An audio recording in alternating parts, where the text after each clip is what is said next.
There's also Jeremy. You still there? Can you hear me? Yeah, I hear you. All right. Have you ever heard of Gilded? Say it again. It's called Gilded. No.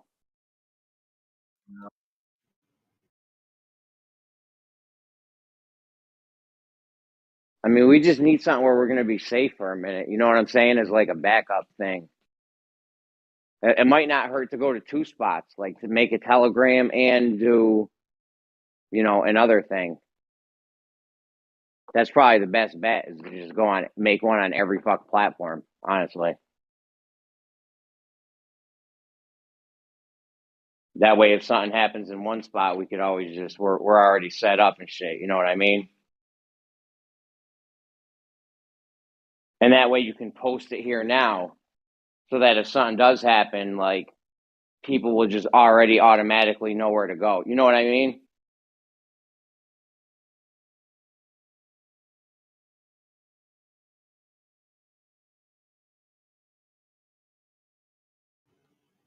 Yeah, yeah. Here I'm posting this one. It's basically similar to Discord,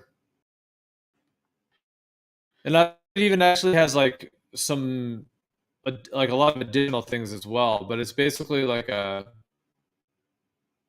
Discord type platform.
Dude, there are so many fucking flat Earth TikTok channels coming out, and the Globers are starting to get on it too. Because now I'm starting to see Globe, like the anti-flat Earth shit. The Globers, they're making TikToks now, so this should be exciting.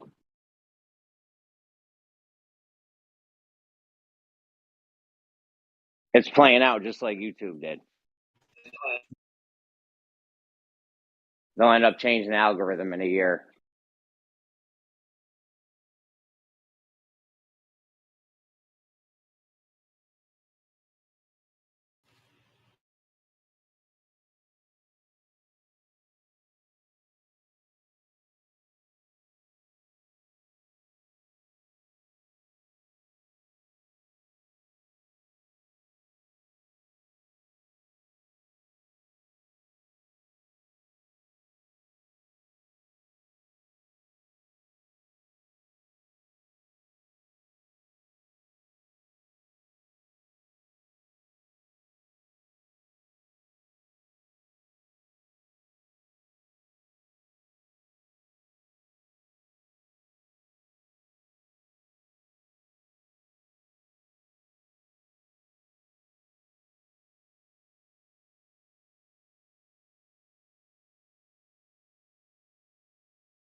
They even got crypto bots in Telegram.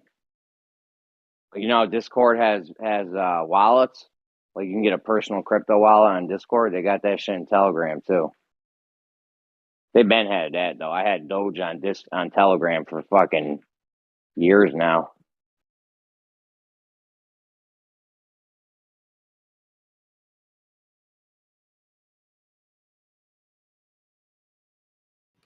I fucking killed it on Doge. I used to do all these rinky dink Just gonna things. say,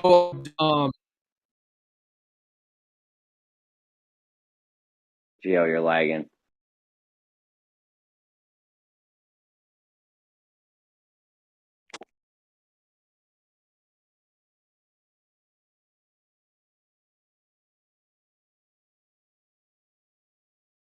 I think you're a robot in a lull.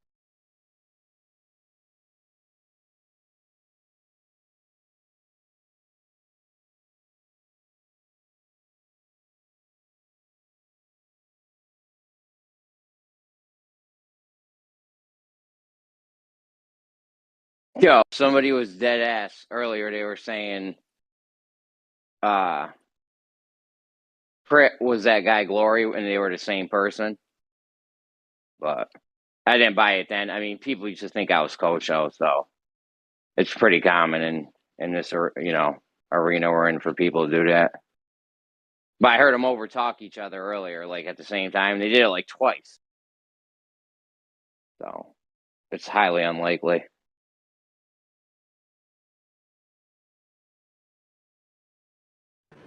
I think you might be able to hear a little bit of Owen Benjamin and Gio.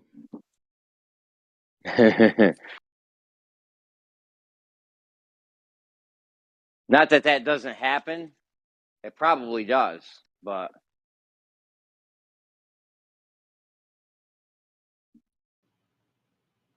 who owned Benjamin? Yeah, and I'm not sure that it's like pitch or anything. I think it might be cadence. With you, yeah, in Yu-Gi-Oh.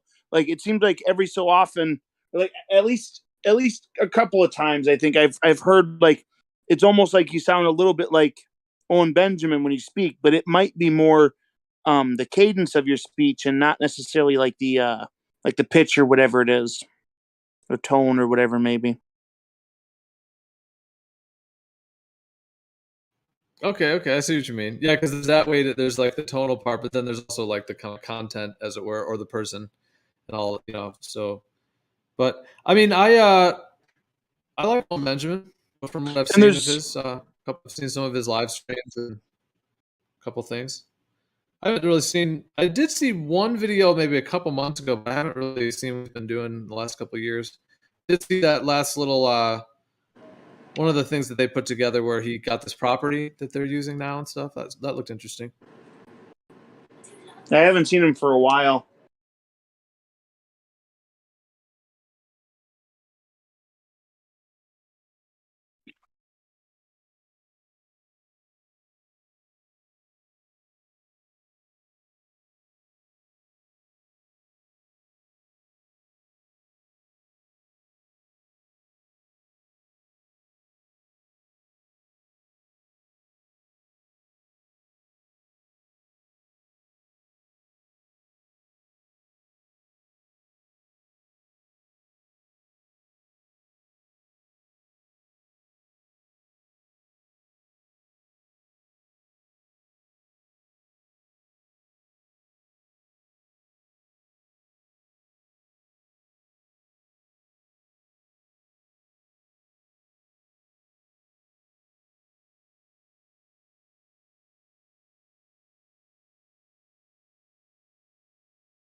Fucking slow night tonight. Slow night.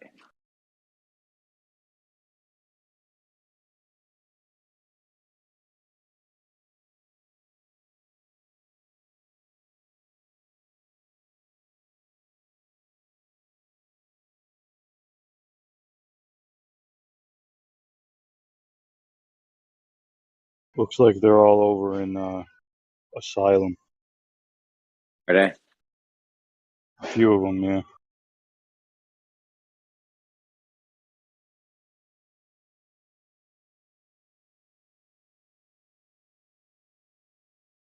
Is Democ over there? I had to go over there one night. I missed Democ's voice. He's an absolute spastic, Oh yeah. but I kind of like the sound of his voice. Yep, he's there.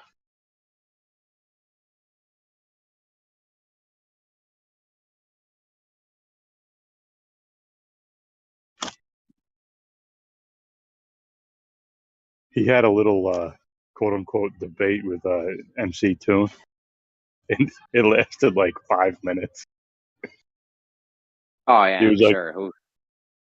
he was like well, MC Toon asked if he knew the distance to the sun, and Democ just went off. He's like, "No, how the fuck do you know the distance to the sun? Show me your measuring stick, uh, number boy." Just over and over again, man. Yo, he kind of reminds me of my dad because my dad would call people like he would say something and then say boy after, like if you Right? were doing something like funny or whatever. Yeah. That's exactly what Democ does.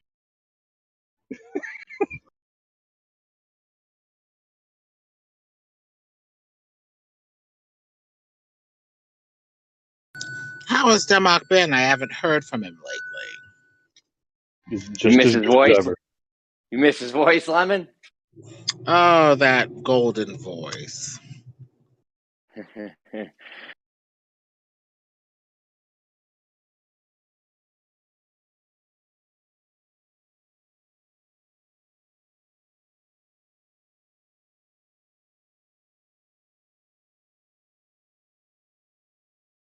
It's nice when we can have a conversation without yelling over each other or being, too dickish to one another. You hear that? I hear that. Honestly, this server right here has calmed me down a lot because I was a madman, a couple months before this server came about.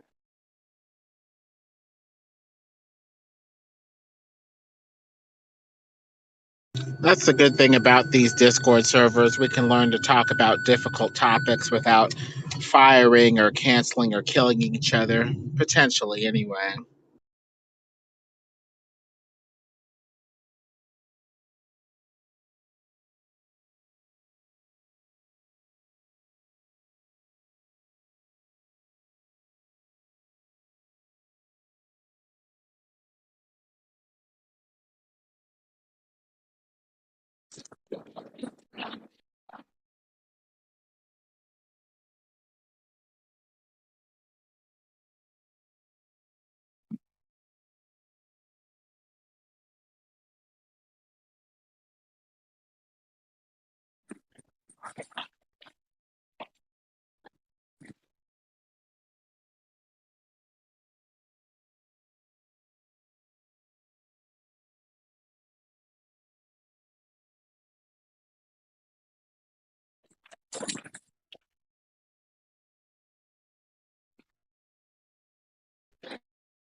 Discord sucks the life out of your cell phone battery. I don't know if anyone else noticed this. I know crypto has, but Yeah, it does.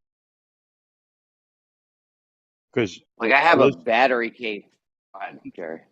well, I was gonna say that I listen to Discord like 16 hours a day on my Me phone, too.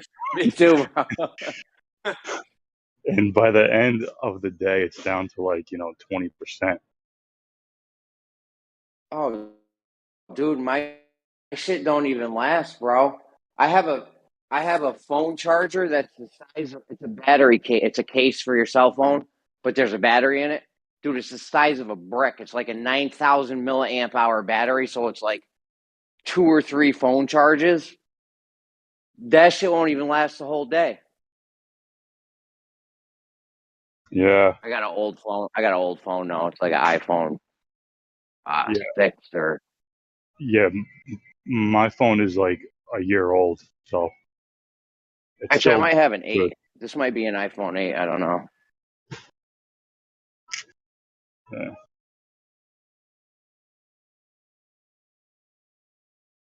So I have two phones.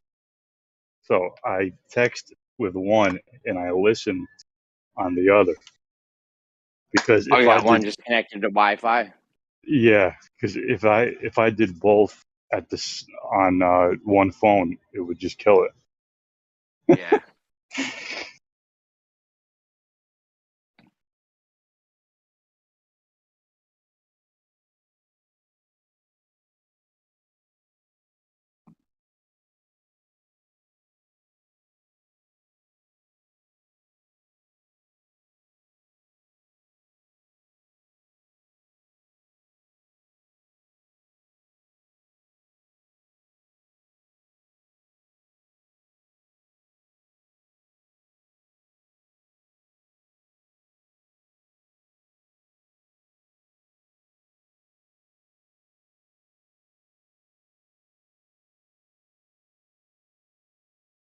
What's going on, Kosho? Did you finally get some sleep? Or what?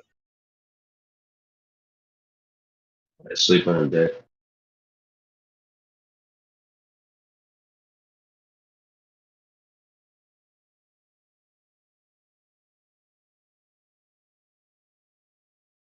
How's this fucking vending machine have no prices? Are you kidding me?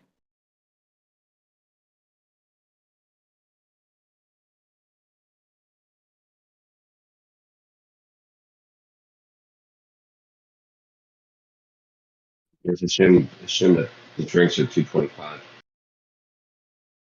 If you have to ask, you can't afford it. Sure.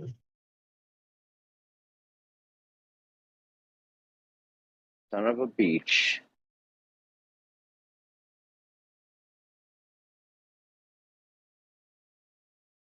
How long before everything's in vending machines in America, Kosha? Will you ask your handlers for me? Oh my god, I got stuck. No, I didn't. When I get home, I'm gonna fuck with that AI some more. Yeah, I have to tell you all that. What are you gonna do with the AI?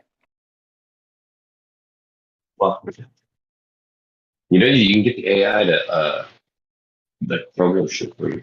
Like you literally just say, program me Grand Theft Auto. Uh, I don't know. Well, I saw a guy do it to Mario Brothers. Like program me Mario Brothers. And the game actually made Mario Brothers.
So you guys were talking about Jeremy. You still there? Yeah, I'm here. So of the like other platforms that are currently out there, what are the best ones that you know of? Would you say? Because the thing is, like, it seems like kind of a fine balance between like having too many, but having ones that are good to have, you know, in parallel to other ones, so that we can stay connected. I mean, honestly, Telegram's the only one I know of that's even anything like this.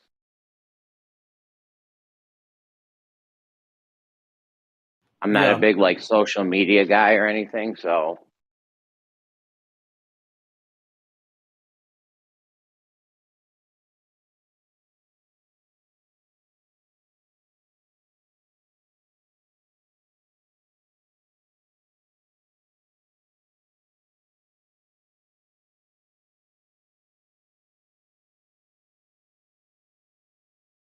my bad. I had to take a phone call. It literally, it doesn't even give you a chance. It brings you right to the phone call. What'd you say?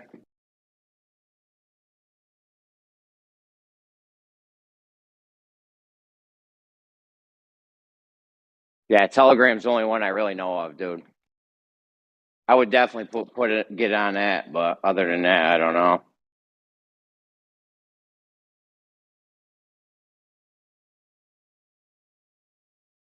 Get on the TikTok Telegram train. Oh, bro, I would definitely get on TikTok, dude. Especially right now while it's working good.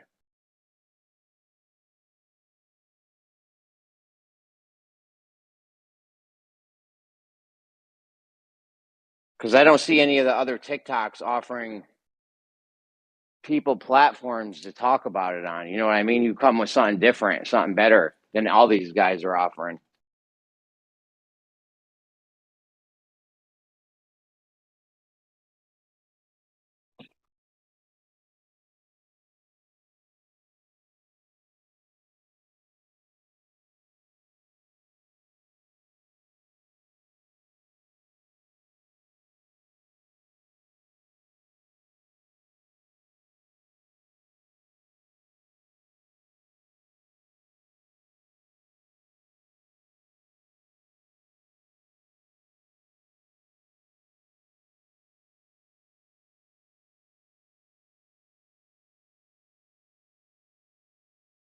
Just live stream this on TikTok. Like, you don't even have to do anything crazy. You know what I'm saying? Instead of like Twitch, or you can do it on top of whatever else you're doing.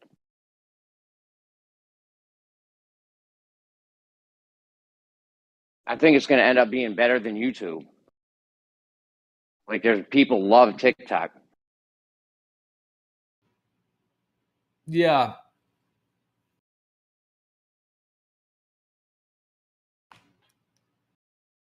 It is interesting. Yeah, exactly. There's like different like gateways. And you can live stream there. So all you'd have to do is like link this to that, and boom, you're good. I don't think once you get it set up, it's probably something that's on autopilot or something like the YouTube or whatever. Maybe once a day you fuck with it. I don't know. Yeah, no, that's interesting. Yeah, or maybe even like stream to multiple of them. Like that would be interesting. I mean, we're already streaming to several now, but I guess no, there was something different I was thinking about it though. Like,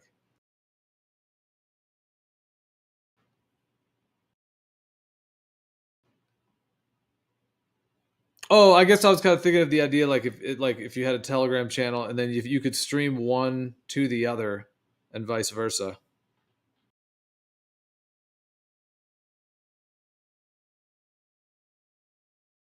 And have people talking in Discord to people on Telegram and vice versa, you're saying?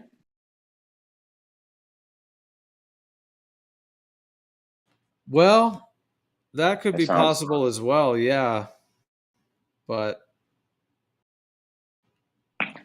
I'd have to think about all that.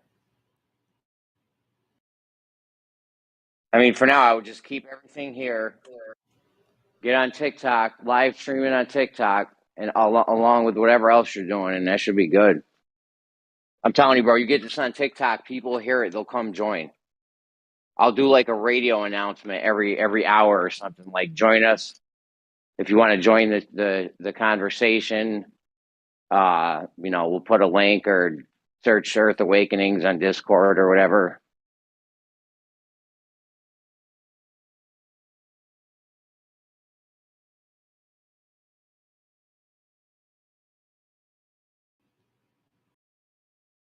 I used to do that on Brandon's. I would stop the whole conversation and be like, if you guys like what you're listening to, feel free to join us on Discord.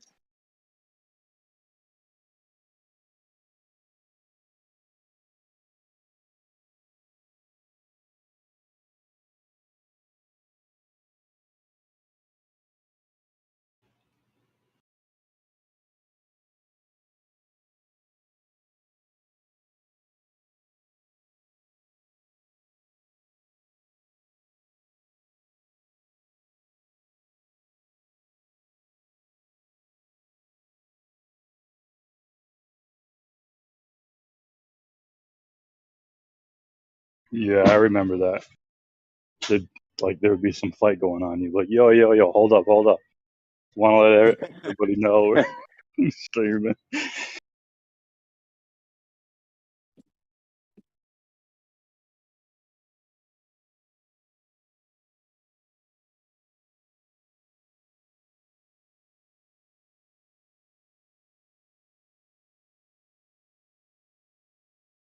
Yeah, I'm like you, Jerry. I listen to this shit like 15, 16 hours a day. I'm just on Discord. Just because I got like time like that.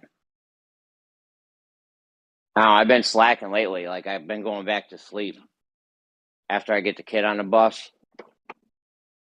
Fucking falling back asleep, man. I'm always constantly tired. Yeah, you got to get that sleep in, man. Yeah, I feel like a fucking zombie half the time.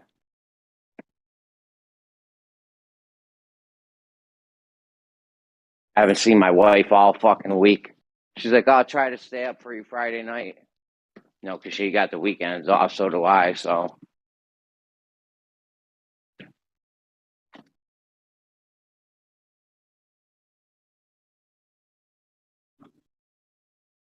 I do. I love waking my kid up in the morning. He's so cute. All smiles. It's fucking great. And he looks so angelic. Oh yeah, it's the best feeling, man. It's the best, man. When you walk in and they got that smile on his face. I love waking him up in the morning. It's fucking great.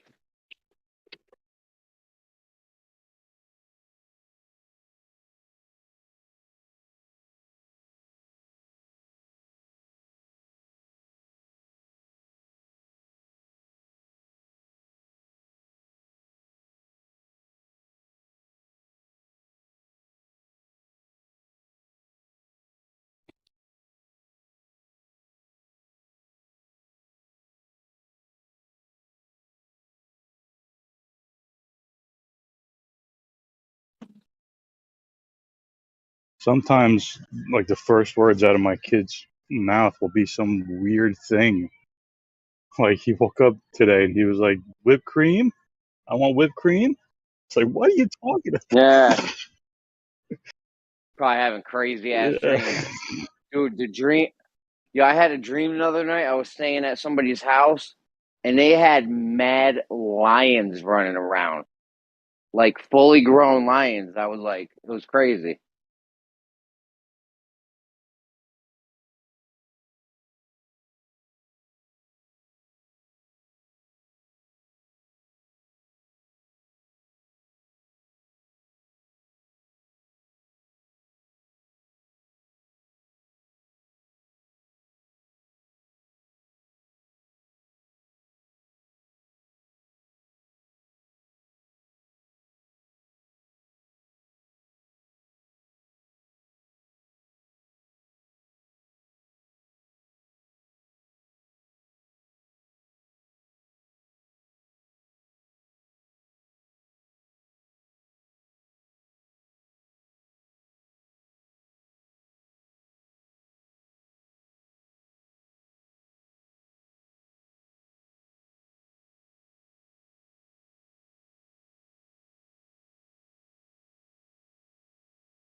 sometimes is that like they see a commercial or something like that too, right?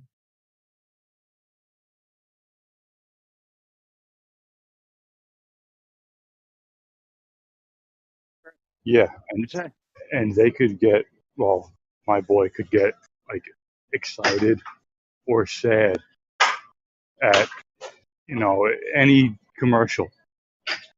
Like like there's this commercial with what's his name from the college basketball, Dick Vitale, and he came on TV and my boy just started crying. I was like, dude, what's the matter? He's not even doing anything, just talking. He just started uncontrollably crying. I was like, God damn! So I had to turn it off.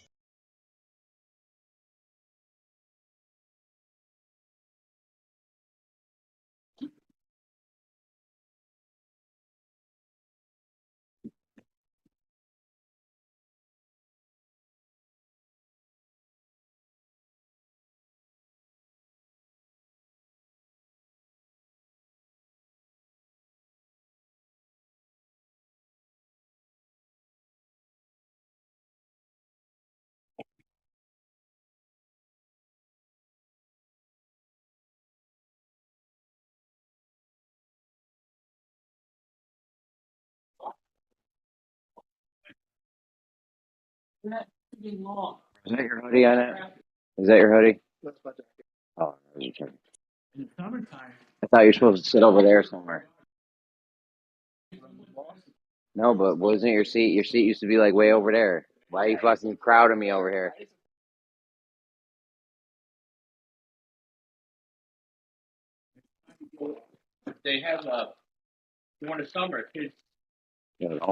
Don't even look at them. Those fucking chips, dude. Yeah, man. You got a hot mic, Jeremy. Oh, my bad.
talking to this one guy, and he said that gravity is a force, and I said, no, it ain't, man.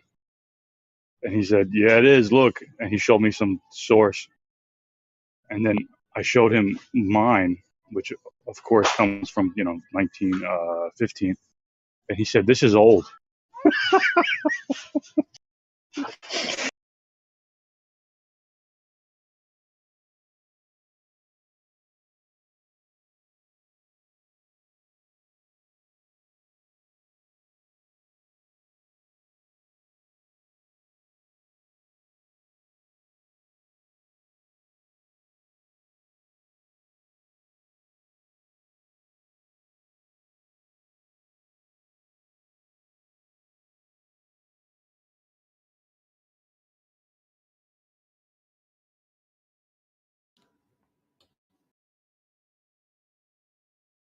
Gravity in their theories is like this pseudoscientific glue that makes the world able to be experienced as just being stationary and level, but actually be a spinning globe.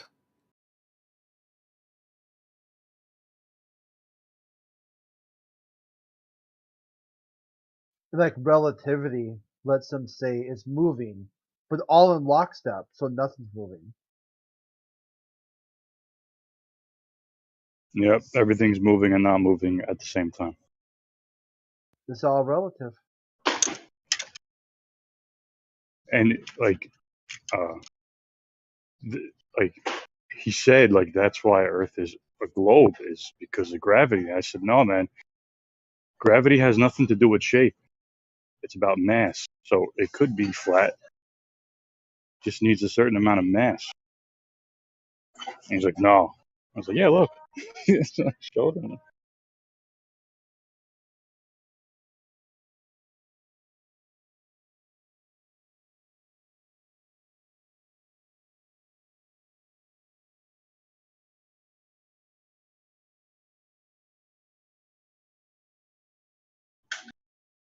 And then he said, well, then why is everything else a globe? Like Jupiter and shit. And I said, well, galaxies are flat. So, riddle me that, Batman.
And they really blow their top when I tell them exactly what Michio Kaku said, is that there's no such thing as gravitational pull.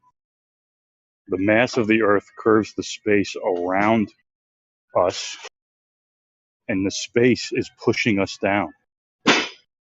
Things move because they're pushed, not pulled. And these kids, or globers, they just start laughing.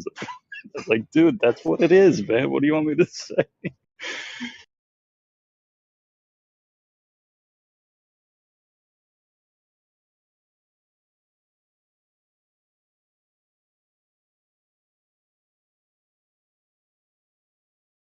I saw a Michio Kaku video today that talked about like is flat Earth in like conspiracy theory is a problem.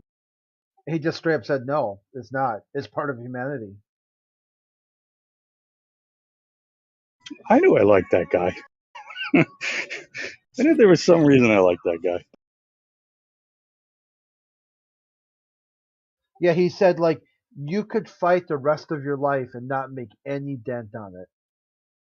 It goes, in 1,000 years from now, there's still going to be flat earthers and there's still going to be conspiracy theorists. It's not going away, right? This is like ingrained in the human DNA. Like, he broke it, like the way he talks too is like just so like matter of fact.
Have gravity wells ever come up in this server?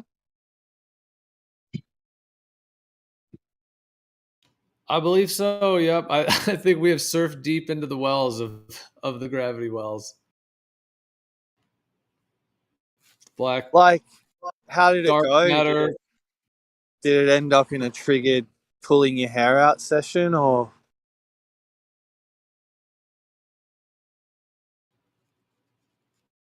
In terms of gravity wells, Yeah. if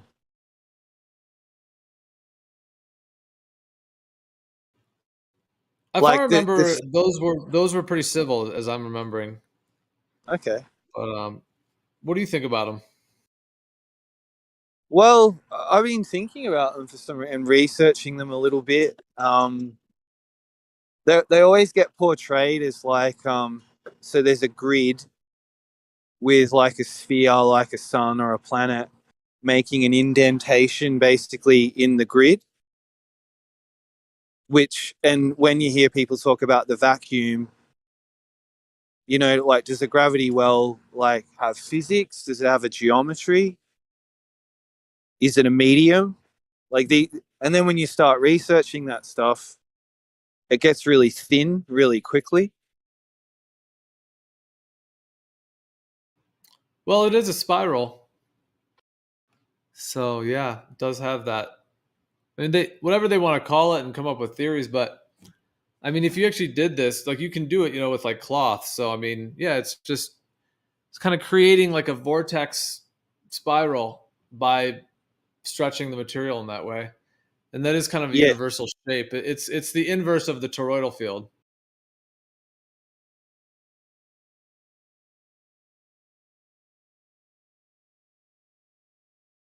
it's funny though. I mean, whenever you take the latex or the lycra, sorry, away, um, they always need some kind of fabric to actually bend, like literally.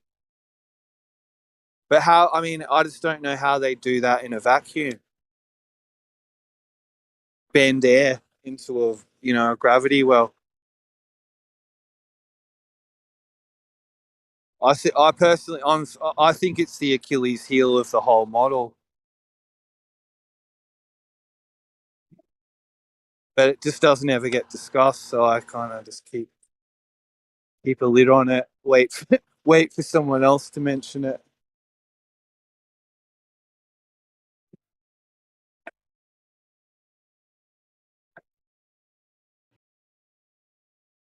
I mean, it's nothing against Switzer, but like, you know, the abysmal planes and electrostatics is interesting to me, but the abysmal planes is not a new argument. Far from it. I love how you're calling them abysmal. The abysmal planes.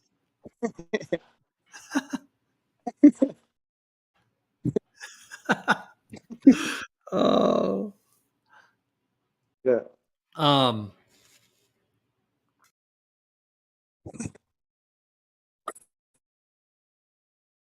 Yeah, I've heard that discussed.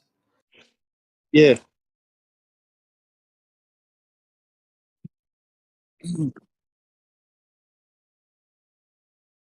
I'm finding it hard to even entertain it at this stage.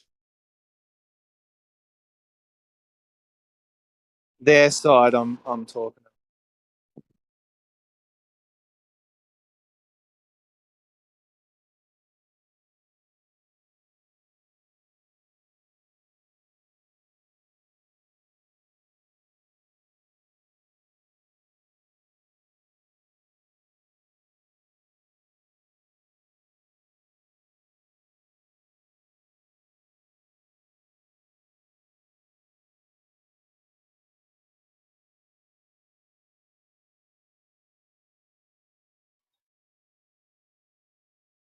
What happened? I missed the whole like past 5 or 10 minutes. Anything good happen?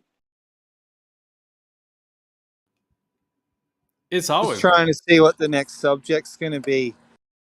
We need something, Merle. Come on, you're my flurf daddy. Come up with something. Well, I we were reckon just gravity. I reckon gravity wells is the way to go. But yeah, Yeah, that Flurf Daddy. How cringe was that? I was like, Jesus. crit.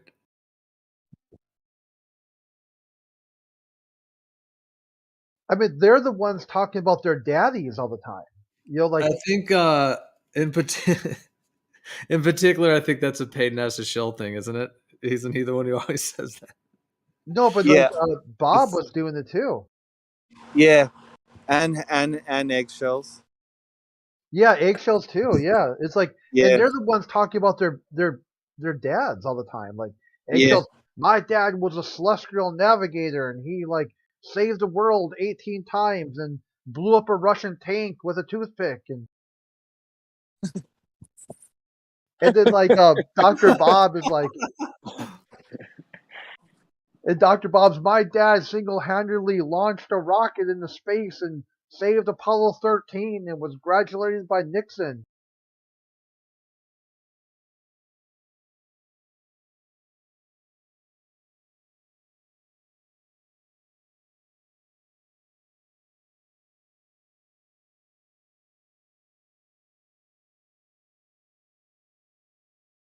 yeah.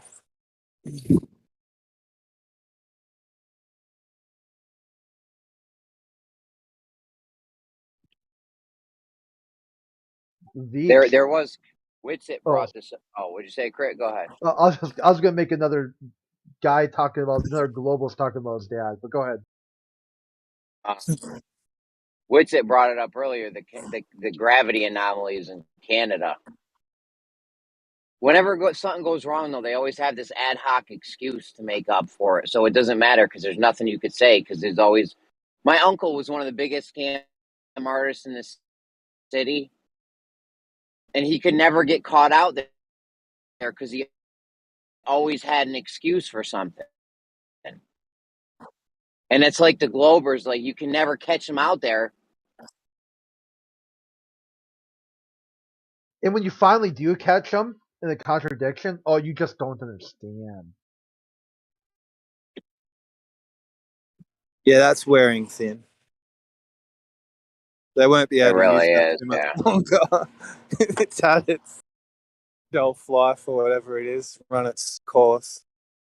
Well, yeah, and the thing with that is that they can kind of do like a reverse spiral where they'll like keep taking it in that direction in terms of like that all they're trying to do is just tell you that you're wrong and that you're an idiot rather than actually having a discussion of the information itself.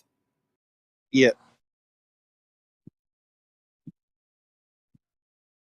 Or they mix it together, like a little bit of just like I don't know, yeah, the tactics. There's a lot of them. The, We could kind of one of their moderate more for that. I mean, we biggest could. tactics I have moderated is for they that at some want to points, but keep things. That's kind of... One of their big tactics is they try. Go ahead. No, you go, Jez. One of their big tactics is they try to keep things as confusing as possible, like trying to talk about multiple subjects at once, just to keep it as confusing as fucking humanly possible. I've noticed. Yeah. What were you gonna say, though? Oh, that's the sophistry part of it. Like sometimes until you get the terminology, I noticed that with Curved sometimes. And then once you get the terminology and you can get his argument, then you're on the same page. And I think he does explain some things well. Out of a lot of them, he does actually try to explain his argument, which I do appreciate. But all I was going to say is I'd like to bring up the gravity wells at some stage because I know our friends are going to speak a mad bunch of shit when they start trying to explain them. And that's I want to sort of hear what they come up with or come out with. When you say gravity wells, you're just talking about space time, right? From the Yeah, uneven distribution of mass. Mm-hmm. And the kind of they seem to have a geometry though, like a very particular shape. There has to Whenever be they're wells drawn. inside of. There has to be wells inside of wells and shit, though. Can you imagine what that would look like if you could see it visually? All those space-time Yeah. gravity wells all over the place. Like every little Right. thing has its own well. That's crazy. It's crazy. Like there's. Yeah. Yeah.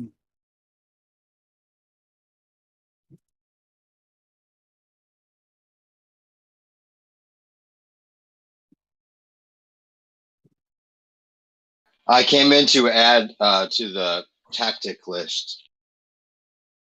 What do you got? It was just something that Bob used the other night that they use a lot. Where if you're arguing about a certain point, it's like they have it all written down and like what they do to try to divert or confuse or whatever. But they'll go back and start explaining the whole thing like they're talking to a third grader, and then they can claim, well, then you are a third grader. That's why I'm doing that. You know, like they'll explain the principles of it as if you don't understand it from scratch because they've been caught on the more complex part of it. They are running a literal, not all of them, but one night on Brandon's show, Brandon somehow got a hold of their script. And it's like a literal. Did you guys catch that episode? A long time ago. No, a long time ago there was a script. One of them referred to having a script, and they were laughing about it. And they do. There's a list. There is a list. Brandon got the script. He read it off on the show one night. Yep. It's a list of things that flat earthers might argue and how to respond to it, and then what down the protocol of what different things you could use as a way of diverting or using confusion or other tactics to make sure that they never get anywhere, to make the conversation a limited conversation. Like, remember that night I was trying to talk to Rumpus about the spherical triangle and the left to right angle measurements or whatever, and he kept bringing up the up and down ones. I'm like, dude, why are you doing this? It's gonna get confusing. We're trying to talk about two different things at the same fucking time. Yeah, totally attention. It's obvious. Like, why are you trying to purposefully make it more confusing? Anyone that's trying to like have a conversation or a coherent conversation wouldn't do that. Yeah, and you can hear you're listening to other people's conversations where like you see that the person's getting somewhere, and you can tell that they know the person's leading there, and you can almost feel it, like they're not trying to perpetuate the conversation because someone's trying to argue a point and they don't get it. They won't help them out at all. You know, they won't help them understand what it is on purpose. But then if it works in their favor, they will.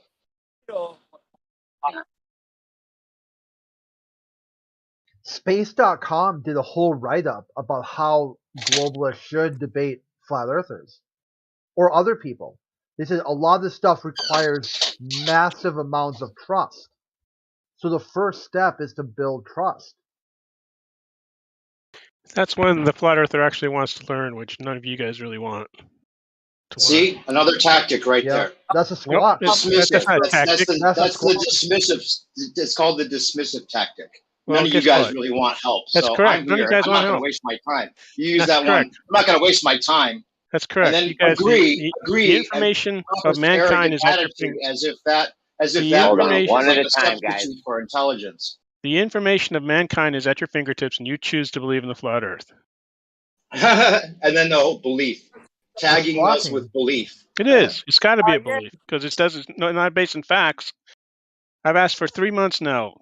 Nobody here claims proof of the it's flat a flat Earth. Earth. Nobody claims it's a flat Earth, which Yes, is they a straw do. man. Nobody thinks it's flat. Yes, they do. It's a level plane as far as we can tell locally. That's what I That's said, all flat. we're saying. And you also know that. It's flat. It's a flat Earth. Come on, get off it. Yeah, see? We can hear you smiling. In fact, I'm not you're smiling. laughing. I'm laughing at you. Concave. That's the true model. Oh, God. Concave is the only thing that You is guys are less gonna find intelligent out. than flat Earth. You guys are gonna find out. It's the answer for everything. How do people That's stand what's at the center. How do people stand upside down relative to each other on concave? They inverted the world to hide what's at the center. God. The only What do you thing that think's at the the center? only thing wasn't that an answer to my question. Say it again. Say it again. Say it again. God. the only thing You that's know? less intelligent Call it a than coincidence. the Call flat it Earth. call it a coincidence. The universe speaking through you. I asked for a question and you fucking gave it. Thank you, universe. That's what's being hidden from you, right at the fucking center.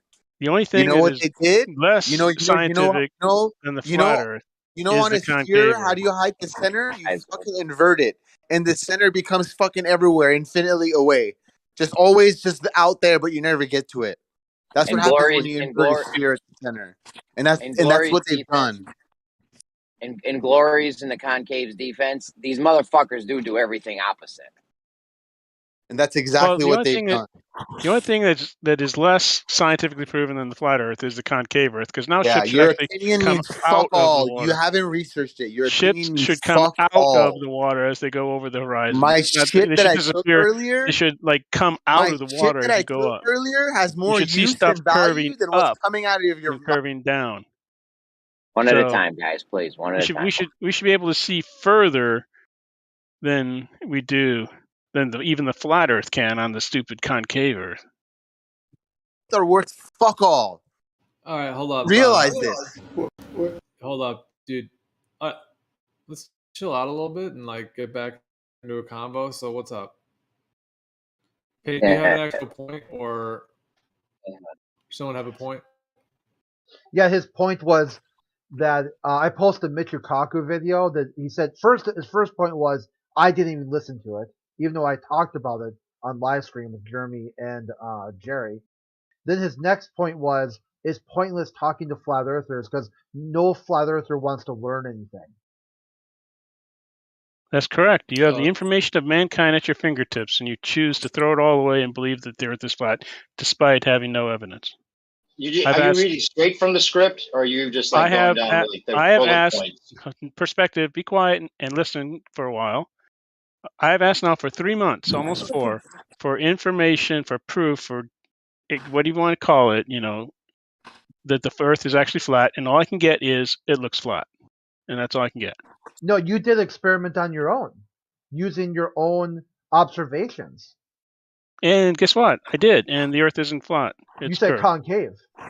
No, that's glory hole. I mean, no, you went with glory. concave too. No. Concave is even dumber than flat Earth. Really? No.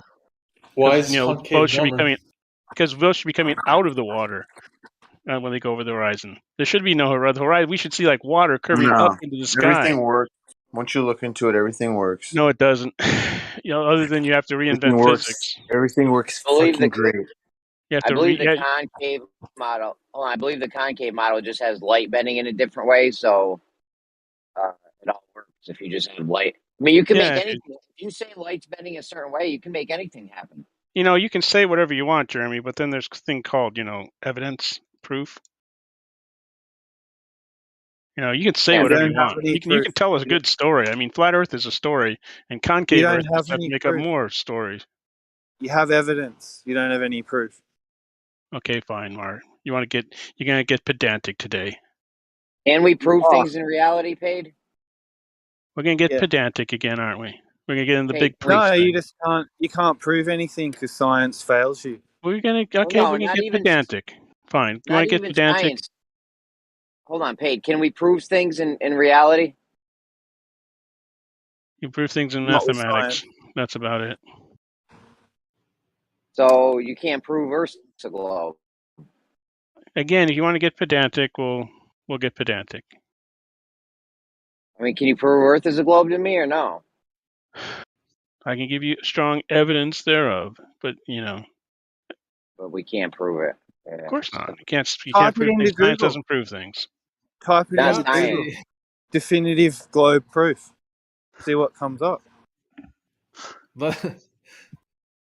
Let's get the #1 result for the definitiveness of the most definitiveness proof. The one that is just beyond any recognition of any doubt of any non-definitiveness. I've asked for any evidence of the flat Earth other than it looks flat from this group, and I have heard crickets. Yeah, you did your own experiment. You looked out the window and you watched leaves fall over the ground. And you came up with concave. For you. I didn't come up with concave. Are you idiot? No, only all glory thinks the Earth is concave. That was funny. No, only all glory thinks the Earth is concave. Concave Earthers are have even less science than you guys have. I remember that, Crit. You ran him through an experiment. He ran him through an experiment one night. Yeah, everyone remembers it. Like you've got globamnesia. Well, that's right, because I'm looking out my window and I'm in like in the bottom of a okay.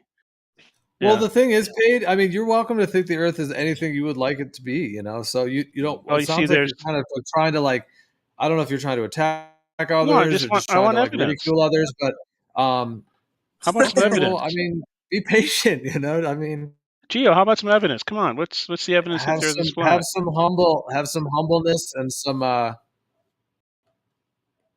You have to be in an open place for that, not in a place of attacking.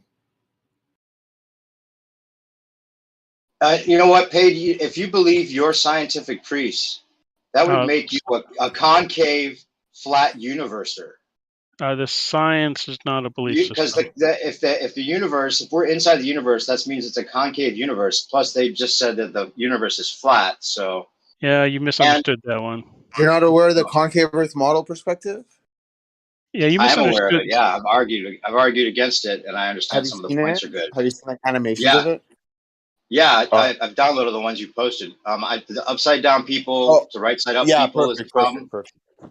Yeah, someone actually offered that as proof. You have to have the reverse gravity thing going on. Someone actually offered that as evidence that the Earth was flat, and someone actually wrote to they actually had a paper, and the guy actually wrote to the author of the paper, and the guy basically said, "No, that's wrong. You can't use my paper to say the Earth is flat." Sorry. It's obviously made up anyway. It doesn't matter if it's right or wrong because it's all made up, dude. It's all just theory. Gotcha. Yeah. It's all speculation. When you say theory and science at the same time, it shows your. Well, it's speculation. How can I say this, Gio, without getting? I know it's theory. Yeah, I know it's theory. Yeah, you can go ahead and insult me. It's okay. It's on your list. Go ahead, use it. Yeah. Well, no, I get in trouble when I insult people in this room. I'm trying very hard not to insult people because that makes a lot of sense in the globe. Just throwing shit everywhere, like a monkey. Just like it's a monkey at the zoo, just throwing poop. Yeah, that's how science papers are exactly. Yeah, very good. Fuck. Well, if the Earth's a globe, penis, you shouldn't have to insult anybody. Well, I don't know, dickhead. I mean, Is I know you are, but what am I on your list? Is that one of them that you use a lot? no, actually, I don't use that.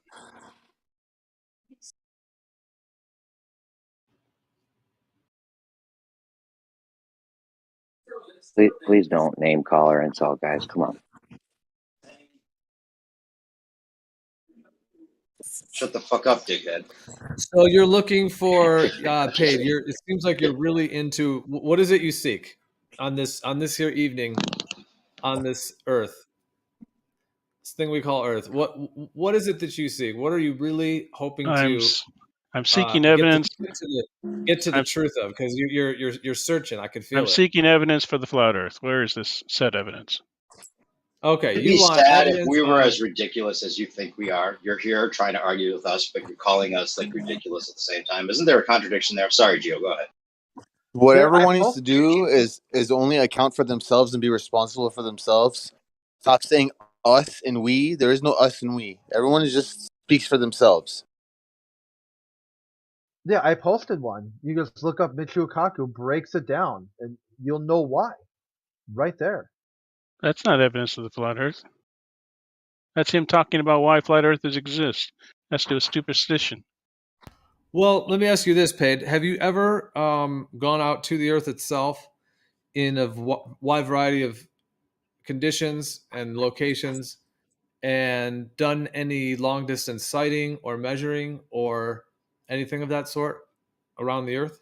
You know, I've asked for the how to do that, and I can't get any good information on that either. Oh, wow. Okay, there's a ton of information on that. Yeah, many, many ways to do that. And many new ways that can be developed to do that as well. Might as well put our minds on something productive rather than just randomly, personally attacking each other. To me, you could do a test right now, Show. You could do a test right now. You feel like you're spinning. You feel any movement. Have you ever in your whole life? Have you ever seen any curvature in your whole life? I measured curvature 2 days ago. Oh, okay. Then you have done this kind of test that he was asking you about. Yeah, I actually did the Eratosthenes measurement 4 days ago now. Oh, okay. Tell us about it. Tell us the details about curvature. No, you know how it works. I'm not going to bore you. See, now that's just ridiculous that you would, you know make how it that works. claim and you would spend the time to go do it and then not even want to present it. All right, why would I present a 2,000? Like you're just making a bold. Why would I present a 2,000-year-old experiment that you know all about for you guys to ridicule? Why would you go out and do it then? Why would you even go out and do it if it's a 2,000-year-old experiment? To prove to myself that it's correct. You're talking about the Eratosthenes thing? Yeah, it's called do your own research, Lemon. You remember that saying that you guys used to say? Well, the Eratosthenes thing kind of assumes what was supposed to be proven. Those angles of those shadows don't mean anything unless the Earth is a ball. Actually, they do. Otherwise, you just get different angles over a flat surface. The ball's not even necessary. Won't work with 3 sticks on the same line of longitude. Honestly, bro, it's not going to work with 3 sticks on the same longitude anyway. It will. Because the sun is eventually going to circle out of view. If they stick to the mainstream model, there's so many holes in that model, easily able to be found out. Oh yeah, like what? What are the holes in the mainstream flat Earth model that concave solves? Flight paths, distances. Is there a mainstream model? There is no flat Earth in the southern hemisphere. There is no flat Earth model. What are you talking about? I don't understand. Yeah, well, that's it. There is no flat Earth model. Southern hemisphere stars. See, because you guys know that if you give a model, the southern axis of rotation. See, this is the hard part. What I think it is. The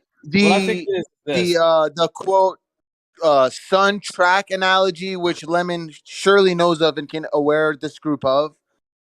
It's the southern stars are impossible to work. And there are alternate flat Earth models called quote unquote Pac-Man models, which changes the arrangement of this Earth, but it still keeps it's level, it's flat, it's plane. There's no curvature, right? But it changes these various things around where quickly and easily fixes a lot of these problems that Globers easily shut down flat Earth on. Oh, the countries are fucking out of scale. This version corrects it. What the fuck are the southern hemisphere stars? Oh, it's a reflection. Well, that reflection game is bullshit. It can't be demonstrated. I've tried. But these alternative models I'll post a provide video right a now. I'll perfectly post a working video. southern hemisphere. I'll post one right now so you guys can see what I'm talking about. I want to post a video for you that's a good demonstration of how the reflection could work, and also a good demonstration of how the time zones could work.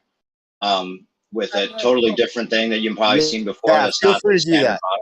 model. I'm not saying I think that either of these are necessarily correct, but they're both good examples of how it could work. I'll look at it, but I just posted this video of an example of one particular Pac-Man model that is better than the mainstream one. Is better than the azimuth equidistant projection one. Well, what I like to think about is a sundial. A sundial is essentially a circular disc. Bro, you can have a sundial in surface. 100 different geometric Oh, you're configurations. interrupting him doing his train of Oh, thought. he's I'm about gonna to waste mute our time you with the sundial. because We all you're know what a sundial is, interrupting him man. doing his train of thought. Hey, Hold dude, on, just go a ahead. second, dude. I got you. Hey, you're not going to Geo, get please anywhere if you continue. keep interrupting. Try CCs and salsa. See, the hard part with this is he actually has a good critique of the flat Earth, but then he goes into something even dumber and says, "Oh no, it's concave." So I mean, he's like,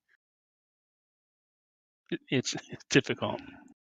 I don't mind hearing what he has to say, but if he's just going to interrupt the other person during their train of thought, then he's going to need to be put on mute or just pipe down a little bit. I mean, Jesus, he dominated the chat for like a good minute. Let somebody else freaking respond, for Christ's sakes. I'm about to take you off mute, okay? Gio, do you have anything else to say before I do so?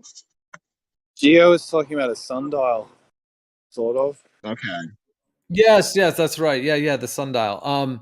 So sundial is like a planar surface, and then it's like the XYZ axis. It has the what's called a gnomon, which is the little kind of stick. And as the sun traverses, in my understanding, over the planar Earth, essentially it's recreating that pattern right on that planar disk. And that is the circling sun around the face of the Earth. All right, about to unmute him. Hold on. Sorry.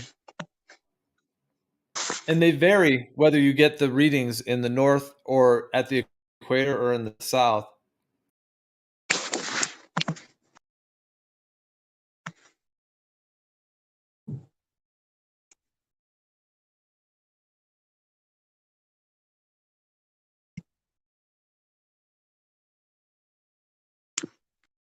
Well, as far as I can tell. So I was just ultimately mentioning it because it's a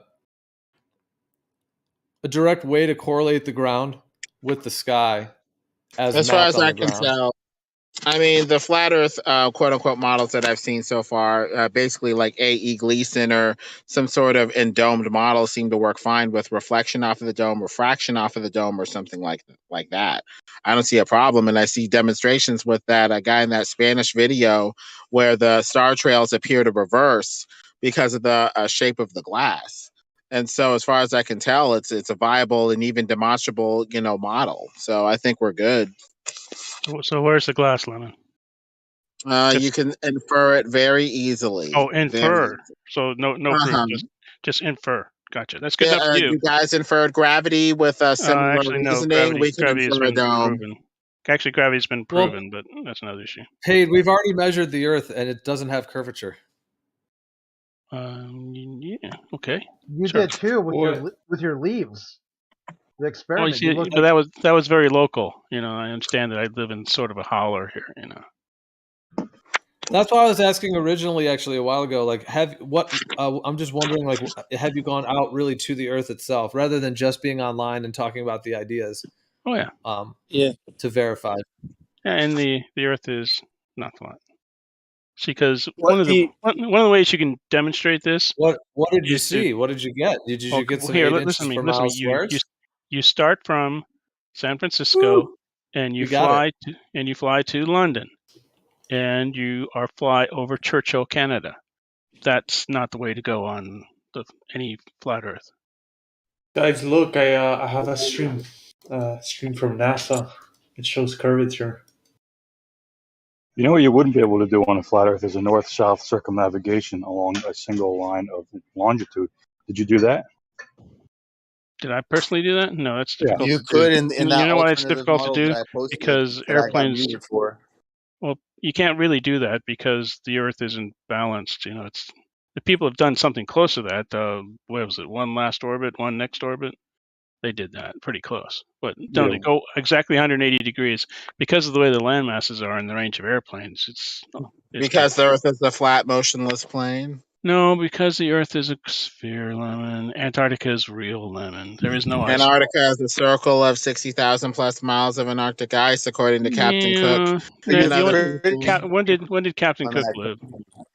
I told In the you, meantime, man. what about the Vendée I Globe, want to say Lemon? Captain Cook was from 1800, something like that. What about the Vendée Globe, Lemon? How do you have supersonic sailboats that do the Vendée Globe? Chuck, you take the total time it takes them to finish the boat race, and then you talk about the average speed of a yacht going at a racing speed like 30 miles per hour or something like that, and it's not matching up. We're getting too much land. Actually, it does match up to the globe model, but it can't be done on. They can't sail around the ice wall, the 60,000-mile ice wall, without going like supersonic. They're clocking too much distance.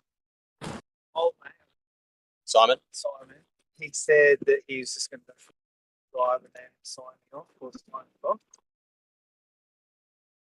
Oh, look, All Glory posted an azimuthal equidistant, a projection of the globe. Nice.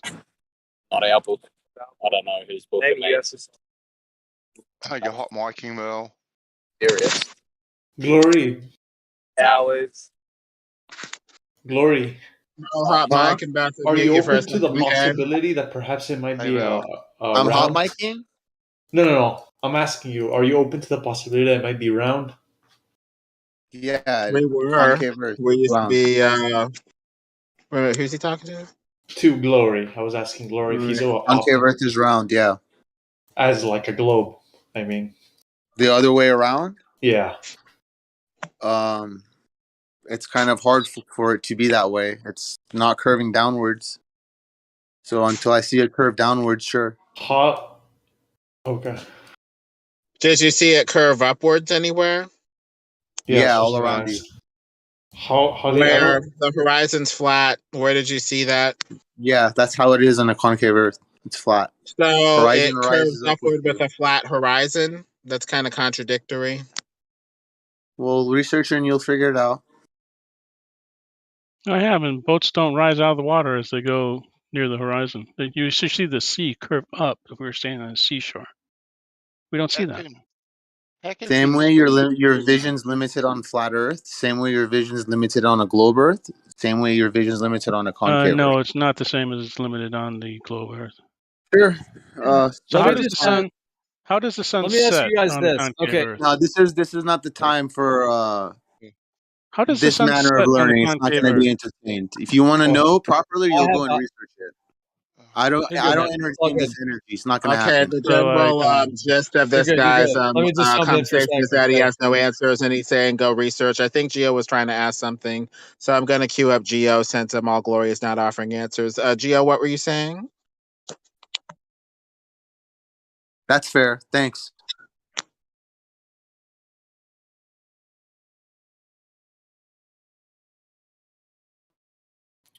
Oh, well, I was going to ask, for those of you that think like, okay, like either a globe or concave, those are kind of off because, of course, on a globe, like everyone's sort of feet are pointing towards the middle and they're all clung to it and their heads are all shooting off into outer space. Whereas on concave, it would be sort of the reverse of that, where it's on the inside of a sphere. So everyone would kind of, their heads would be pointing towards the center and their feet would be all pointing outward.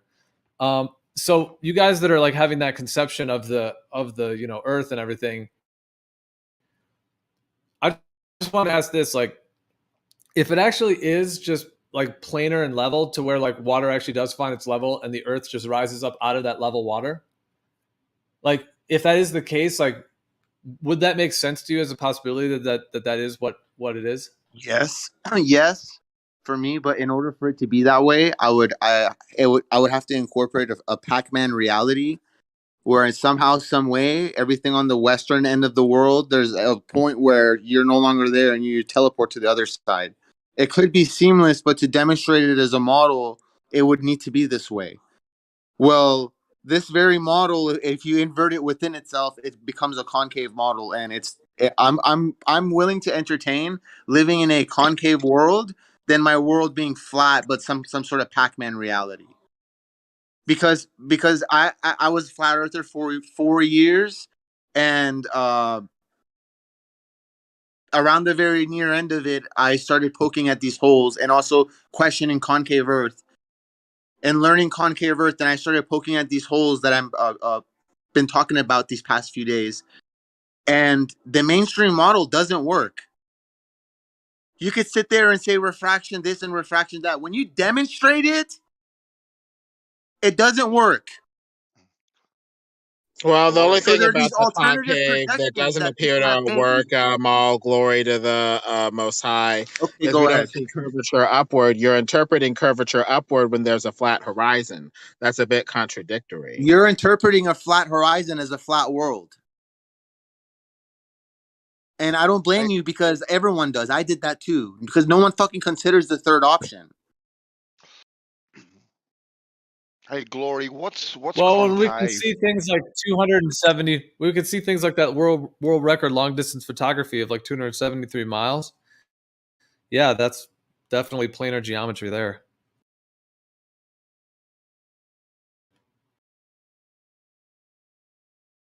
It's not concaving and it's not globing. It's just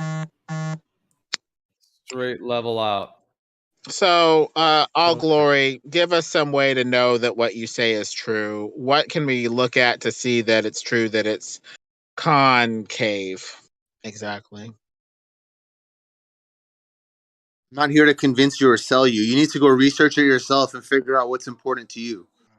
For me, a Well, we lot of can things. do that, For me, a lot of Glory, things but stand we may out. not come to the same conclusion as you do. You could save us a whole lot of stress, pain, frustration, time, and energy by simply giving us a well-reasoned argument that makes, No. your This point topic is going to worth require a It's exploring. lot of. stars, It's going to require a lot of stars, pain, stress, sun, and energy. stars, sun.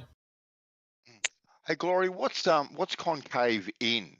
Like, I get the basic concept of concave, but that concaveness, what's it in? Like, what's So outside? the What's idea outside is the concave? the idea is the world is like the Earth is, or Earth is like the shell of a hollow Earth, and there's multiple layers of concentric glass within the Earth, and in the middle of the Earth there's a celestial sphere. It's like a glass ball with like water in it, you could call it.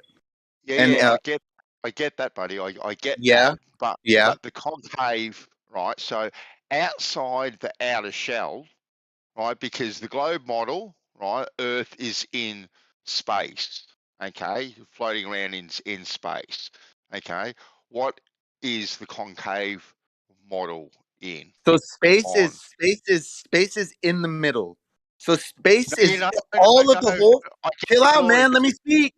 Hold on, I think you're The whole misunderstanding universe. my question. You're misunderstanding my question. What's All right. outside the outer shell? The outer shell, the most outer shell I of got you. concave. I got you. So Yeah, I got you. So yeah. as far as this model goes, it has it being there's different variations depending on like what model you're looking at it. But to make it really simple, it's basically like Earth, and then various levels of water, magma, oil, and then the final layers are 7 layers of metals, with the last one being gold.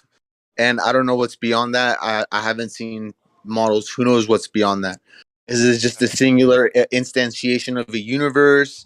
Is it a fucking universe like a grape on a branch of multiverses? Is it, who knows? But as far as the regular concave Earth goes, yeah, the very end of it is that final gold layer, And in the very middle of it, well, in the center of it is the celestial spheres, the stars, and all the galaxies and stars we see in the sky are within that. And then the sun and the planets orbit that on the outside within the Earth.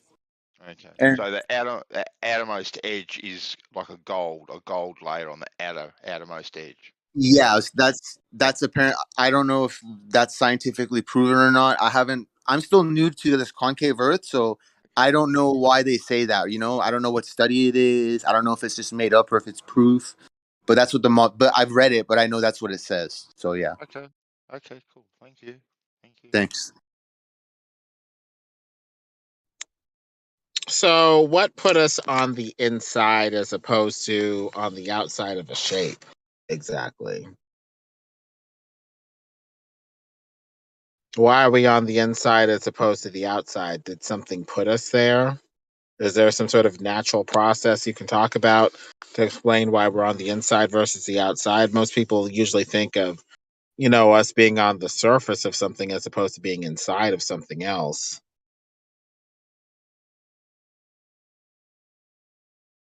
Do you have any sort of history, cosmology, or anything like that to explain that?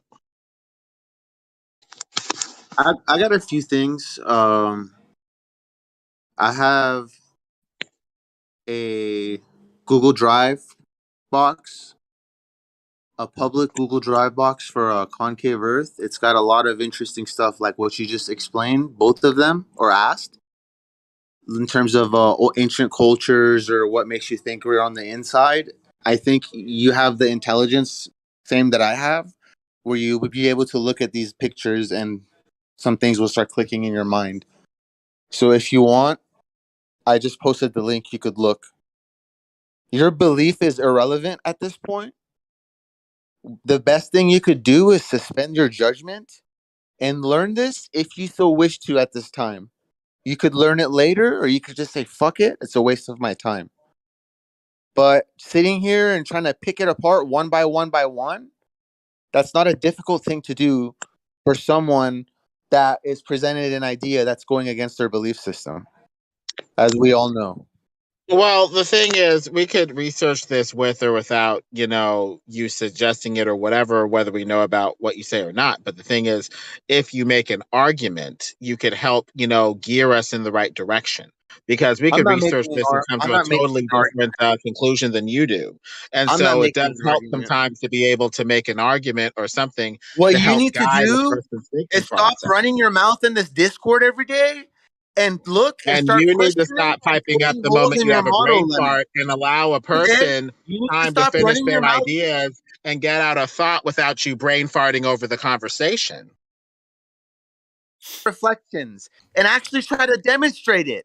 And when you realize you can't in a single pole fucking world, you may be so then compelled to look for new models to prove and demonstrate your flat and level world.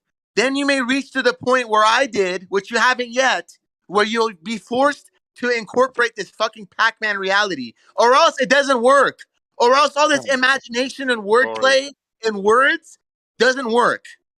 So you'll reach a point where you know this Pac-Man Earth, and then you may have an open mind like I did and know about concave Earth.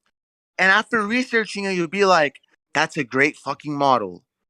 And if you so did have to, if someone said your life depends on it right now, which one do you have to choose? I would choose concave Earth because I'm more willing to entertain a concave Earth reality and model that's fucking great over a Pac-Man world. Simple. Thanks. Go ahead. Right. Glory. You gotta be a little bit less aggressive when people are asking you very simple questions. Really, I'm aggressive, no, man. It is. I'm aggressive. It is what it is. Yeah, no. Well, I'm just saying, mate. You just got to tone down the aggressiveness. This is just my passion, man. He's It's passionate. gonna hurt people's feelings. Yeah, you're passionate. I get that. I You're respect passionate. people's ability to talk. I don't want to Hey, talk Glory, over I'm people. talking. Well, All right? So just tone down the aggression just a little it's bit. not Just aggression. over It's passion. simple questions. It's All right. passion. It's passion. No, It is what it is. no. Ban me Glory, if you want. Ban me. Look, Glory, when you tell people to stop running their mouth off and things like that, that's aggressive, mate. All right, so take you off mute now. Passion is fine, but you want it to be enthusiasm because, if you're passionate about it, great. Okay, we'd You like to know kids what need you to know know what about I it. know. I give a fuck about y'all's So, opinion. if you're You gonna say, understand? check When this you know out, what I know, you have passion, you will but be you a don't have content knowledge to listener. match that Period. passion, which is a bit of a problem. How about, No. enthusiasm, How about that you can get a be properly working communicated model? to the other How person about if you're that? taking this seriously. Taking it seriously, get a fucking properly working model that I can't shit on in 5 minutes in every way possible. Get a working model, Lemon. Why? Stop running your mouth. Why did you shit on Lemon's model? What if your mind is closed and you are No, overly not happening. critical? You need to Don't open get your back mind to down to the Lemon's game. model. Not Lemon's model happening. is fine. But he used You to be a don't. You flat need to earther. attack. Not You need to happening. stop Not attacking other happening, people's man. He models. he Not used to be a flat earther, happening. but he did his research. Well, let's try to listen to each other Okay. as much as possible. I'm trying to take this seriously, despite the fact that I think that this is nothing more but more cultic activity and models from another anti-scriptural cosmology cultist Yeah, you want to who is talk about Stephen satanic, H.W. Lemon? Christ. Your I model is am trying satanic. to It take doesn't this as work. seriously as You're possible, though, claiming as much your as I model is can, from God. notwithstanding my bias against this particular model. I just need to Yeah. see what, if anything, about it is worth taking seriously. Yeah. Seriously, tone down the aggressiveness. Like Lemon is being passive. Lemon is being passionate. Glory, you're being aggressive. There's a difference. You cannot put every aggression under, well, I'm just passionate. Yeah, I hit my You're a wife. globe It's head, just nerd. passion. You don't speak to me. You sit down and I stay in speak your to you. lane. If you You're a cannot globe handle it, then I don't know. Suck it up. Well, thank you, Lori, for being here. And I know that you believe in the globe, but you've always been calm and respectful. Thank you. And I know that all glory to the Most High is, passionate too. I understand that too. I just want to know what there is there here. I can go check this out for Yep. myself, though. I Fair. might come to a different conclusion. I'll check it out. All glory to the Most High. I'll try, but I'll check it. I'll check it out.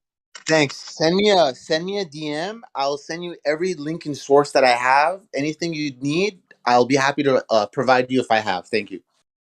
Thank you.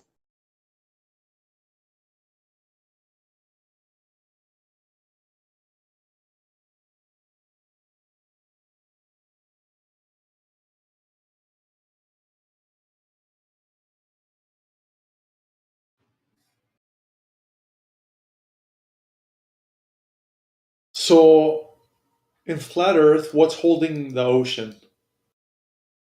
A basin of water, a land basin of some sort. I think in any model that you're talking about, there's going to be a place where the model bottoms out and there's a big question mark beyond that point. That goes for concave, the globe with its vast reaches of infinite space or whatever the hell, even with flat Earth, if you go with the A. Gleason biblical cosmology that I go with. So you just have to take the model as far as possible before it's like question mark or we can't go further with this model beyond this point. The thing with Shark Attack, I think he's still like new or undecided, or he's still a glober. For him at this point, these little arguments here and there is not going to help him much. He needs to learn more about the deception. So he needs to know within himself that what we've been told is wrong at the minimum.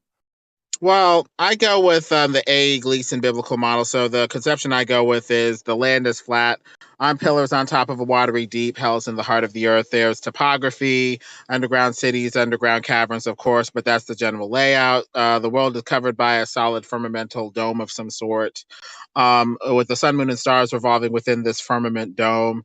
Under the waters above, under the heavenly throne of God. My model would bottom out past that point. The land appears beyond pillars on top of a watery deep, and that's about as far as it goes. Boom. Nice. That is beautiful and deep, like literally on multiple levels. That is deep.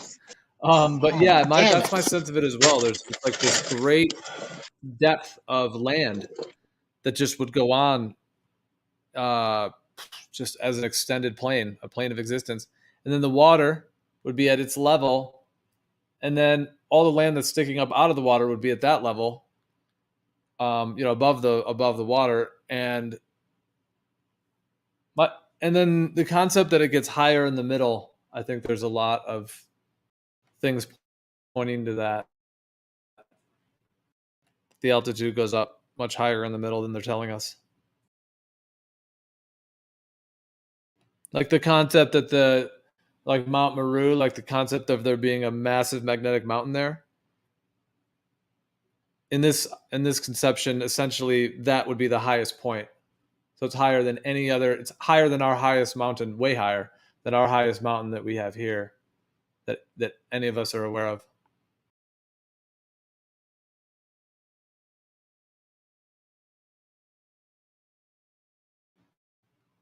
So in that concept, it's like level water, land coming up out of that water, and the land having its own undulations and peaks and valleys.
As far as models go, we could only mathematically describe certain phenomena, and then it's up to us to, decide whether or not it makes sense. So you can only go so far with models. I mean, like things like tides, light, uh, electric, uh, magnetism. I mean, gravity. So I don't think we're ever going to know. I think we could only model our reality. Not that reality is some fucking simulation, but we could only model various phenomena and construct a Earth from that. This reality certainly is a simulation. At best, it's a shadow copy of the real thing. It's a perversion of the real thing. There's no way in hell this is the real base reality. It's fucked up and backwards in every way possible, down to the circle of life with animals killing each other. What a sick, satanic, backwards fucking system. Where you have these fucking innocent animals born on fucking four hooves, no way to attack, no way to defend themselves, completely feel pain, are driven with the same natural drives we have of caring for their young and wanting to in the drive to live, and they're fucking designed and purpose by this alleged loving creator of this reality is to be fucking eaten by these predators, literally designed, and it's supposedly beautiful that way. Bullshit. It's beautiful, huh? Yeah, it's fucking beautiful. My asshole's beautiful. They actually Part do of the have defense cycle. mechanism, though. It's all part of a What a cycle. what a And what a the cycle, sick the backward. cycle of life is actually quite beautiful. The whole cycle and everything that encompasses it, from Yeah, birth it's to a death. Most definitely, sick most definitely, perverted and copy of the real everything, thing is what it is. everything has a purpose. Everything is here for a purpose.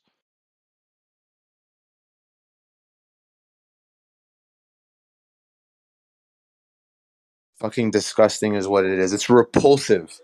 It's repulsive to every human being with the conscience when they initially see this shit. It's fucking repulsive. It's gut wrenching. And it's What's quite unnecessary. amazing? What's quite And it's quite amazing unnecessary. And about? guess what? Guess what? And if any kind of heaven does exist, I guarantee you this beauty necessary is not gonna fucking exist in heaven. Because if it does, it wouldn't be fucking called heaven then. And it's Well, the for that beautiful reason. thing. It's for that reason it's fucking perverted and fucking thick and inverted and disgusting. Well, the It's beautiful sick. thing about Mother Nature is that man cannot survive without Mother Nature, right? At all. But you take This man out of world. the equation, and every bug, little bit of bacteria, the animal, plant, and everything will survive quite well and thrive. But man cannot do without Mother Nature at all. This world.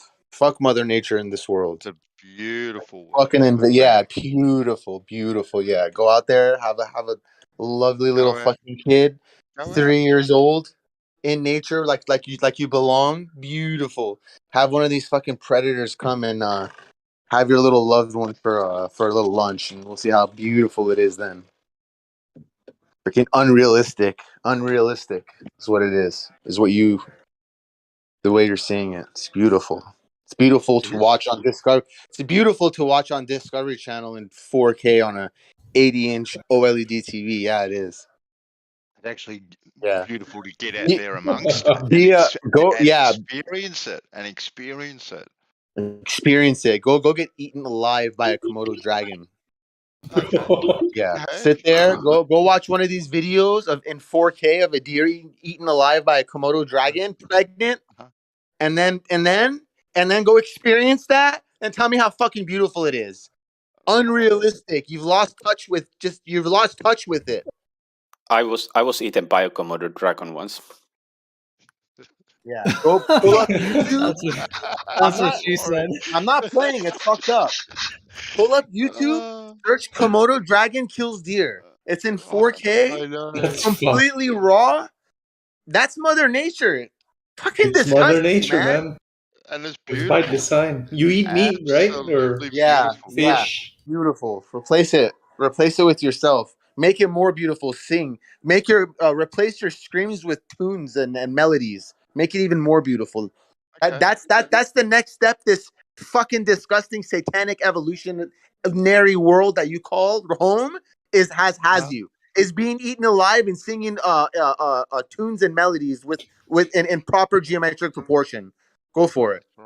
That's why I embrace it. I revel So in is it. there And all I'm glory? Is there any beauty in life? Yes, there is. But this world, all this world is death. Life comes from somewhere else. But there's still life in order to Life be doesn't come death. from this world. Life comes from somewhere else, and that's where the beauty lies. This world is that you know what they say. I walk through the valley of the shadow of death. The shadow of death is this whole fucking world. None of you kids are aware. Identifying with your That's not quite bodies how I and your see thoughts, it. and go ahead. I hear you, man. Well, yeah, I would say that one way I would say is that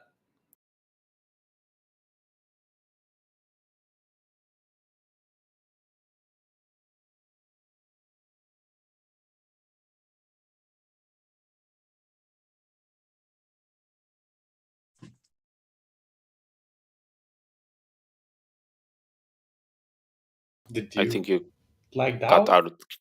I think you cut out, Gio. Yeah, Gio, I think you're lagging.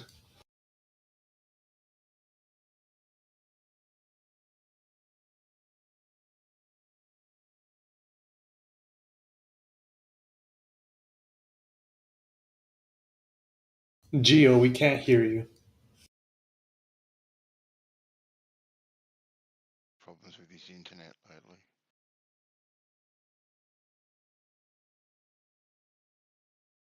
If we are not the all itself directly, if we're not that, at the very least, we're multidimensional beings. experiencing multiple realities simultaneously at different levels at once, and you are in one of them right now. And nothing about you in Well, this actually, body, yeah, that actually does, in a sense, connect to what I was gonna say. nothing. Yeah, which is how. Go ahead. Sorry. Go ahead. Well, I mean, let me finish the last part, like 10 seconds. Nothing about this body at all in any way is you, the real you. Not your body, not your history, not your beliefs, not your height, not your looks, not your culture, not your DNA, not a fucking thing. That's usually what ugly people Go say. ahead. What I was gonna say I'm just is kidding. that. What I was just gonna say is that, like, I see this in terms of being like a plane of existence, to where it's just a physical plane, but it's an interface between essentially the angelic realms and the demonic realms, like the above, the below, and so it's like a meeting place, and even like the concept of like the astral plane and that kind of concept as well. But that would be like the spiritual kind of meeting place between these worlds, and then those are all overlaid over the physical world. I'll tell you what, if the elite, knew that and trying to hide it from, why they would worry Spiritual is about. not astral. No way. Never mind. Hold up, man! You interrupted Grim. Go ahead, Grim. I don't see why, if the elite know that, right? I don't see why they need to take everything from us then, if they know that they're just going to have everything in some afterlife.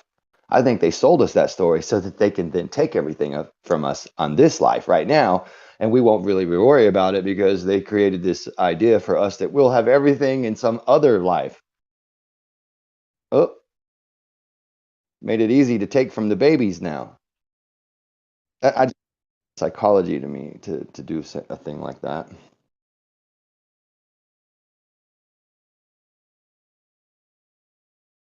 Me being one of the babies, just.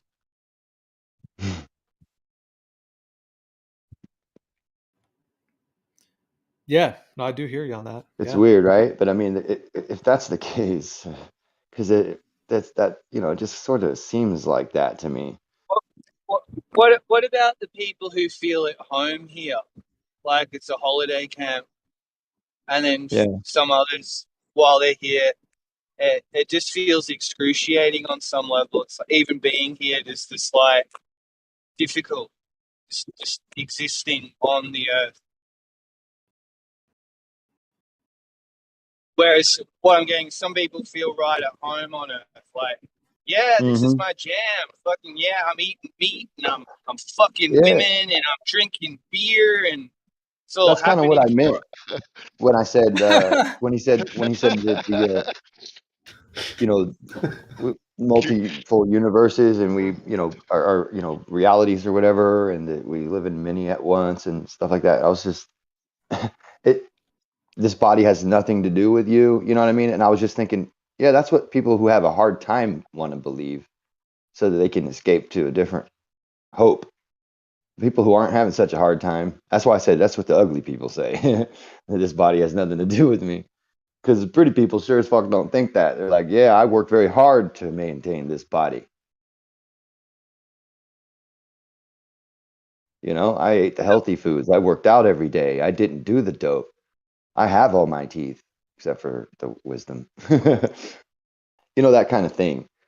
Some people take pride in it because they worked hard on it. So I can see, and the results showed. So I can see why some people would think, oh, you know what I mean? It'd be more readily acceptable to those other ideas. This isn't mine. I'm not worried about this now. I'll just get a better one in the next life or something. Like you might not be. You might have got rope-a-doped into pissing away the only time you have to connect to material.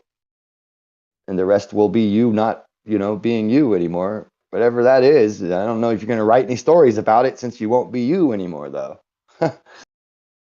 Or even think about it, maybe. It might just be a bolt of lightning without thought, just direction. You got to be somewhat responsible for what you make of things, don't you? Yeah. You got to be somewhat responsible for your own happiness and your own place where you are. So true. And if it helps you to get through the time by thinking a particular thing about hope in the future and all of that, don't let I'm not here to take that away from you. No. You know what I mean? Because how could I have no idea either. I'm just saying shit like, you know, it seems like something that the elite would tell you so that you'd piss away this life You could and see allow it them to like take that, it. but they Well, you know, if still you take some die. good philosophies, you know, and then you mix them up with some mind-bending bullshit so they can, you know, they say, well, look at all the good stuff that's in here. Like, yeah, but then they get you on the bus and drive you off the edge of the cliff with this mind-bending bullshit. Plus, how do But you this know the good elite are stuff happy? existed. Yeah. But this You good know, stuff existed before they wrote this I don't stuff think that's they are at incorporated all. with all that Yeah, mind bending. especially at those higher levels, they're experiencing like profound levels of mental tension and torment. They're the ones really in hell. Well, that's yeah, the human this could be a condition, living right? hell. Doesn't Yeah, matter if you because have money or not. this system isn't conducive to fucking a functioning, healthy human. It's not conducive mentally. It's not at all.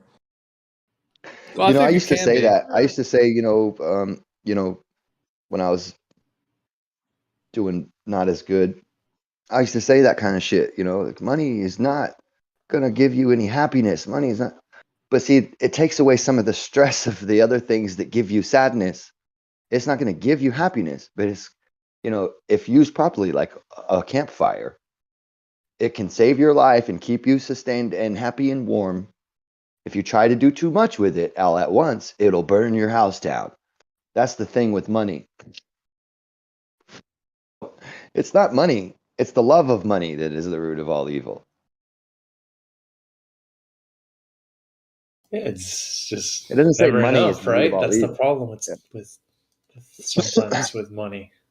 Well, see, that's an addiction thing, right? You found that you can do it. You got an endorphin release from it. You want to seek those endorphin releases like a junkie, and you get addicted to making money. I almost fell into that. Then I stepped back and went, "Oh no, I don't need another 40 acres and then a bigger hassle and another this." And you know what I mean? So I Yeah. stepped back and just, I'm happy right here. Actually, I don't have a lot of stress. I mean, I Yeah, could you just scale ride this more, out forever. you might have Yeah. more stress, but I have the literally no bigger stress. the I scale, create my yeah. own stress on Discord, dude. The rest of the life is smooth right No, now. I'm saying if, for example, you're to scale Oh shit! Did I bigger, just there say might that be out more loud? Knock on stress. wood. True. Plus, I'm knocking on wood. Yeah, you gotta count your blessings. Oh, I thought I heard you hit your head. Oh my god. Anyone ever have you do this to him? No. Paint fucking brown grass. Green, yeah. And put the house up there. Take care of that. Hey, Electric Universe, I'm gonna send you 2 links real quick. Shit that comes off in the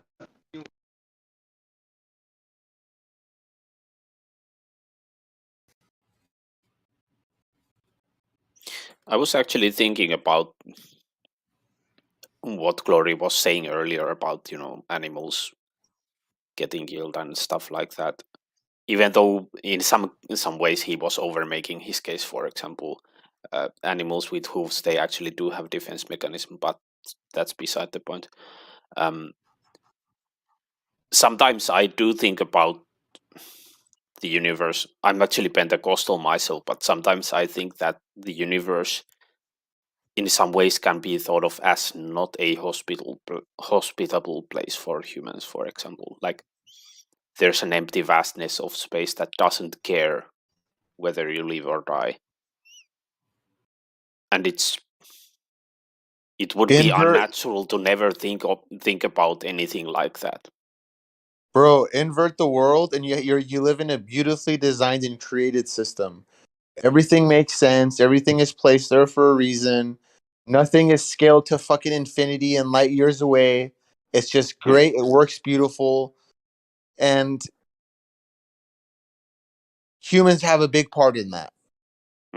Versus Okay. this other one, we're on this ball and fucking God knows infinity, to scales in ratios you can't even imagine. Like, fuck, man. Wow. There's multiple ways of looking at it, right? If you want to go down every single aspect of it. Sure. Yep, sure. But I'm not sure switching from globe to concave actually solves the problem, because like everything that works on globe works on concave, which means all the problems that go with that also come to concave. So No, yes, it's the not infinite. the Yes, direct. yes, they do. The sun isn't 93 million miles away. It's not bigger than the Earth. It's small. It's close. All the stars, all the galaxies, all the superclusters and galaxy clusters, it's all small and within the Earth. Someone on the other side of the world from you is further away than any star or galaxy or even the center of the world. They're further away from you than that. It's not a direct scale. It's just an inversion at the very beginning to comprehend it. You're on the inside of the shell, and then everything is completely different from there.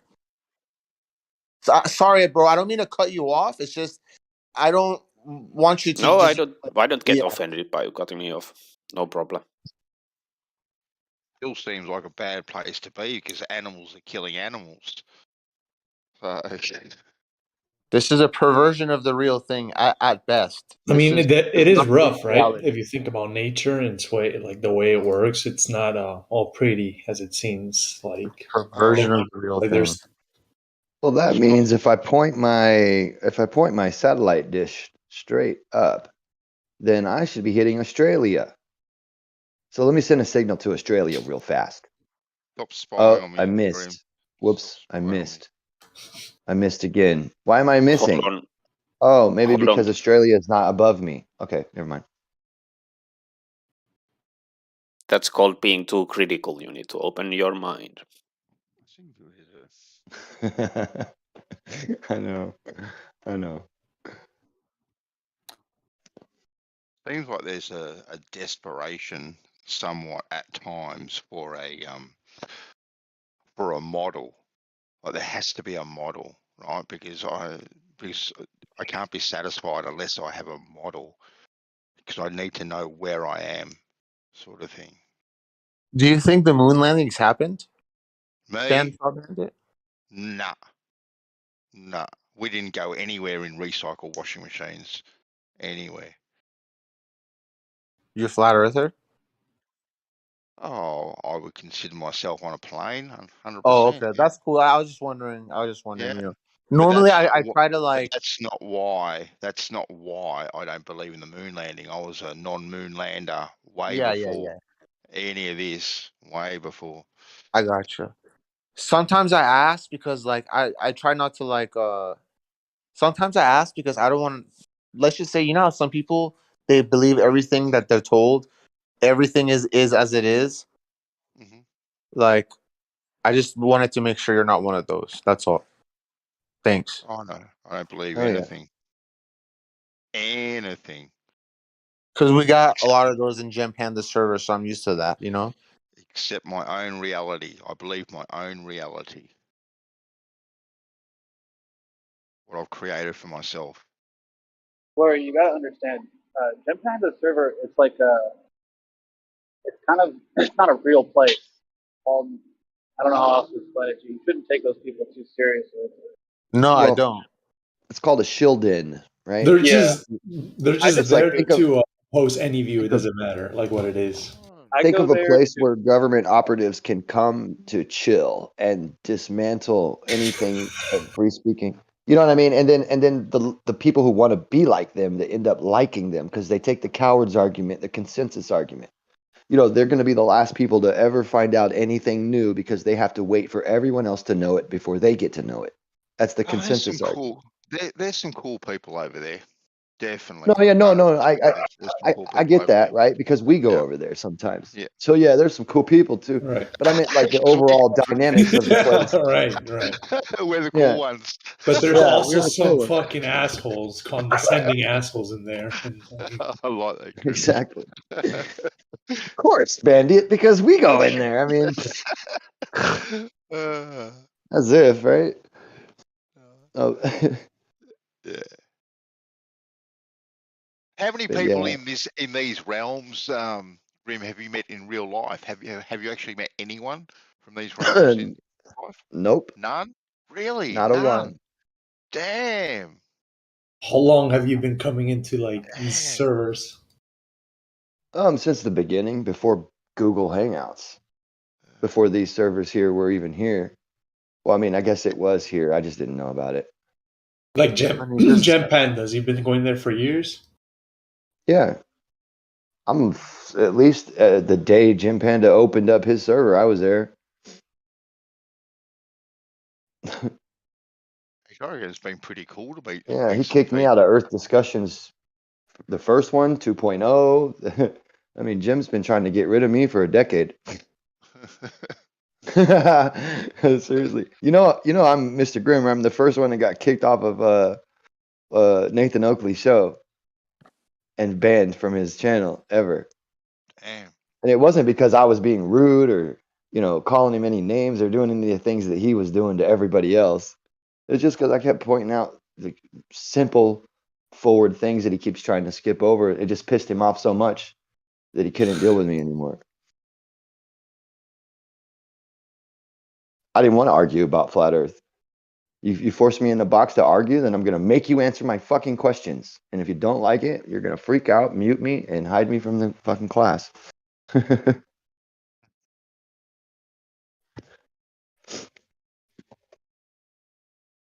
Hey, He couldn't could I ask a grasp that I was question to there. I All was there Glory? to just like put the ballers in line when they start telling you different things. Like, there's only one answer for this, and there's no other explanation. And I would be like, y'all can't be saying that to the flat earthers, man. I might not be a flat earther, but I know a bullshit argument when I hear one. Sorry, brother. Go ahead.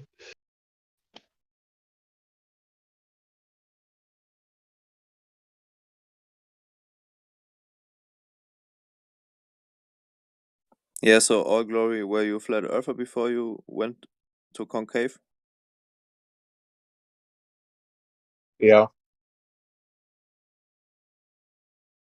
Yeah, alright. Just I mean, not trying to imply anything, but for me it's just that this upside down thing on a globe or this antipodal subject in its entirety, at least for me, contradicts common sense so deeply that I can't It's more accept it. realistic than for me. It's more realistic than Pac-Man. Reality. But yeah, I heard you talking about that before. What do you mean by Pac-Man? Do you mean there is a necessity in reality where we just teleport on a flat No, Earth? he's saying to him it's more The sun? real than the Pac-Man version of the flat Earth model, which is What's the the only thing he Pac-Man? has Like, left. It's if the sun has to disappear from on like one a end and teleport, come back, huh? Yeah. yeah, and Yeah. just blink back into existence on the other side Yeah. instead of explaining the the sunset or sunrise. Yes, is that what the flat Earth model shows? That like the sun just teleports? Not the Basically? mainstream one. If you can show me the flat Earth model, please. Well, I don't the understand problem, There's no the the flat we Earth flat Earth model, and model. that's Yeah, the there. problem. Is we there run any into a problem. consensus on any flat Earth model? Is there any consensus on any of them? No, Only it's the not. attribute, the first Yeah. attribute that it's flat. Yeah. On that. Yeah. No The shape, no plane, nothing. and that's Yeah. it. Yeah. I mean, Yeah. I get where you're coming from because when we apply a coordinate transformation, we end up with a flat Earth, like in a cylinder, where it would like dictate there's a teleportation happening in reality, but only if you use the parameters given from the globe model and apply a coordinate transformation. So if Right, there are because that things you'd have to have. deliberately left out, which are not discussed even in the data of the globe model, we can't derive a certain and working Earth model is then. concave, guys. You're gonna find out. It's concave, straight up. It's bending up. At the center of the world is our creator. Is the manifested version of our creator. Yeah, The but source of life.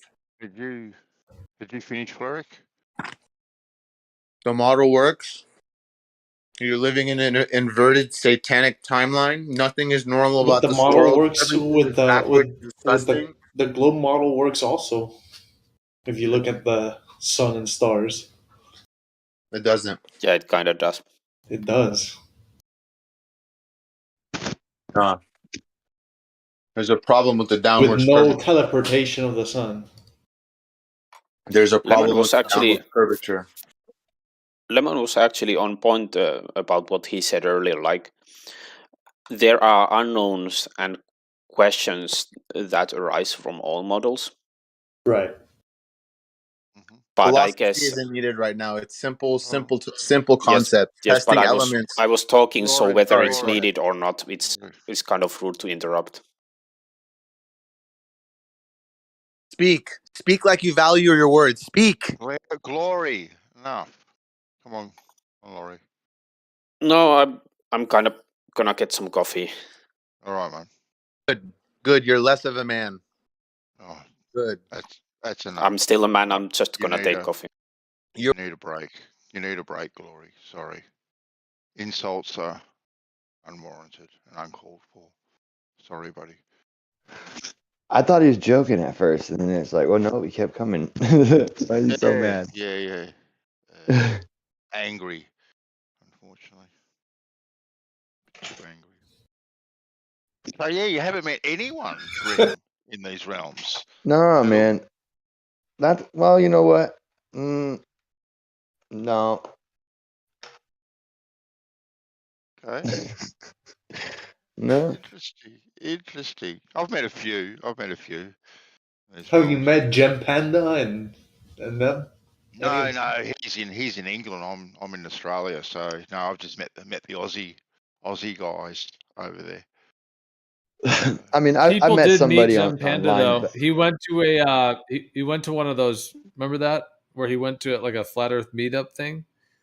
Gem Panda showed up. Was that on the Globe tour? He rocked up. Joe. Is that the one you're talking about?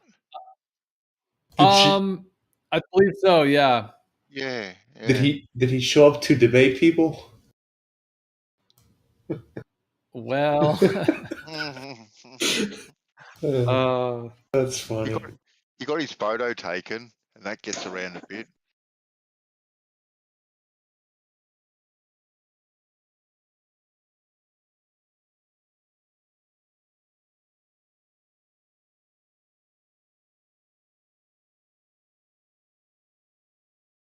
But yeah, I have officially been at the biggest Australian flat Earth meetup.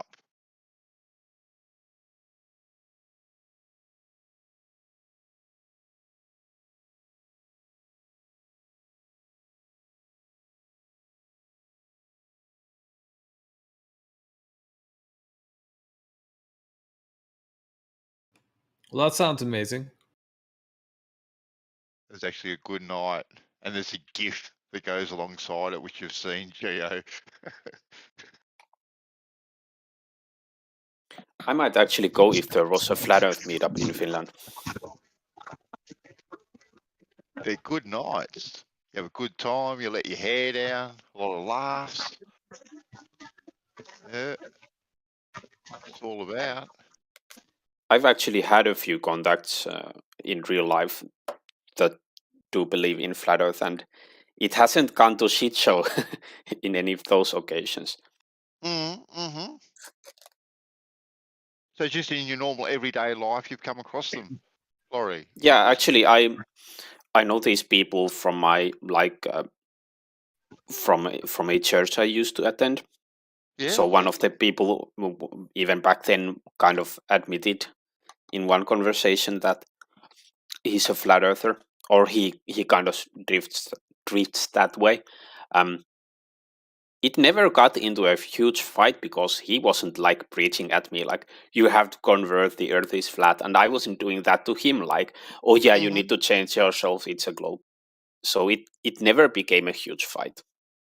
Nice. And then just a Wait few till you months meet a back, woman flat earther, dude, because they don't mind fighting with you in public and shit. You know, embarrassing. Yeah. I mean, this lady was yelling at, oh yeah, so you're defending babies and adrenal chrome and all this shit real loud in a public setting, and I was like, holy shit, bitch. I'm just saying, you might want to check into it really closely instead of just pulling a couple videos off YouTube. This shit is serious. Yeah, I think it depends on the people, but I guess I've been fortunate with the people that I've met in real life that support the flat earth. There was a second, like there's one other dude as well, but I never really talked with him much. But just a few started with months flat back. Earth. The conversation started. She said, "Oh, I'm a flat earther," and I was like, "Oh, cool." You know, and she Yeah. was like, and adrenochrome, eating babies and adrenochrome and shit like that. And my eyes started to glaze over. You know, like, oh God, can I escape? I can't escape. Like, you Yep. won't suffer that shit just to be with a chick if you have any kind of an IQ. I'm sorry, you won't. You couldn't. Your brain won't let So you. it was like a date type of situation or something? Yeah, a river type situation, you know, and then Oh yeah. walks up and starts talking to me because I'm smoking a joint or something with a friend or whatever. And next thing you know, they're trying to convert you to flat Earth by telling you about the bushes eating babies and shit. Yep. It's like, wow, maybe one subject at a time. Because I mean, I didn't want to tell her, oh yeah, I've been arguing with flat earthers for a long ass time. I haven't really been paying that much attention to the other stuff other than that it sounds super crazy. And if you mix all that stuff in together, then no one's gonna focus on really. You see my reaction is glazing over. I bet you get that a lot. And I started getting kind of like, Yeah, Grim, what kind of reaction do you get when you if you tell people that you do same. believe Earth is a globe, but you come to places to discuss with a whole bunch of people who don't think it is a Oh, it's globe? the same reaction And I get with when I tell the Globers that it's what an is their electric reaction? universe. It's an electric universe. That's why I try not to pile too many things on at once, because I know I got a lot of. That's what I was trying to. You know, I know even if you are right, if you overload somebody with that many different world-shaking reality changes, they're not going to accept any of them. So you might want to feed them one piece at a time. If you know what I mean. So the same response I get when I go into the gym or something when I'm talking about tattoos and then I switch to Hey, discoveries Grim, I about the think your plasma. mic went out, bro. It's like really muffled. I can't really hear. Really? Yeah, really. Oh God. Sometimes if I'm not holding my phone up, there you go. it does something weird. Yeah. That's better. I think somehow it's connected to the the equilibrium balance thing on the phone. Somehow my mic is fucking connected. Like when the rotation screen tries to rotate, it fucks with the mic too. It's a glitch. To your MEMS accelerator. Yeah, that's what it is. Yeah.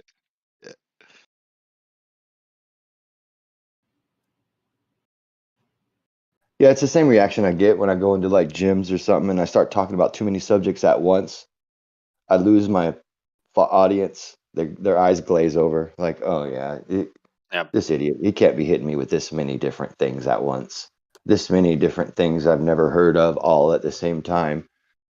It must be wrong. I can, because a guy, he can imagine that maybe there's a thing he hasn't heard of or two, but not one guy's going to come to him with all 10 things that he's never heard of. It's usually not the case, so that when you do that to somebody, you overload them. They're like, they won't take in. If you think any of those are the most important subject, that one just got thrown out too with all of it. So I try to focus on one thing at a time when I'm hitting that audience, that kind of audience. A person I know is not going to accept it. Yep. It actually is funny you mentioned that in the conversation you were wondering whether you should tell that, I've actually been talking to people like flat earthers for a while. It somehow seems that when someone comes to a conclusion like the earth is flat, they kind of assume that you haven't been to it and you don't know anything about it. Well, that's why I was being quiet. I wanted to hear like her whole, her whole gear, the whole thing, let it just spin through. And hers was the weakest one I've ever seen. She's definitely not a smart flat earther. I mean, with friends like her, you guys don't even need any enemies. That's what I was thinking. Like, oh my goodness, I'm glad you're not in these roomes. They'd eat you up. These flat earthers would set her straight. She couldn't like pinpoint any of her arguments, and I wasn't trying to hold her feet to the fire because I just wanted it to go away. Yep. Ugh. Yep. I get the same reaction when I tell people I'm speaking to globe earthers. Their eyes just like roll back in their heads. They go, "What? Speaking to globe earthers? What the hell is going on? There's globe earthers out there? What the hell are Really?" globe earthers? Yeah. Who What are are these globe globe earthers? earthers you speak of? Exactly. It's so true. I guess technically I'm a globe earther, right? Like, am I? They wouldn't really know for sure. If you think you're stuck to the outside of a massive sphere, then yeah, I would say so.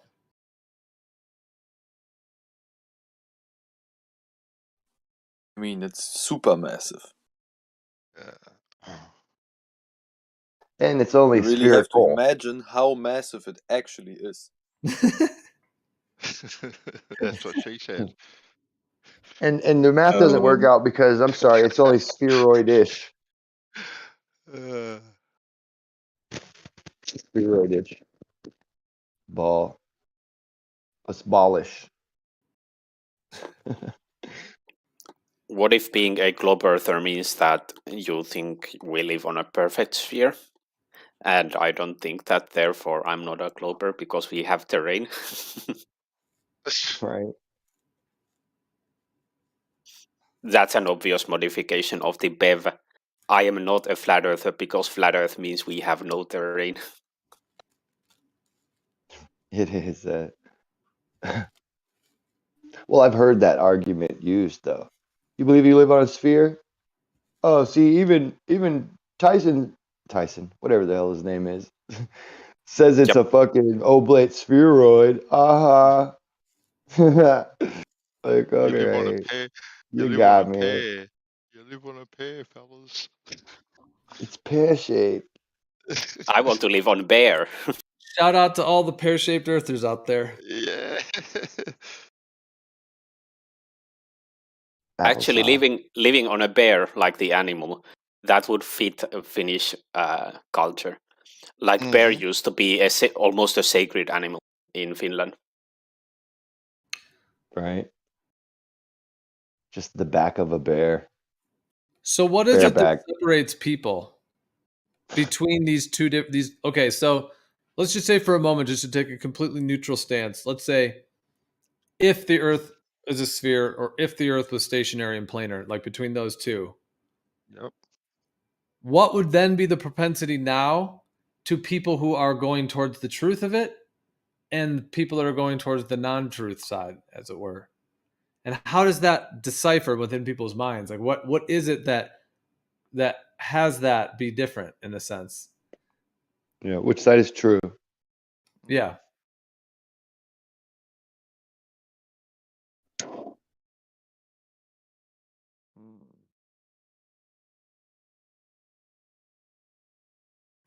And then it's like, I mean, you can't get around the fact that, like, because Grim, you know this, right? That like the official WGS 84 model that they use is through this National Geospatial. It's called the National Geospatial Intelligence Agency, and it's basically like a sister intelligence agency to like the CIA and the FBI. So it's basically part of that network, and that's where the WGS 84 comes from. So Anything that's got intelligence agency in its title is suspicious right off the bat. yeah, and that's the official globe Earth model. Yeah. To counter all that bullshit, we need a stupidity agency that's actually intelligent.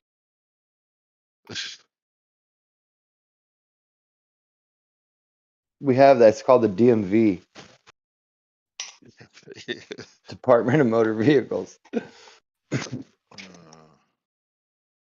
Yeah, all the stupid people drive. It's weird. I think there should be more to the driving test than there is.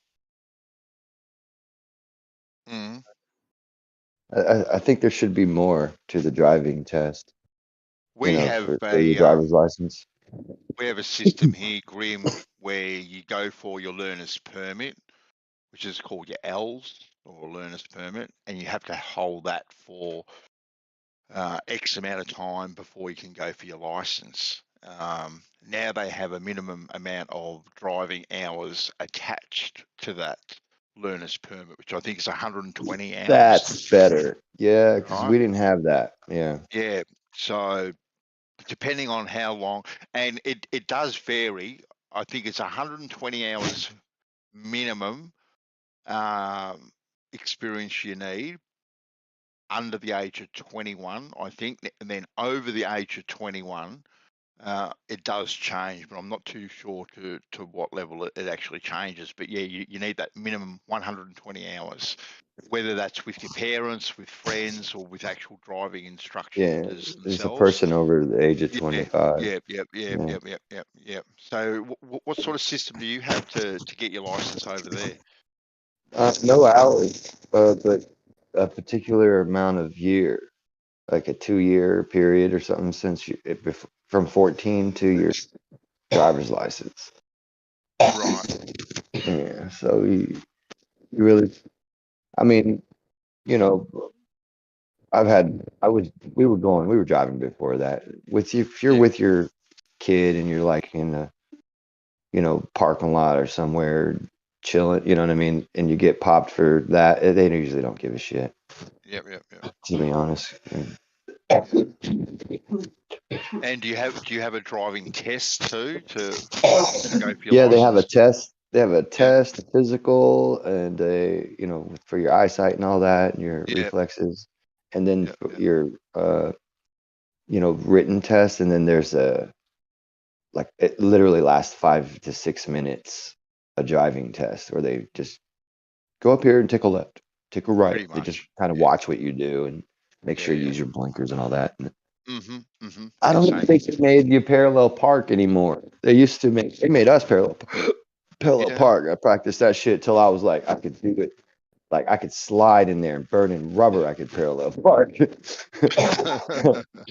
got so good at that shit. And then I see these kids today, and I'm like, they don't practice parallel parking. That was my favorite thing. You know what I mean? Like, even my mom, she, with the Lincoln and shit, she was like, "Oh, will you park the car for me?" Because she just couldn't get it. I thought it was the easiest thing. But I wasn't scared to bump somebody. I never really do, but that. I think that's what my mom's fear was. Is, oh my God, if I even touch that car, like she'll think it'll damage it or something. Like, no, you can touch a car, it won't damage it usually. Back in that day, we're talking about Lincoln Continentals and shit, and fucking, Gran Torinos and big old bumpers. These cars could bump each other a little bit, Yeah, designed to bump. Yeah. They actually sell like little pads for cars, like people in like New York, like Manhattan, like every car has like one of those pads on the front and the back because you know that you're gonna tap, someone. Yeah. Well, that's, I think, a big reason why we had bras and shit. Well, now they've got all the sensors and all that For sort of stuff on cars. the cars now. Yeah, beep beep beep beep beep beep beep. Or you got the reverse cameras and stuff all over the place. People can't use those either, man. They freak out, man. They'll be a foot and a half away from a thing, thinking that they're touching it. Learn your vehicle, man.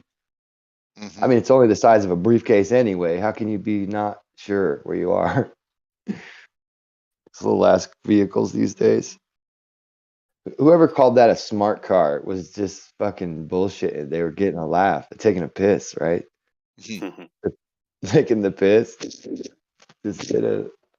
Am I using that right? They even have the cars now that do the assist in parking and all that sort of stuff, don't they? Assist your parking. The day I saw that concept, yeah, they do.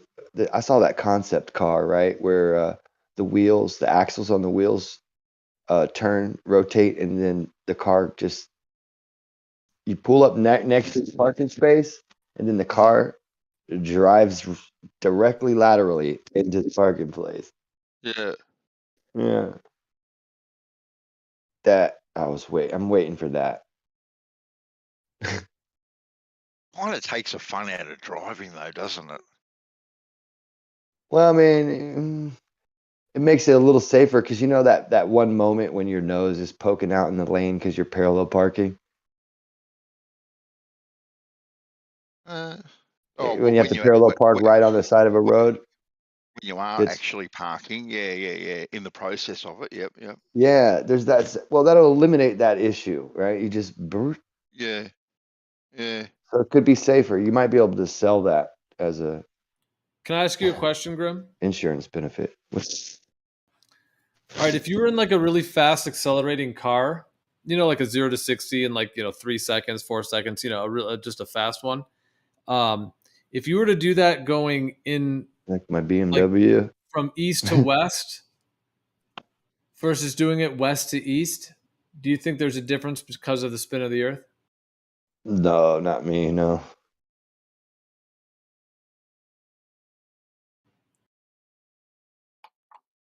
Yeah, let's get started on Coriolis. We've been talking about it for the last week, and well, I'm connected to the ground the whole time. Why would I worry?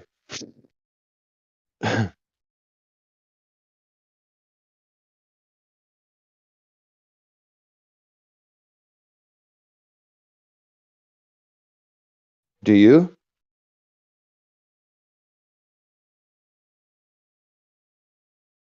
Gio? What's that? Do you think it would be affected by Coriolis? I mean, do you think that's what somebody thinks, or is that what someone told you or something? Like, I'm curious about that question. Where'd that come from? Yesterday, Bob said that. I was just asking you in general what you thought on that.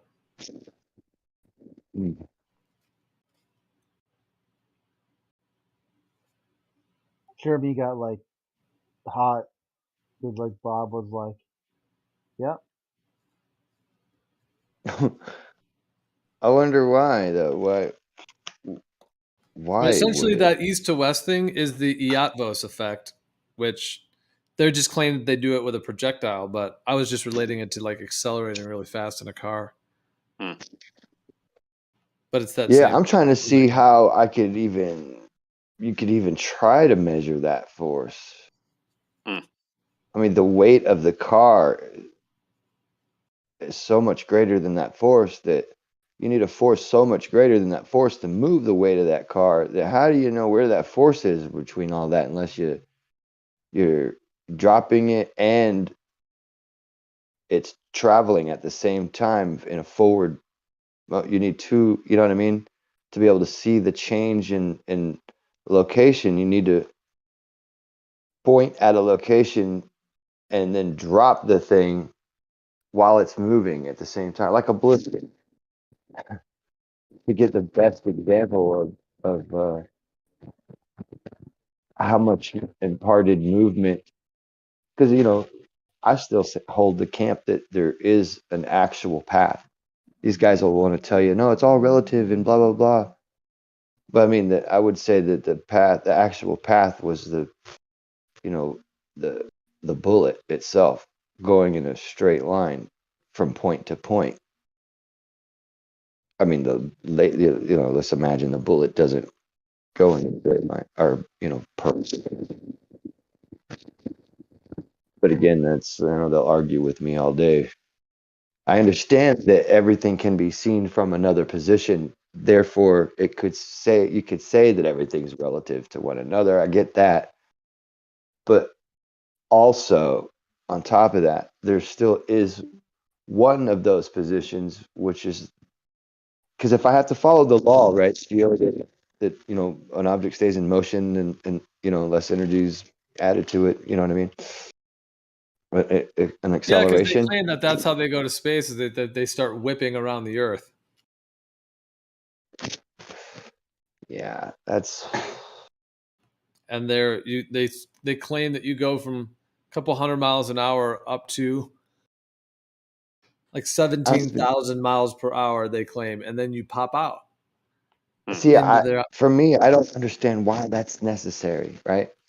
If the I mean, if is the that force I'm happening though? Like, already are they leaving shooting Earth, out of the sky? well, I can jump in the air. If my body has enough energy to leave the Earth, then that's that much energy continuing to get me out of the Earth. You know what I mean? Like, why would I need to be going any super amount of speed other than where I'm already going? I could go. Why couldn't I just go 2 mile an hour out of the gravity? If I can levitate 2 mile an hour in any other vehicle, it's like, why would I need to be going so many 24,000 miles an hour? And I think 88 miles an hour. You're good to go.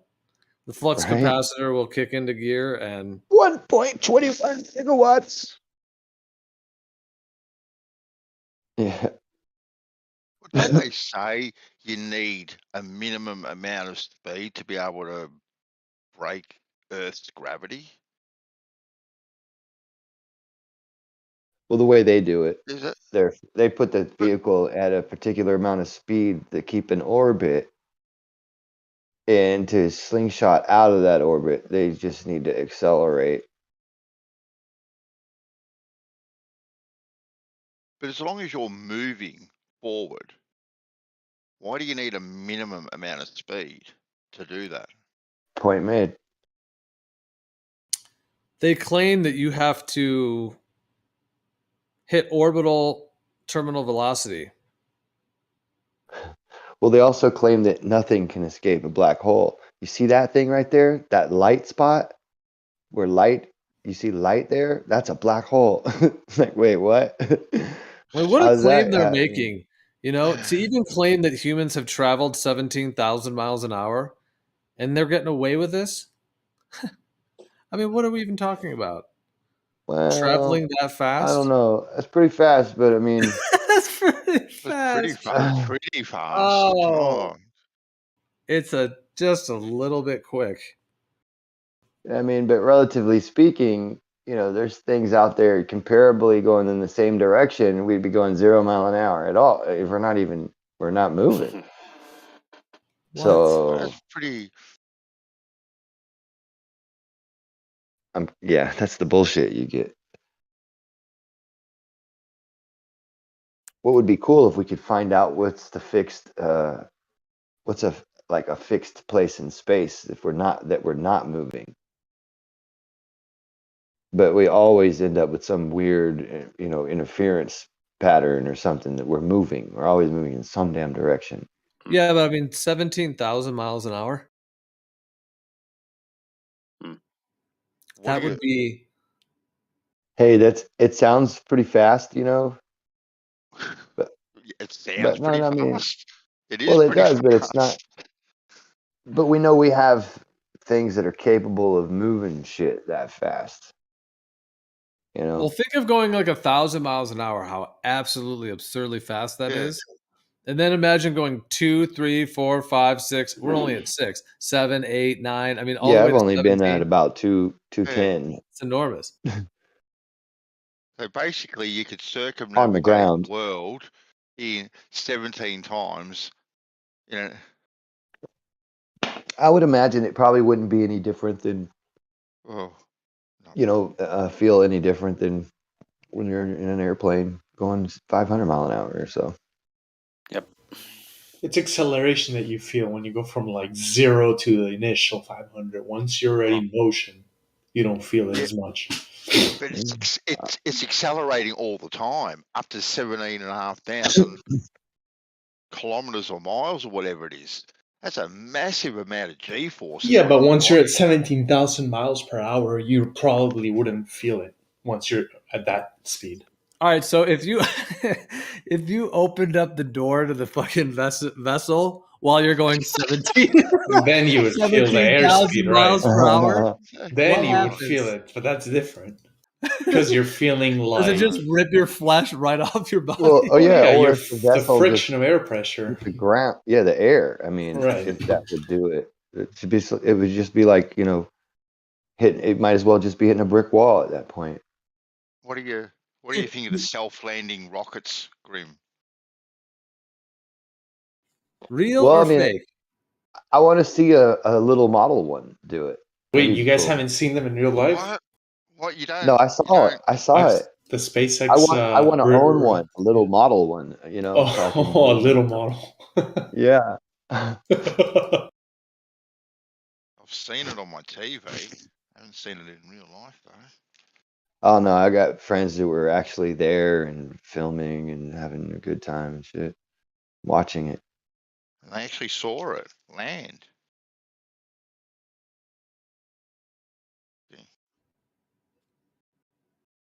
Okay. From a distance, yeah, they did let some people see, but I think it was pretty far away.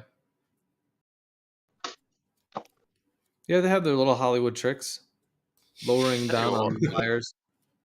I mean, I don't know these people very well. And they go to a lot of Giants games and shit, you know, so they could be full of shit. Probably.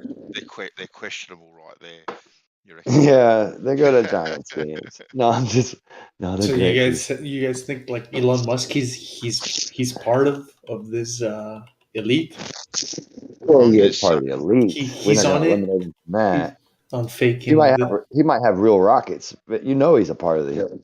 Yeah. I mean, he's a billionaire, but is he Spread like no on? He knows that the Earth is flat and like that there's a dome, and like he's faking it. Who knows? Or who knows what he thinks? I'm the only one who can say that he's faking it for my reasons. He knows that it's electric out there. He knows it. He knows it. He's fucking faking it and gatekeeping. Making gatekeeping the EU. But yeah, those rockets, those self-landing rockets with that little itsy bitsy little puff of smoke that comes out the arse end of them, apparently supposed to slow them down from terminal velocity and land nice and smoothly. That doesn't make logical sense, Grim. Seeing that, when you see the imagery of it, come on, something doesn't compute when you see that. Well, it's like nothing I've ever seen before. Mm-hmm. I mean, what's so special is just a rocket landing backwards. What's with so GPS? Oh, yeah. Why don't you make one? Oh no, it's not hard to. I mean, it's probably hard to make, but if you think about it, it's just the same thing as it going up. It's just coming back down. Dude, that thing to me was so fake. Like the little plastic rudders that they showed on it, completely looked like a model. It was a joke. Amateur rocketeers can't make self-landing rockets. They can't make them. Yeah, it doesn't even work. Physics doesn't even Well, work. that's because they take a lot of gyros and sophisticated processing equipment. Like they got to be fast. This like is they not have even that impressive technology, honestly. I saw the drones that can, catch balls and throw balls and nets, and they can be programmed to do all kind of stuff, and they have really fast correction response. Impressive technology would be if we could some type of craft where we could go to certain points in like, for example, like Jupiter or Mars or any of those places in like minutes or even less. That would be impressive technology. Well, I don't think we're there yet. You got to get out of the atmosphere first. Hey, we're a long way away from Jupiter, which is just another light in the sky.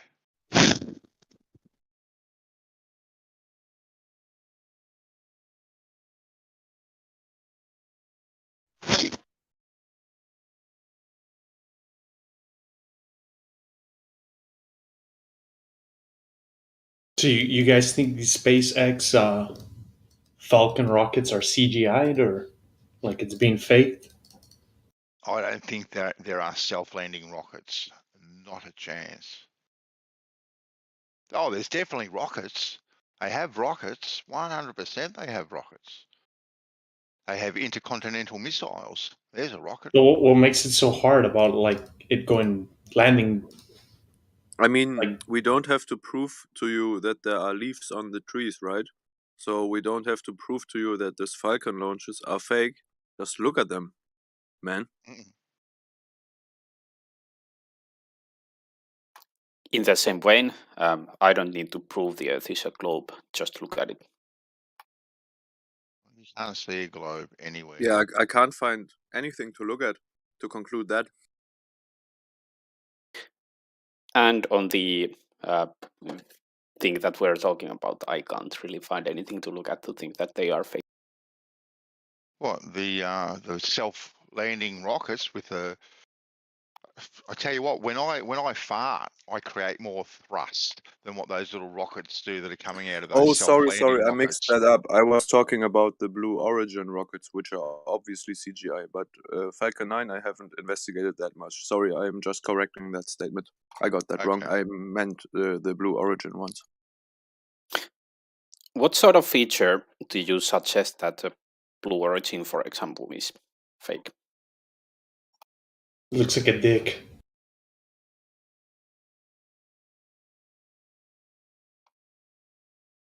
That sort of is what rocket looks like, yeah.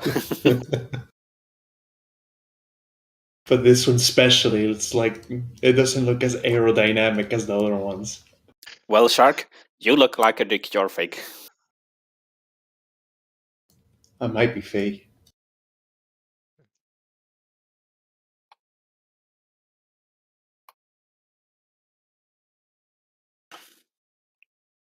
Which side of the aisle are you on, by the way, Shark? I need to pin you down so I know which category you fit in. Like I need to make sure if I need to be nice to you if you're a glober, or if I can be mean to you if you're something else.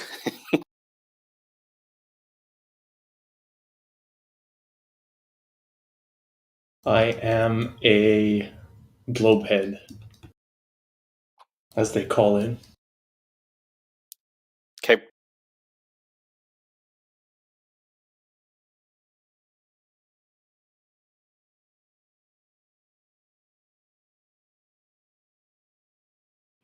Do you think you guys would feel bad that you were telling others the Earth was a globe if you found out it's not?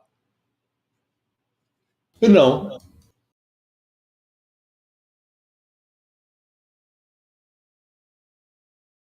Everything leads to it being a globe, like the way everything works. Everything?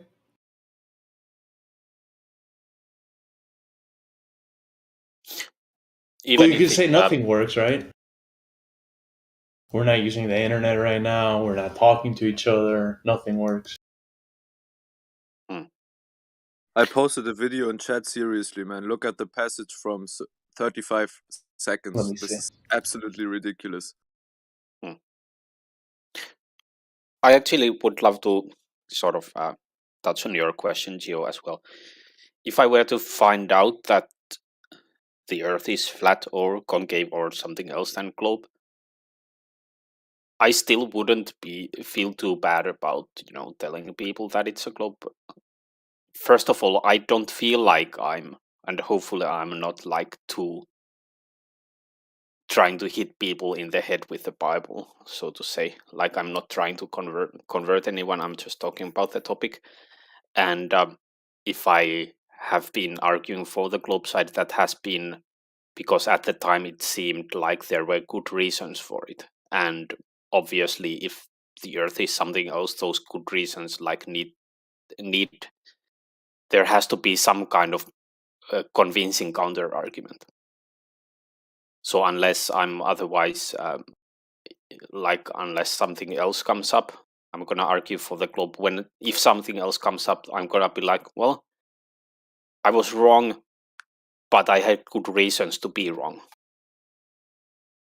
Don't you think just the idea that you can that everything we observe and feel and experience seems like a stationary plane? I mean, I know that's not enough for every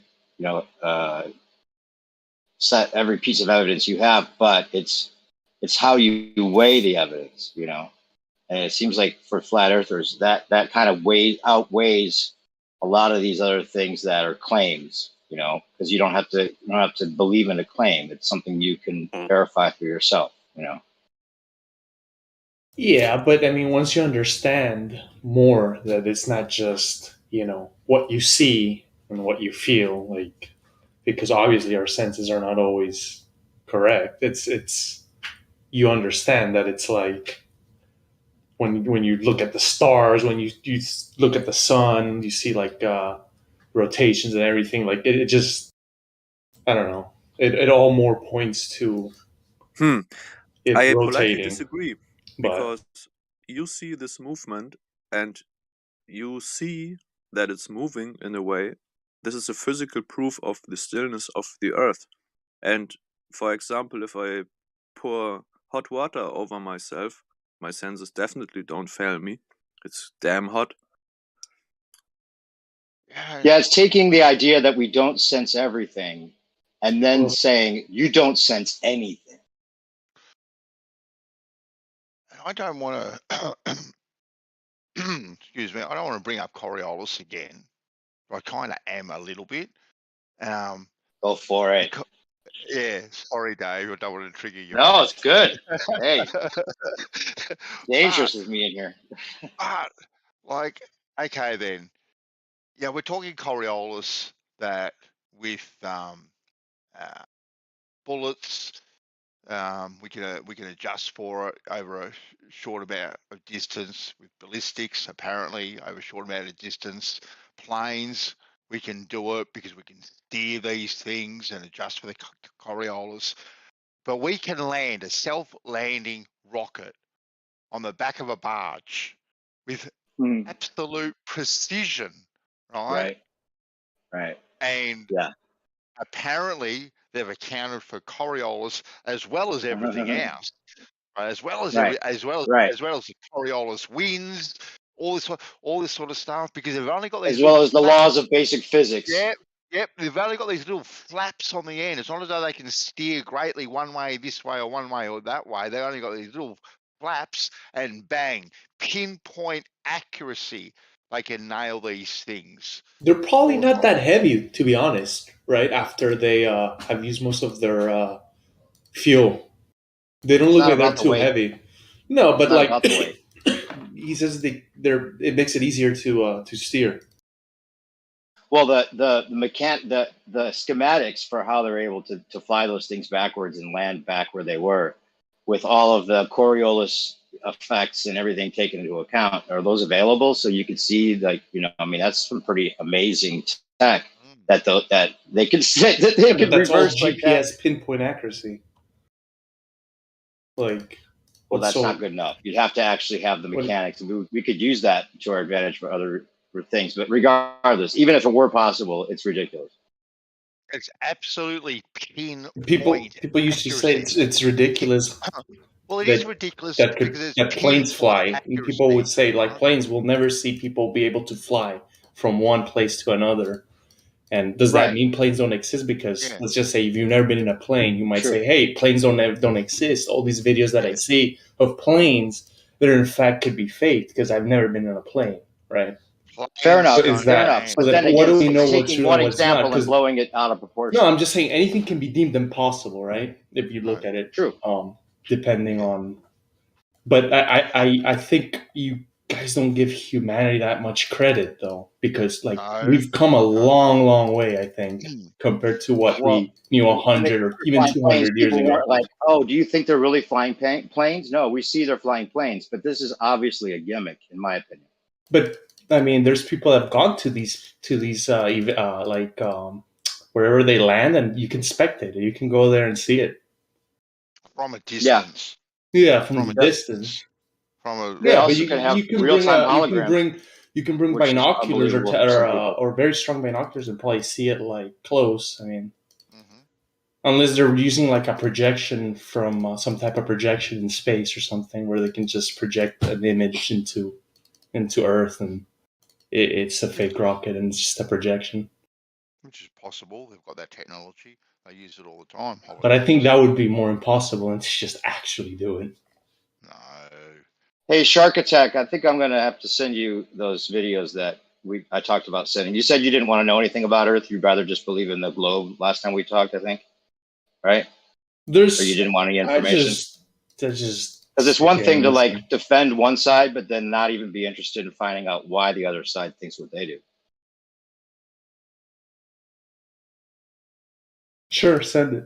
I'll watch it. All right. Boom. And actually, Lori, I think I was responding to your question about your statement about the evidence that you might. Oh, did he leave? Wasn't he's left. it was him? It was he that said maybe it was enough to get him thinking. He's back, I think. Lori, wasn't it you saying that you said you're going to defend Laurie's not. Who was it that was saying they're going to defend the globe unless they've got better evidence on the other side? Is that Lori? I think Somebody in here. Yeah, I think. Oh, I heard glory. Sorry.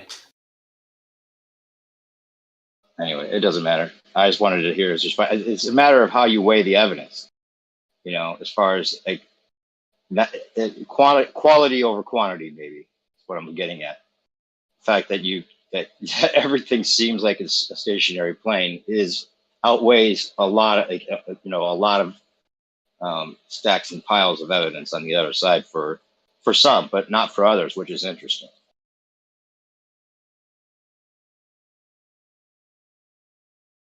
So you're saying if we were in a stationary plane, we would feel some type of motion?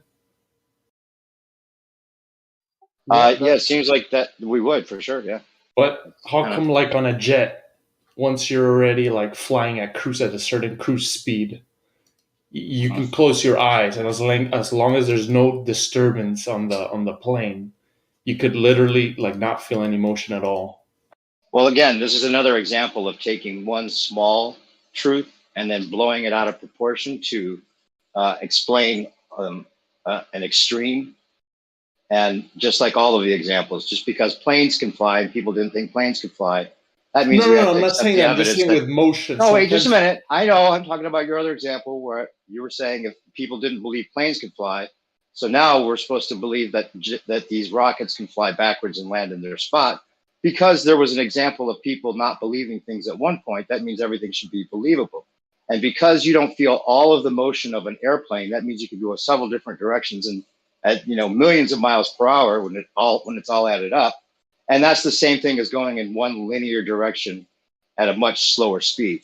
And you can feel the plane movement, not the full movement, but you're on a plane. You feel movement. And I know that you could maybe make it so smooth that you wouldn't have any idea that you're moving. That's fine, one linear direction. But that's, again, taking one little small example of a phenomenon that's true and then making it excuse things that would be impossible. What I'm trying to say is, once you have constant speed. I understand that. You don't have to explain the basics. I understand the theories. Gotcha. Right. But it's not constant because there's lots of different things that they don't allow, that they don't really make you aware of. Elliptical orbits, which require a change of momentum, as well as acceleration, as well as the fact that we're not even on a perfect circle. Oh, we're supposed to be on a ellipsoid, right? And if it's an ellipsoid, then it's not a perfect circle to begin with that we're rotating on. So where's your perfect circle and your constant motion? Plus, it's a constant acceleration just for the orbital, right? And there's a difference between constant acceleration and constant velocity. You have to look into all those details. And some of the videos I just sent you will help you answer some of those questions that the one flippant answer from the baller side that satisfies you now may not. It's a different vectors too. Different vectors, different directions. You would feel motion from a change in direction or a change in acceleration, right? And you have all of that with the globe model. Don't let them convince you that there's none of that. Yeah, not even that you would feel it, but there has to be. Exactly. And with all this motion, this perpetual motion machine, there'd be some way of harvesting that power, that energy. Yeah. The Earth is constantly spinning. That would create energy. Yeah. How are you going to harvest it? Somehow. I mean, there'd be some way of doing it.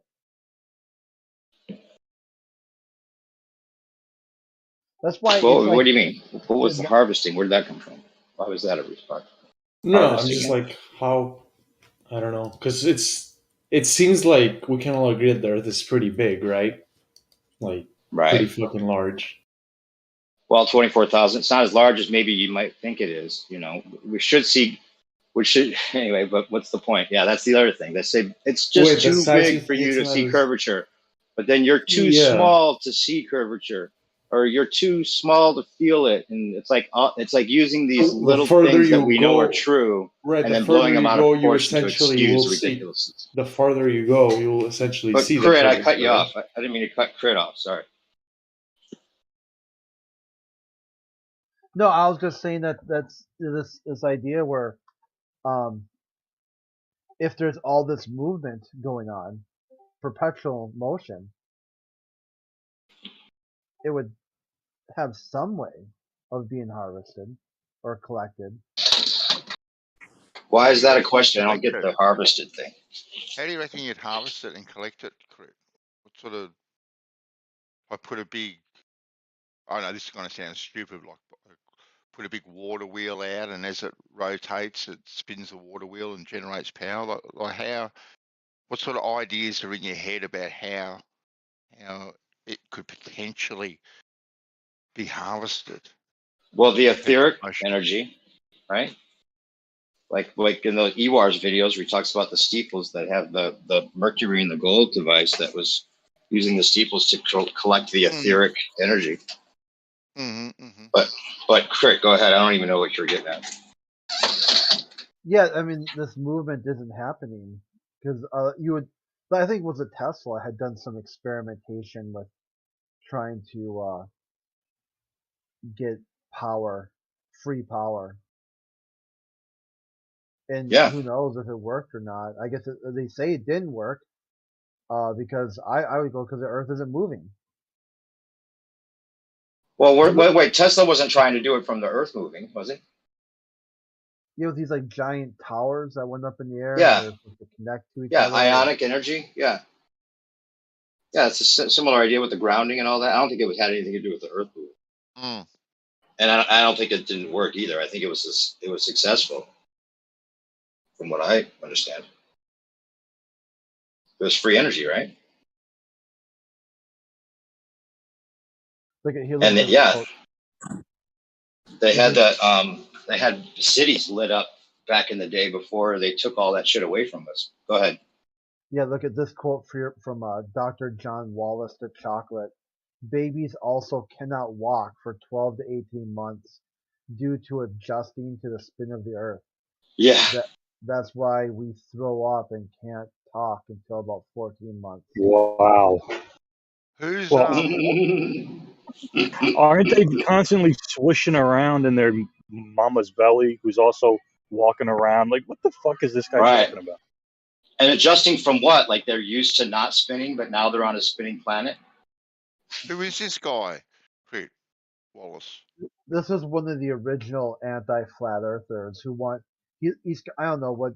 If I remember right, he's a psychologist, and he was always doing the thing like trying to figure out why flat earthers are so dumb. So theoretically, you could harvest the spin of the Earth from inside a woman's womb. Yeah, that's because kind a baby doesn't of feel it. Yeah, anywhere where it isn't and it is, like this, going back to Coriolis and stuff like that. Right. It would be a non-inertial reference frame. There you go. Free power. Yeah, I mean, and what exact movie? Yeah, what exact? Oh yeah, sorry. Go ahead. No, I was just going to say that sounds like an idea for a movie, Jerry. But anyway, go ahead, Jerry. Yeah. So then this is why I'm not sure it's a thought experiment to even try to work it out, because the Earth isn't moving. Because if it was, there'd be something you could use the Earth's movement for some practical purpose. Sure, of course, yeah. But like whatever it is that flings them out of the atmosphere, right? Yeah, that if there is that motion that's collected from them going in that east to west direction, you use planes to collect it, all kinds of stuff. Go ahead. Yeah, but there's no practical purpose to use rotation. Except Or for going to parallax. space But to prove the ball Earth. I'm gonna play devil's advocate a little bit. I don't know if you would actually feel the spin, actually. Well, that's what I'd like to Right. figure out, why there's still flat earthers that think you wouldn't feel the spin, or are Well, convinced that you wouldn't feel the spin. I know constant velocity is one thing, but yeah, I know. but there's so much they'd have to account for. I know if I get it on a roundabout, right, and that roundabout, or that merry-go-round, right, it's moving that slowly. I don't actually feel it spinning, but I feel all the vibrations. I feel the bearings rattling away underneath my feet, sort of thing. But the actual spin itself, yeah, I know I don't feel. I don't feel the actual spin itself when I'm on a merry-go-round, personally, Dave. But I do You know, feel. a merry-go-round, like even like just those little ones that go. Depends on how fast you're moving, right? Is that what you're saying? Exactly right. So I'm just trying to put myself in the perspective of being on something really, really big, kind of spinning, you know. Okay, even though it's 1,000 miles an hour, but we'll go with the one rotation for every 24 hours. And if this thing is in a perfectly frictionless environment that they say it is, being space, not on bearings or anything like that, I don't really know if you would feel it. I got two things. Spin. First of all, the axial rotation is is 15 degrees an hour, and it's still 15 degrees an hour. But if you look at it as an axial rotation, it becomes much smaller and it becomes slower, right? Because it looks slower, it seems slower. But if you stretch that out to the surface, because it's 24,000 miles or 25 in circumference, it has to go that much faster to get around one revolution, which is 1,000 miles an hour. So it's the surface speed. And like if you were on the Earth and you were moving at 1,000 miles per hour and you thought that was fast, but then all of a sudden you realized, oh, but the Earth is so big. Would it seem slower just because you knew the Earth was big? See, they get you with thinking about it as the whole, everything about relative to this and relative to that, and 1 degree or 15 degrees, 1 degree for curvature, 15 degrees for the rotation, one revolution to minimalize it in your mind. If the circumference of the Earth were as small as a watch, then then you'd be going twice as slow as the hour hand of that watch. But if you made the watch as big as the circumference of the Earth, that hour hand would be moving at 1,000 miles per hour, literally, faster than the speed of sound. Do you reckon you'd feel the 500,000 miles an hour of the sun, Bensor, dragging the Earth and the solar system behind it? Or the 1.66 million miles an hour around the universe on a elliptical path that changes speeds and directions. Or the 66,000 miles per hour in an opposite direction of the orbit around the sun. There's 5 right there. No. I was just referring to the actual Earth itself. I get all the other bits and pieces that are added on top, which make it kind of preposterous, to be honest with you, Dave. But I was Completely. But they trick people even with a lot of intelligence, so that they just use vector math. They take all the vectors and they make it all one big vector. And mathematically, and even in physics, it works that way, because you can say it's all about gravity. If gravity were real in the way that they explain it, whatever else. But they use the small g to make it like, oh, you would only be 0.0005 and that's what that's mathematical magic. That's why I was trying to say, I was just keeping it to Earth itself, right?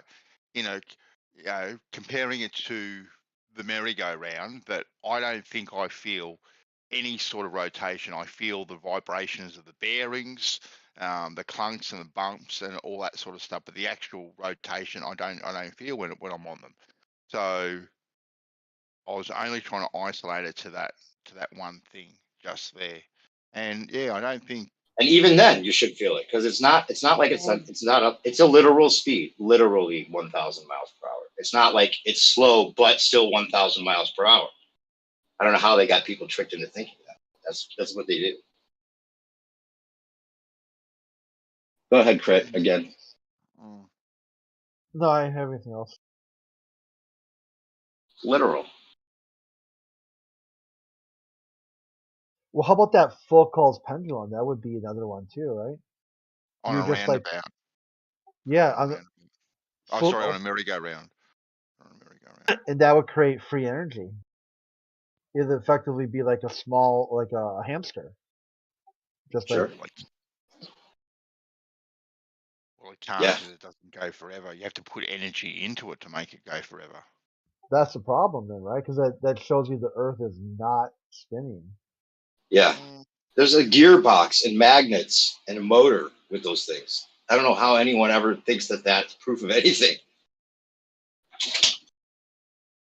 If like they have to add gearboxes and stuff because it's friction. So there's so much friction built into the system that it negates the rotation of the Earth. Yeah, but they're not trying to demonstrate perpetual motion with Foucault. They're trying to demonstrate precession, aren't they? Well, even that would be good enough because they would knock things over. That would be like almost like pedaling a bike or something like that.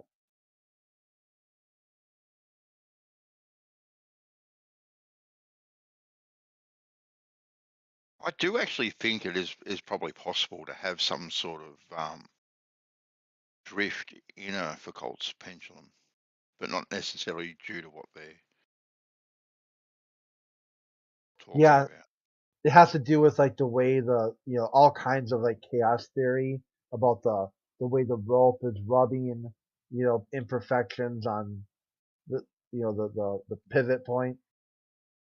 No. Well, there's those things, but I'm thinking I'm going to pick up on something that Geo threw out there too yesterday in regards to the ether and the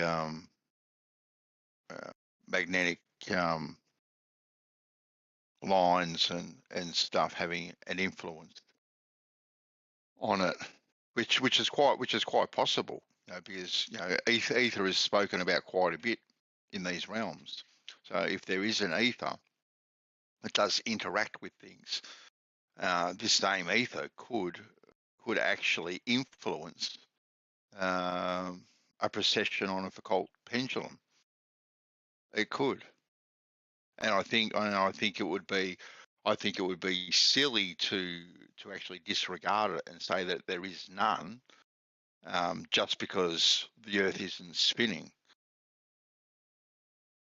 But Bandy, I don't think you understand that the ether that you can't show me can't be the cause, whereas the rotation that you can't show me has to be the cause.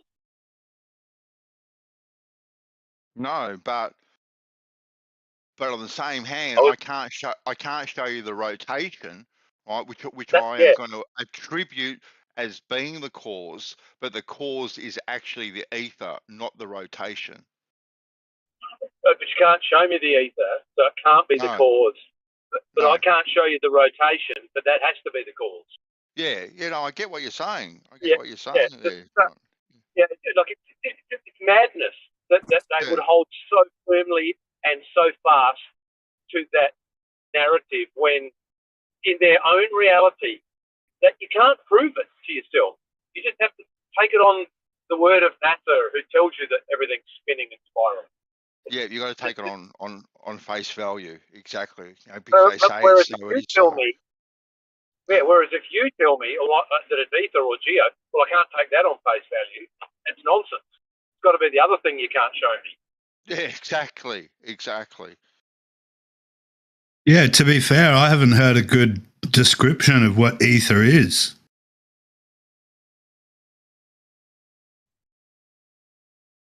Yeah, well, gravity's the same. Ether's just a word ascribed to the background medium.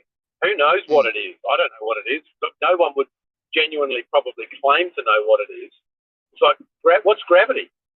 There's a little story made up what theoretically causes it, but what actually is it? You can't show it to me. You can't prove it. So ether is just as valid as gravity in a discussional forum. Oh, exactly. Exactly. It's just got just as much credence. But it's poo-pooed. Yeah, that's right. It's laughed at, you know. Mm-hmm.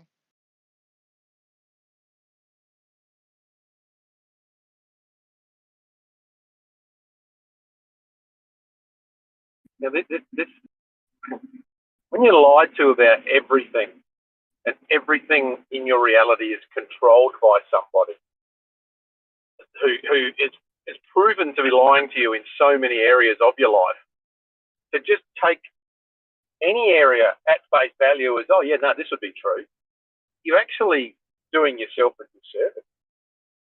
Because the liars lie. That's what they do. Get paid well for it too. Get paid well. With the Paid better ether, than I do. with the ether, what they had was they took hydrogen and they predicted the elements that come after hydrogen doing different. I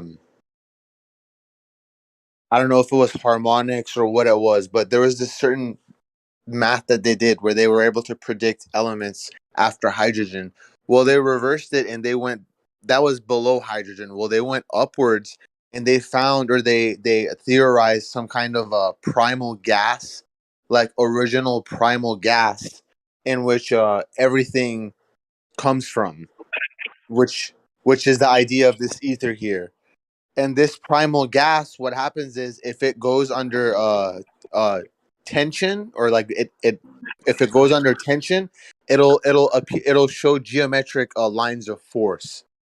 And with this ether, what happens is if you create like a cyclone or a whirlwind within it, or if you spin it in particular ways, this way or that way, or you create different spins within it and create spin interactions, you could be able to, essentially, the idea is our whole world and everything we experience is that one ether doing different modalities of itself.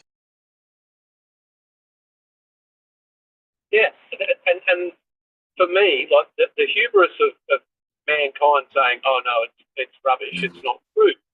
I mean, we didn't know what anything was until it was discovered and figured out. You know, 5,000 years ago, lodestones exerted a magnetic force, which had some interaction with its surrounding environment. But 5,000 years ago, man didn't know what a magnetic force was, but it was still doing things even before we knew what it was. We didn't know what oxygen was probably 300 years ago or 500 years ago. You know, like for us to say, oh no, there's no ether because we know everything, is it's just madness. In this ether, when you manipulate it in different ways, you have different fuel modalities.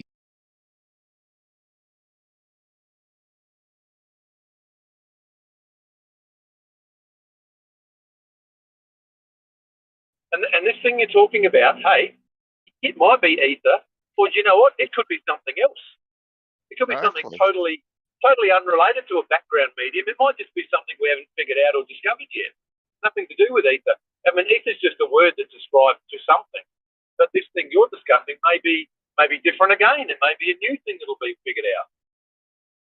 Well, that's just the problem, isn't it? There's no specificity to what ether is. So you can often replace the word ether with the world, and it makes just as much sense. Yeah, there is specificity.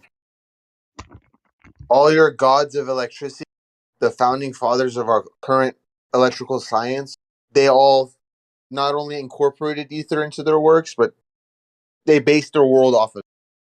Yeah, except it Starting was first and disproven later. foremost with Faraday. Yeah, like The only man after. who discovered the magnetic portion of or magnetic portion of electricity. Yeah, the only problem is that after when they went to look for it, they couldn't find it. So when you say that there are no, sure, maybe not written recently, but if you start looking in natural philosophy or natural science books from 1800s, 1700s, it's all you see is ether. Right, but then it was disproven after Michelson Morley in 1860. False. No, true. They could never define it specifically. They could never work out exactly what it was and be able to point at that and say that is ether. Right, they went looking for it, couldn't find it. And since then, we've done even better resolutions. So now we're down like 10 to the minus 19. So there's no ether. Yeah, but just because you can't find it, Phil, with a microscope or whatever they're using, that doesn't mean it's not there. Just because we don't have the technology. Hang on, just because we don't have the doesn't fit technology into their belief system. They're as good as dead at this point. It doesn't fit into their belief system. We've gone Just and looking outright for it. denial. We know what the good is ether a should man do. if he's born in a timeline and he's forced to believe in these certain things, none of which are unique to him? We And know he what just sits there as a result and just blocks. Just nope. We know what the ether should do. Every time we look for it with better and better equipment, we never find it.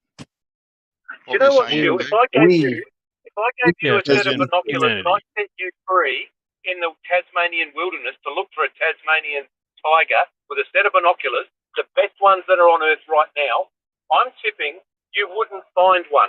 But does that mean there are no Tasmanian tigers in the Tasmanian wilderness? No, it doesn't. It just means you haven't found it if it is there. I just love how atheists finding it under a microscope or observing it aside. Can you just give us what a definition of what it is? No, don't worry about it. It's for those that are curious.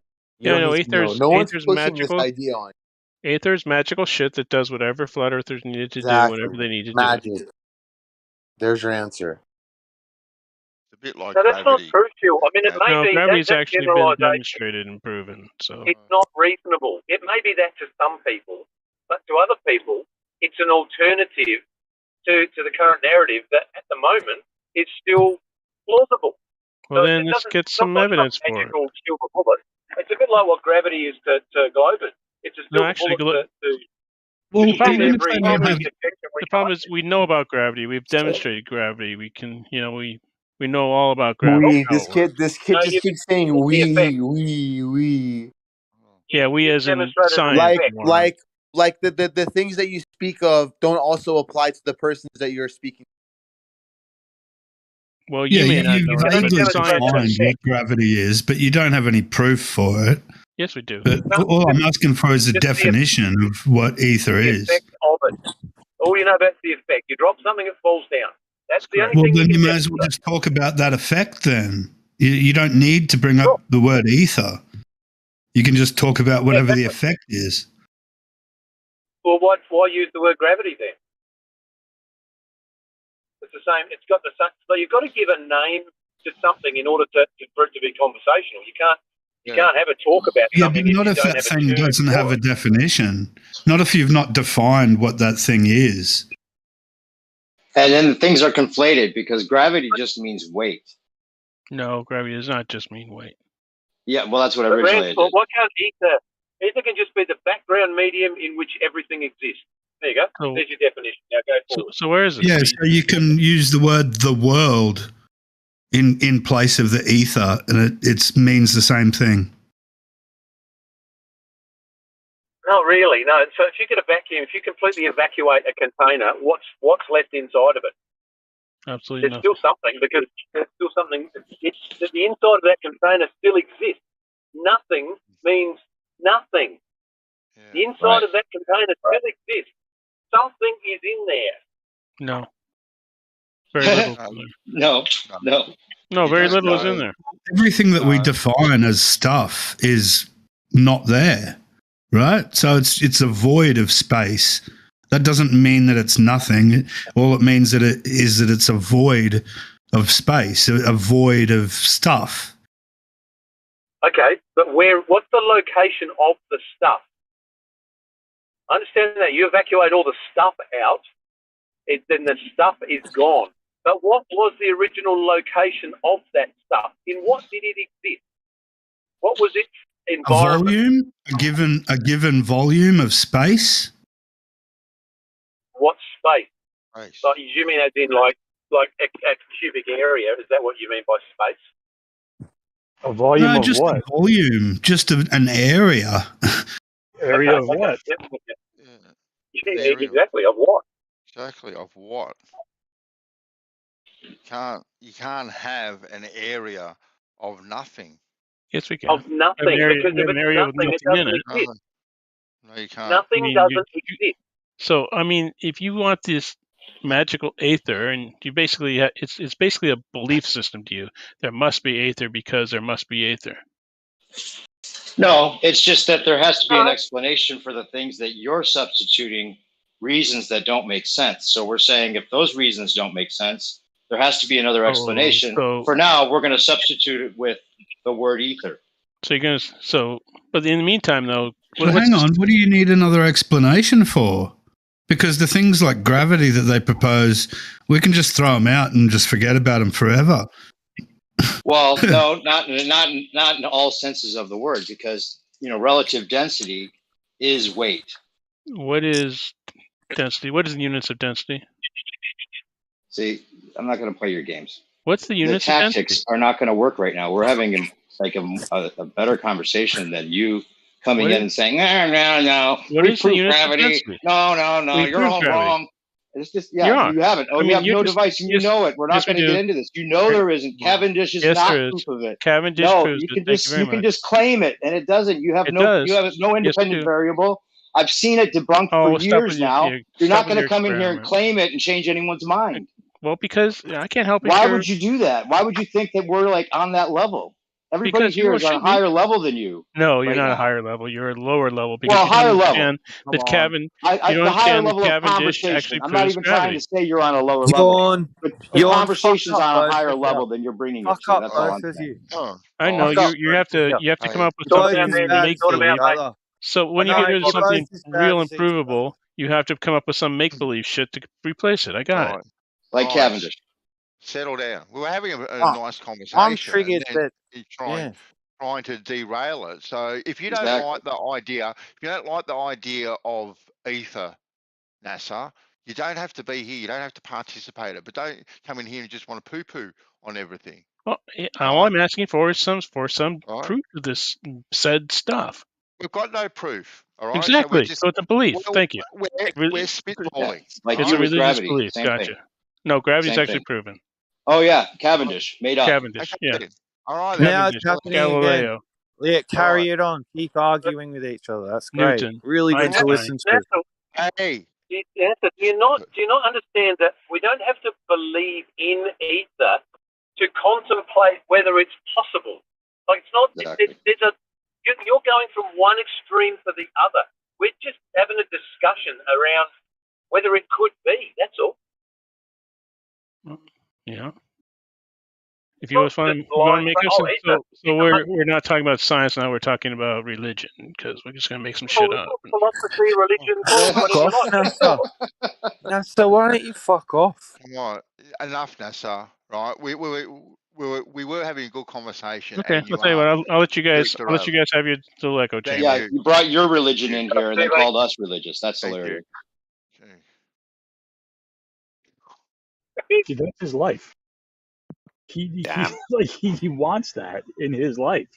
He wants this constant battling and just shitting on people and making people feel bad. It's just that's what he wants. There are people. He's too smart. He's too smart to really think we're wrong, and it bugs the fuck out of him. Just enjoys being overtly hostile most of the time. It's like that common sense just keeps itching at you going, well, it contradicts everything that I want to be true. So I have to go in there and tell them it's not true because I know they're right. My common sense tells me so. Some people do want that simple hostility, though. Like there are people like that. True. Anyway. What was it about the ether that we were saying about as far as the definition goes? Maybe it doesn't matter what you call it. I get whoever was saying that. What you call it doesn't matter. We're talking about it are all these things that we're attributing, or all these things that are maybe even like the Cavendish and the Foucault pendulum. Maybe the ether is responsible for both of those things in some way, right? Maybe potentially, and if the ether does interact with the magnetic field around it, somehow, the magnetic lines and things like that.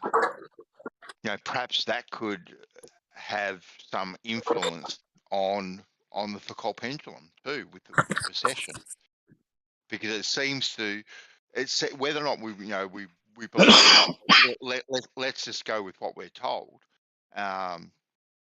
That on the equator, the precession is pretty much zero, but the further away you get, either north or south, it gets more and more. Okay, then. Now, could this be because of the magnetic flux lines further apart, more closely concentrated? I don't know. Which is interacting with the ether. And because when you look at light, under certain conditions where a electromagnet is introduced, and once an electromagnet is introduced, it can have an effect on the speed of light. Now, is that electromagnet having an effect on the light or the medium that light is in? And I think it was a nitrogen gas at the time, but even if it's a nitrogen gas, there'd be some ether in there of some sort. But when you introduce the electromagnet, it does influence the light. So thinking along those lines, if this electromagnetism can have an effect on light in particular, it can have an effect on just about everything else. And we know that electromagnetism or magnetism has an effect on just about everything out there. It's interesting what you say, Bandy, because in a magnet, let's say you got a North Pole and a South Pole. Yep. Any sort of magnet. And let's say you got, let's say the Earth is a magnetic ball. So out of the North Pole, let's say you've got a billion lines of flux coming out of the North, going around the perimeter and back into the South Pole. That's what they do. So at the North and the South Pole, those lines of flux converge into theoretically a point, probably not, but into a point. Whereas that same billion is then theoretically spread out around a 25,000 kilometre radius at the equator. So the force must be weaker at that more sparse point than it would be at the 2 points of convergence. Exactly. Yeah. So it's going to have the most amount of effect where it's strongest. Right. Yeah. That's right. Yeah. So there may be something in it, possibly. Well, there's this intricate relationship, I think, between that the electromagnetic effect, or just magnetism, or whatever the electromagnetic toroidal field is, and water, or the ether in water could be intrinsically connected, because I always think of water as like a God element, because it's in everything, it's in the air. It has the different stages. You could even see like its 3 stages as the Father, the Holy Trinity, or you could see that the claims of it retaining memory and all these other things. And the ether is kind of like the medium for everything, right? Because everything has to have a medium to flow through, including water and vapor and radio waves and everything else, right? So we can call it just the atmosphere, but is that enough? Maybe it's within everything. We know that radio signals go through walls, so whatever the element that it's transferring with is able to go. It has to be within the wall itself, not just the air, right? So whatever that element, whatever that medium is, it has to penetrate all things. Yes, exactly. Well, yeah. Oh, I don't know if the medium itself would actually penetrate all things. Or be not necessarily penetrate, but be within all things to some degree, whatever that is. Because how would a radio signal go through a wall otherwise? Well, the radio signal, the wall is the medium itself. You know what I mean? Like it hits Right. the wall. The wall is now another medium Right. separating. It acts as its own medium. Right. Yeah, But it flows through the wall. Yes, So exactly. whatever's allowing it to flow is also in the wall, not just in the air. Is my point. Possibly. Yeah, possibly.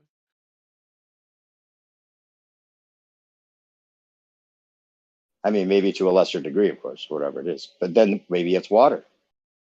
You know, maybe that's how. Back to my original point. Maybe the fact that there's moisture in the wall to some degree, and that's why maybe a solid, steel wall won't let it go through, right? Or whatever it is that doesn't have any. It's very dense without much porous quality, and the porous quality comes from some sort of water content, right? I don't know. I just got stoned. Sorry. Go ahead. Other people talk.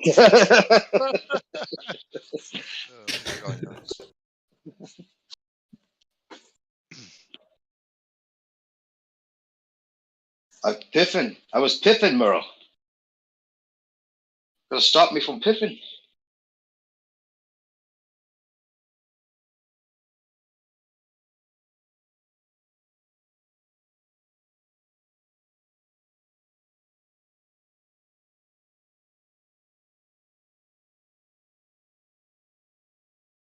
But it's true. It's like water is within everything, right?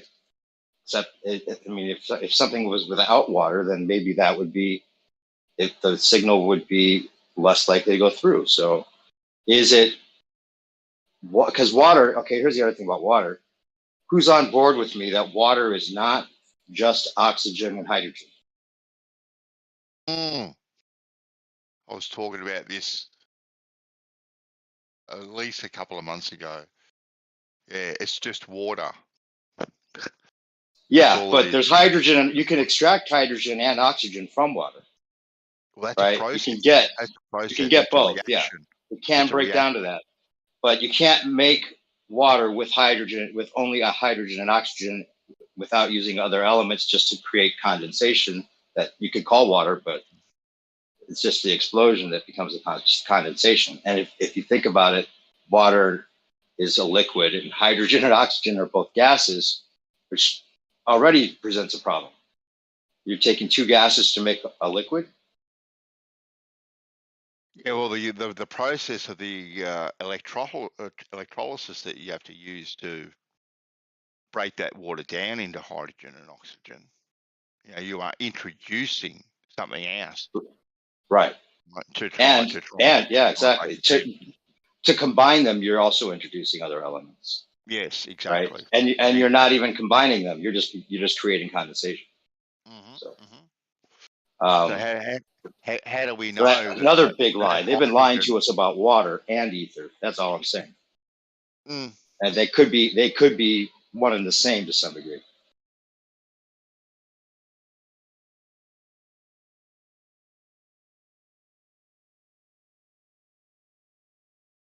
Anyone dig on that idea?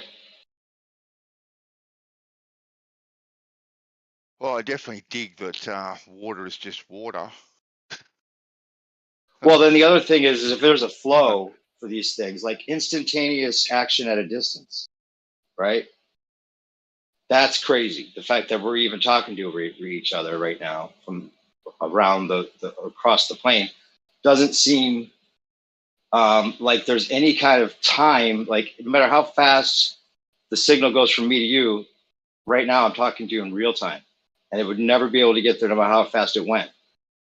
So it has to be instantaneous. I know the connection of the wire can be there, but you know what I'm saying. It's close enough to instantaneous, definitely. Yeah. Which is just mind blowing, really, isn't it? Right. It really what is. Are we, 10, 15,000 miles apart, and to right. think that you have a conversation in real time, whereas, oh God, I actually remember talking on the old telephone,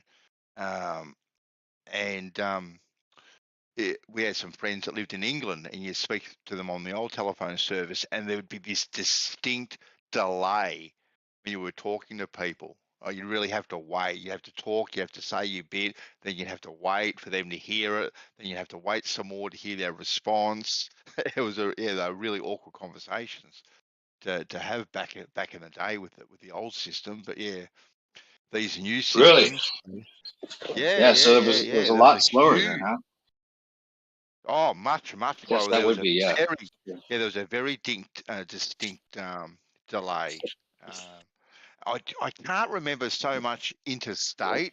I can't remember that, but definitely, we had people, friends that lived in England at the time, and would speak to them on the old STD rates, which cost you about $30 for every 30 seconds to speak to someone. Back then, it was exorbitant. But yeah, there was a very distinct delay in communicating. Maybe there was a little bit interstate. I really can't remember that. But yeah, but these days, yeah, 15,000 miles apart, pretty much no delay whatsoever. Maybe a millisecond here or there, but it's instantaneous pretty much. Well, that really cuts down on the conversation, man. You don't want to get into too many details back and forth that way. I would imagine, right? Well, Be annoying.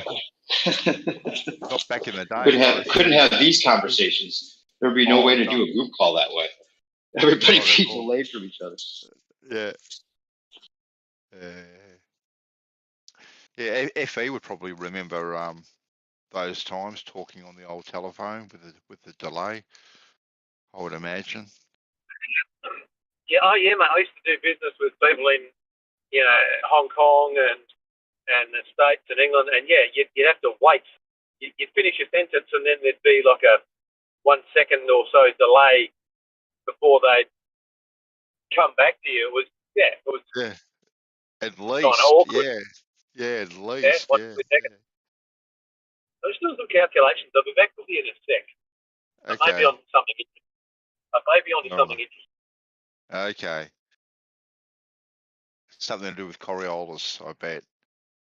Maybe. We'll see.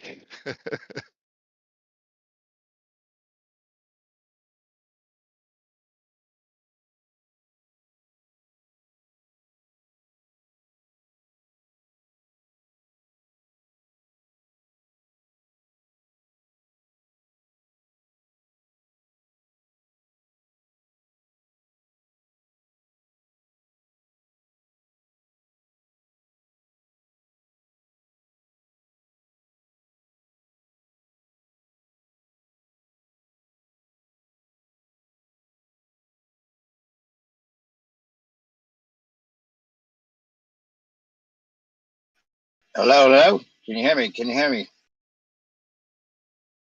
Yeah, loud and clear. Okay. A bit of a delay there, but a bit of a delay. Can you say that again? A bit of a delay. What did you say? And then you'd start you wouldn't know when to stop your sentence because you want to you don't want to pause too long, or they're gonna think that it's over. That they waited so long, they're gonna be anxious to start talking again over what you're saying. But you would never know because you could never hear the reply on time. That's the weird thing. The craziest thing about that is if they actually did have computers and high tech this whole time and they were just stringing us along and letting us go through these stages so they could profit from everything we do from era to era, or from one generation to the next, just making crappy phones on purpose so that it would seem like they just started and they could sell the really cheap shit for a lot of money. They didn't want to come out with the iPhone that they already had right away. You know what I'm saying? They were already way ahead, probably 30 years ahead in tech, and then just giving us, or even thousands of years maybe, right? They could have had computers back in the day that they just knock us, reset us, and then that's a crazy thought. But it's not. I would have thought that would sound impossible at one point, but now I can't say no to any of that now. Could be that crazy. When it comes to tech, Dave, whatever they sell us today, they've already developed tomorrow's technology, and Exactly. they're already making the tooling for tomorrow's Right. technology to put it on the production lines and all that sort of stuff. Like it's already, Right. tomorrow's technology is already there. Right? It's Right. already there. Yep. It's the best way to do it. Get ahead. Get 30 years ahead. Then Yeah. you don't have. Then you can do planned obsolescence and not worry about it. Because they they have to come out with a new iPhone every year that's going to be better than the one before. And they're like, well, how long can we keep this up? How long can we keep getting better for? Well, we'll take all the functions and then just give them to it a little bit at a time for whatever's necessary for it to grow. For the industry to still be possible. Well, people have to camp outside the Genius store, don't they? Getting ready for their right. Their new Propaganda iPhone. works for that shit. Oh, does it? What? And the biggest disappointment recently is that Miles Mathis paper about Steve Jobs. Did you read that? I think I might have sent it to you. Yeah. Man, Steve Jobs is a fake. It's like how fake Steve Jobs is, and he's one of the ones I didn't suspect for some reason at first, and then I guess I started suspecting when he died from pancreatic cancer. But the whole thing was sold to us as he tried alternative cancer methods first, and they didn't work. Mm-hmm. And if he had just gone the traditional route, he might have lived. So, and even my uncle, who's a doctor, used that as a line when I was telling him about alternative cancer research and stuff. It's like Steve Jobs, richest man in the world can't buy the cure to cancer. There must not be one, right? Oh. Right. But he looked into this guy's life and found out he didn't even do half the shit that he made it seem like he did in college, and he was just escorted into these places from a low income family, somehow getting into these rich schools that were just factories for people they use to front their business. Mm-hmm.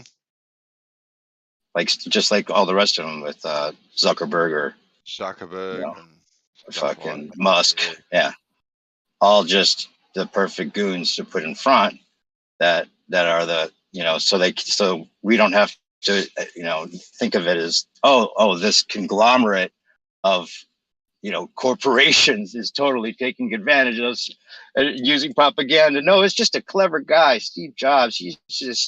He's cool and he's smart. He's someone you could be someday. Mm-hmm. You too can be like. You see how it works.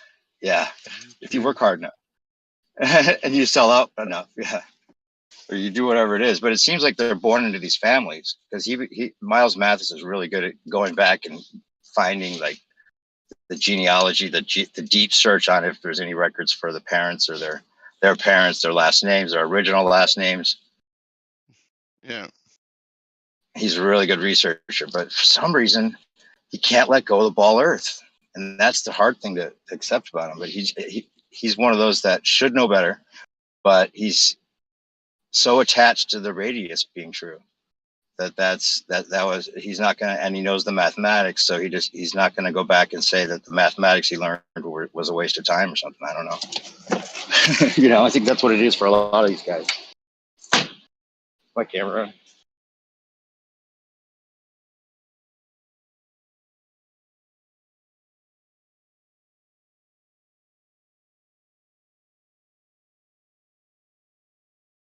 What are you dropping on us here, FE? Look, guys, I'm about to have to go. Fanny, everybody, I implore you to take an hour of your life and watch this video. It sums up who owns the world. Like, it will blow your mind with how it all condenses down to hardly anybody. And this shows you how they do it, the hedge funds they use, who owns them, how they all interact, the foundations, Melinda Gates and Bill and Clinton's, and this thing connects all the dots. And I posted it earlier, and I said, if you watch this and still think the world is okay, you need to get yourself tested to see how much fluoride is in your blood. Right? this I watched it today. I'm like, oh my God, you know, like it condenses it all down into 1 hour of who's who and who owns what, who's paying the rent for who, how corrupt it all is, how manipulated it all is. I'm going to go in a sec, but I implore you, spend an hour and watch it. I hope. Yeah, I will. So is it more corrupt than what we even think it is, FE? It just the cross ownership of everything and how it all distills down to 2 or 3 major hedge funds, BlackRock and 2 or 3 others that pretty much literally own everything. Like it's staggering, absolutely staggering to me. Like you hear these names bandied around, but when you see the way this guy connects it all, and just Google searches who owns what and you know how they all interact, and then gets into the big pharma side of it. It's to me it was absolutely fascinating. So mind blowing, fascinating. Yeah. Hope you enjoy it. Happy days, FE. All right, man. Have a good weekend, buddy. Love you all. Take care. See ya. All right.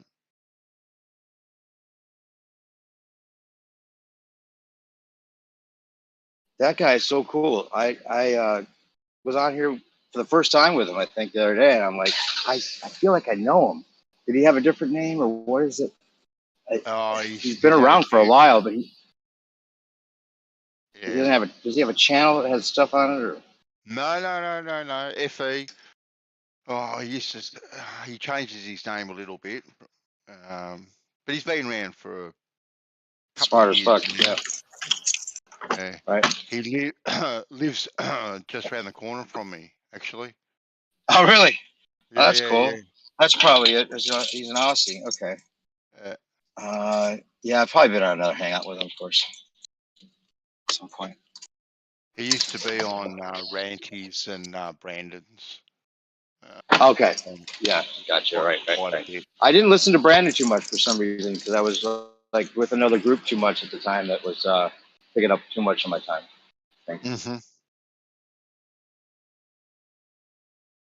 But where's he at? Isn't he kind of like missing in action now? Oh, who knows? No one's heard from him, Dave. No one's heard from him, so could be anywhere. But, you know, his channel's still there. That's still, and people still use the channel, believe it or not, which surprises me. Well, they use the text chat quite a bit. But yeah, the talk channels and whatnot aren't used from what I can see.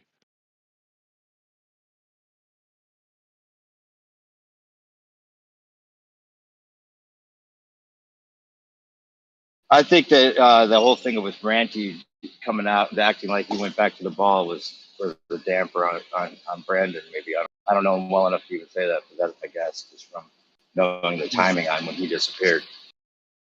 No, I don't know. Like, well, Randy came out and did what he did, but then Brandon had both his YouTube. Yeah, I guess it was afterwards for a while. Yeah.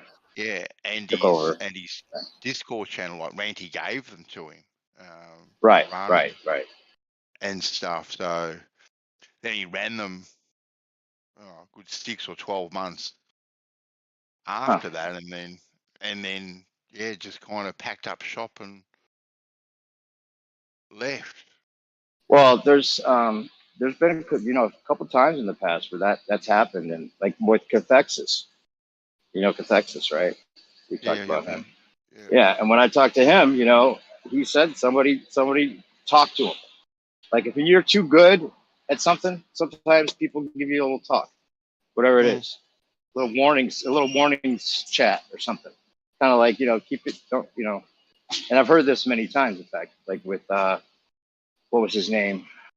A couple of other people, where it's like you get like this guy was talking about jet fuel too much, and they get a little notice saying this is it. It's not just like from YouTube, but like kind of like I don't know, some kind of CIA type call or something like that, probably. I don't know. What do you think? I don't know. They rock up to the coffee shop that you show up to every single morning and say to you, do you enjoy your coffee every single morning? Right. Something like that. Exactly. Would you like to continue? to Right. continue to enjoy your coffee every single morning. Right. So like, this is how much power we have, buddy. Yeah. You're never gonna see me again. You understand that? Yeah. Unless there's a reason for me to see you again. You understand Yeah. that? And if there is a reason for me to see you again, you won't see me again. Right. Not after that. Yeah, I'm sure that kind of shit has to happen. I mean, flat Earth has been put on the table as okay to talk about. I'm not saying you can't talk about flat Earth. You're at the CIA if you're doing. I'm not even saying that happened to Brandon or anything. I'm just saying that sometimes you never know what suggestions are made by anybody. I don't know. There's network. There's a network of people. It's actually you could be a part of the network, or you don't, or you could just be normal people like us, right? But see, I could maybe understand that sort of thing with, say, I know, someone that was bigger, right? But in the bigger scheme of things, he didn't have that many subscribers. He didn't have that many people tuning into his show. Like, he'd get maybe 100 people tuning into his show. I think the channel had about maybe 5,000 subs. There may be, I know, in the Discord, maybe 20 people, 25 people in the Discord, and Yeah, at anyone. I know it wasn't a big. Yeah, so it wasn't, to me. It wasn't a threat to anything. Right? I can understand someone rocking up to your coffee shop and saying, "Do you enjoy your coffee every single morning?" If you are a threat, but if you're not a threat, I can't understand that they would go to those lengths to pull you down. To me, that doesn't seem logical. I think that maybe what makes more sense is they would offer you some work to be an influencer, or you're already working for a network as an influencer, right? Well, if you're already working, that's why you. Well, working, through the network for connections. I think that's how it works with the internet stuff. You want your video suggested, and you want to have a community of people that are in your network that will help promote you, and it's all sold to you like that. It's not like you're working for us. You do what we say. It's like you're joining a network for your social enhancement, right? For your connections, right? That's how it works, right? There is a network, that flat Earth is a part of, and so they put. But my point was that flat Earth is one of the true subjects that it's almost like they have a meeting and say these are the subjects that are okay to talk about. This is on the table. This is on the table. Or maybe they don't even care what anyone talks about because that's how much power they have. That's why they show us the truth and the lie at the same time, because then we know who's in charge. It's like with 9/11 and some of these other things that are done so sloppy. It's so like, if you're smart enough to figure out that it wasn't what they told you, maybe you should be smart enough to know that you can't do anything about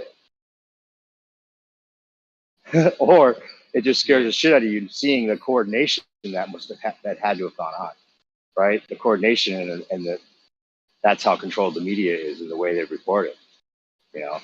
Allowing just enough of the question of the conspiracy without, they have to portray it as and totally conflate it. And how they're able to just so blatantly, flat out lie still in those small details that everyone that looks into it for 2 minutes realizes isn't true. How long is that model really going to last?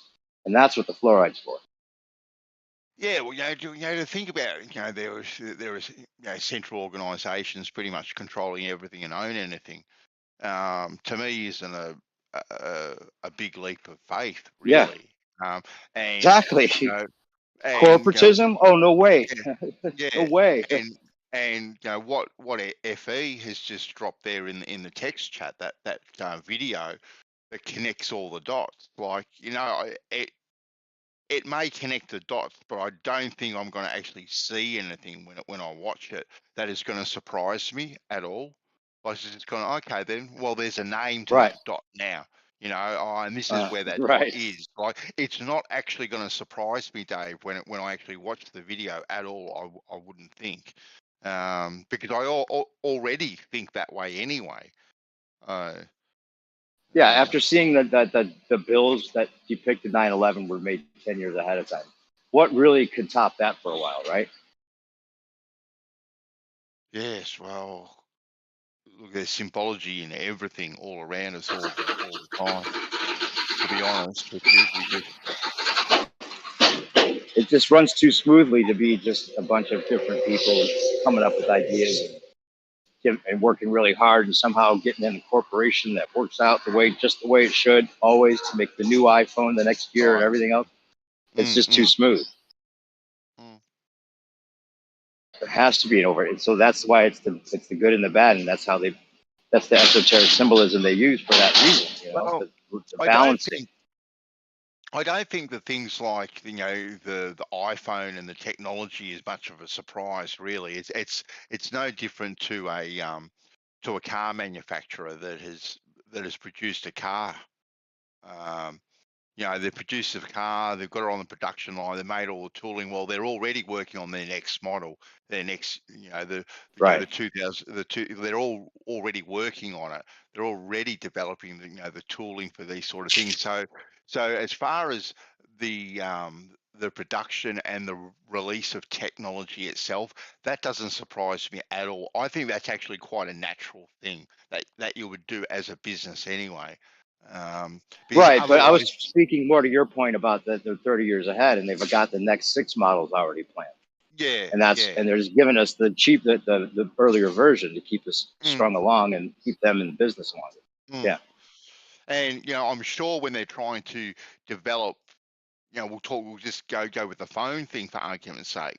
Like they've developed next year's or next model's phone, and they're already doing the tooling for that. But they've got people in their offices, in their labs, trying to develop things that are so far fetched that they can't quite perfect the technology. They can't quite get it working. They're trying to tweak it, and then when they tweak it, bang, they've got it, and then they're moving on to their next idea that whatever it'll do. Well, that's ideally the way it works in the more honest companies. But then you've got people working for the government and other things that they're purposely not achieving their goals just so they can get funding the next year. That's where we're at. We're talking about global warming and scarcity of the Earth's resources. And at the same time, we've got grave. They call them new car graveyards. Because when they make that next model for the next year, and they didn't sell, and there's an overrun or people aren't buying cars as much or whatever it is, they don't want to have the previous year's model still available because they want to sell you the new model. So they park these new cars in these parking lots, and you should just look it up, Google it. The new car graveyards, all that just sitting there going to waste, right? Just so they can keep the next model going. See, as far as mobile phones are concerned, right? I think that's old technology anyway. I think having eye implants or even having some sort of holographic screen projected in front of you or in your eye. This is where the technology is going, and it may and it's kind of already there with some of the sort of stuff that we see. I know they have contact lenses that can do this sort of stuff. They can have images and stuff on contact lenses. So they're already developing this technology, and they already have the technology. And this sort of stuff will be stuff that will be released too. It's absolutely amazing. It really is amazing. Yeah. And I'm looking for a graphic that I did for a class project years ago when I found out what graphene was. And that was like not the graphene oxide we're talking about today that's in the shit, but it's so crazy that graphene is like the product of the future that does all those things you're talking about with the eye, the contact lenses that can you can use to see through. See the video with the screen and the air and all that. Yeah, that's graphene. And I'm wondering now if the graphene that they put in the shed is to get our tolerance up, maybe to some degree, to have it's just enough so the body can get used to the graphene that you're going to have even more of when all these products come out that are using graphene. I don't know. Thought. Who knows, mate? trying to excuse the jab now, but not really.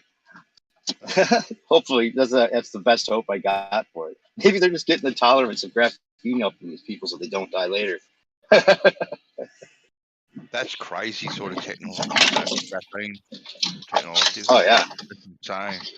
Absolutely. It's strong. It's stronger than steel. So they would end up like all the steel parts for all the airplanes will be replaced for it. It's more conductive than silicon, so it would actually be better than a silicon chip. And they figured out how to. There was a problem with the stop gap in the way that it was something about graphene's conductivity compared to silicon's ability to have a stop, and they fixed that. And there's like 7,000 patents on it, and just the fact that this graphene oxide thing has become an issue with the jabs, it's going to put a dent in people's acceptance of the graphene as something that's in everything they use. I think. Not that they have a choice of what they're offered to buy.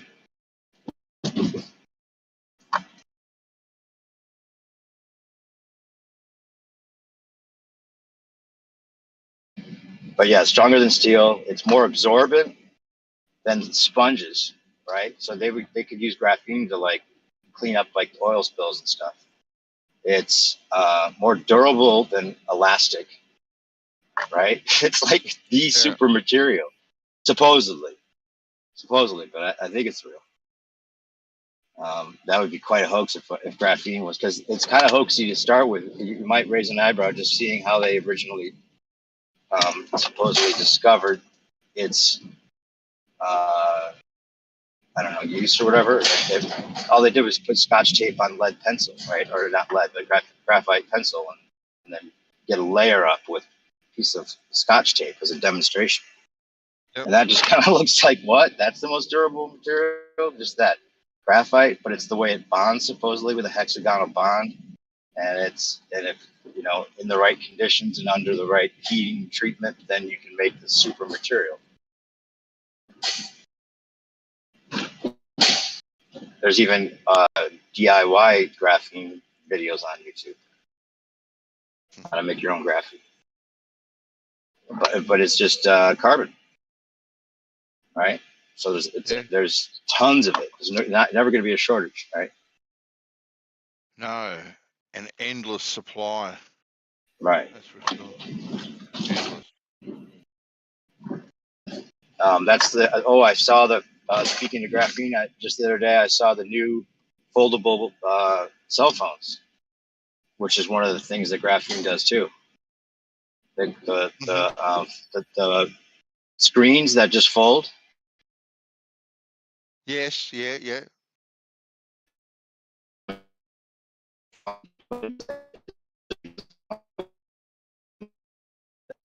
That problem. Are you roboting, Dave? I think he is. Parking garage. I'll I know. Yeah. Okay.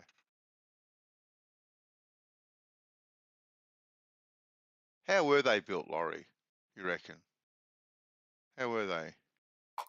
Pyramids? Yeah, the pyramids. Do you go with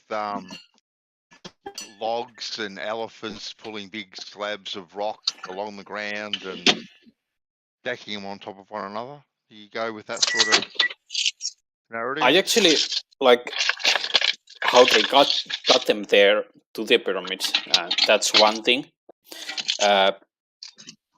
You're, by the way, hot micing quite a lot perspective.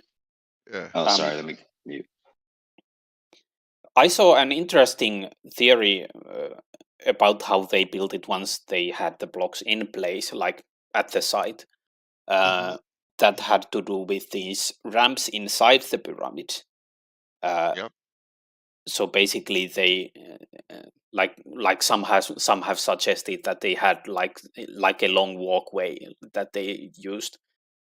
But then the walkway itself would be like quite a construction, and then it would like be more problem than it's to build than it actually solves, almost. But the suggestion is that they built the pyramids like almost in a spiral way, so that they would use the pyramid itself to move the blocks. Yeah.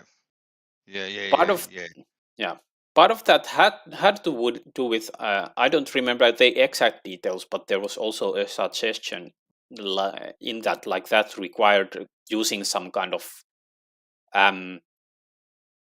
lever type mechanism to lift the blocks, but that actually fit quite nicely, because there's this like large gallery that people don't actually know what it was used for, and at least there it was suggested that could actually have been the purpose for that could have been that it was holding the counterweights for the lever mechanism. Yeah. Yep. Yeah, because you need some sort of counterbalance, wouldn't you? Yep. To be able to move such monstrous weights. Yeah, I'm not sure what the current theory is, but to me that sounded quite nice, and if it actually can if the big gallery like fits nicely into it, and it actually kind of explains why that is there. I think a lot of the theories are based around what we know today, Laurie. Like, we think we are very, very advanced, right? You know, we've got cranes, we've got cement mixers, we've got trucks, and all these stuff that can move things. You know, mining equipment. So we go, here we are today, right? This looks like a very primitive kind of structure, but very, very complex all at the same time, right? But they couldn't have possibly had anything that we have today back then. So they must have done it with logs and elephants, so to speak, you know, pulling them along the ground. Like, we've ascribed this theory based on what we think, how we do it today, and how they could have done it, you know, just purely through manpower alone, and moving these things, which, yeah, I don't know. I subscribe to it. I don't have any better theory. Yep. Of how they did it myself. I definitely have seen people that have suggested more advanced technology, and you've probably seen these things too, Laurie. Yep. And I'm not talking aliens. I don't subscribe to aliens coming in and building them, right? Don't subscribe to that at all. But you know, definitely more advanced technology where there seems to be, from an amateur's outside look at things, evidence of tooling marks and stuff on the sides of gorges and things like that, where they could have possibly mined these things, which would suggest, if there's tooling marks, like teeth marks, for argument's sake, Laurie, from excavators, like the excavator buckets, so these tooling marks on the side, which cannot be made by Mother Nature, because they're too consistent. Mother Nature is very, very random. Okay, so they're saying that these marks that are on the sides of gorges, on the sides of mountains and stuff and cliffs, that these are too consistent of a pattern to be Mother Nature. Mother Nature is too random. And that kind of does make a little bit of sense, because Mother Nature is very, very random. They wouldn't have all these tooth marks on the sides of the gorge, for argument's sake. You know, so to me, you know, that sort of theory does kind of hold a little bit of weight to it. Yep. What that technology was, you know, were they big excavators? Were they big cranes? All that sort of stuff. And if there were, where are they? Right? You know, were they shipped off to another place? Right? Were they just buried in a big hole and now have eroded, and there's no signs of these things now? Like it opens up so many more questions probably than it does answers, really, to go down that path. How were they actually built? I remember having a discussion with Druss about a similar sort of thing, and he almost said it was disrespectful to talk about it in these sorts of terms, because these we were talking about art and carvings and stuff like that, and some of these things to me couldn't have been done. So some of these carvings could not have been done with hammer and chisel. Right? They are too intricate, way too intricate. There would have had to been some sort of advanced technology. And he was thinking I was dissing the actual people that were doing it, taking something from them. Regardless how the thing was produced, that marble statue that has so many intricacies carved into it. It's a work of art. They are absolutely spectacular. And whoever produced them, a big pat on the back to them. It doesn't take away from what they're produced at all. Yep. Yeah, I'm just questioning the method in how they produced it. Right? It doesn't mean they're any less of an artist, or the piece of art is any less magnificent. But to think that someone actually sat down for 70 years with a hammer and chisel and never made one mistake, not one mistake in 70 years to produce this thing, I find that harder to believe, actually, when I try and think about it, than maybe having some more advanced technology, whether apart from hammer and chisel, whether that was water jet technology, whether that was ultrasonic technology, whatever the technology was, you still have to use that technology. You still have to use that tool to be able to carve what you're carving in the way that you've done it. I'm not like, I don't know about the details. For example, whether you would be able to do 70 years without a single mistake. But I think it's clear that we used to be way better at that stuff. Like, we don't do hammer and chisel sculpture much. Much at all, actually. But even things that we do, like,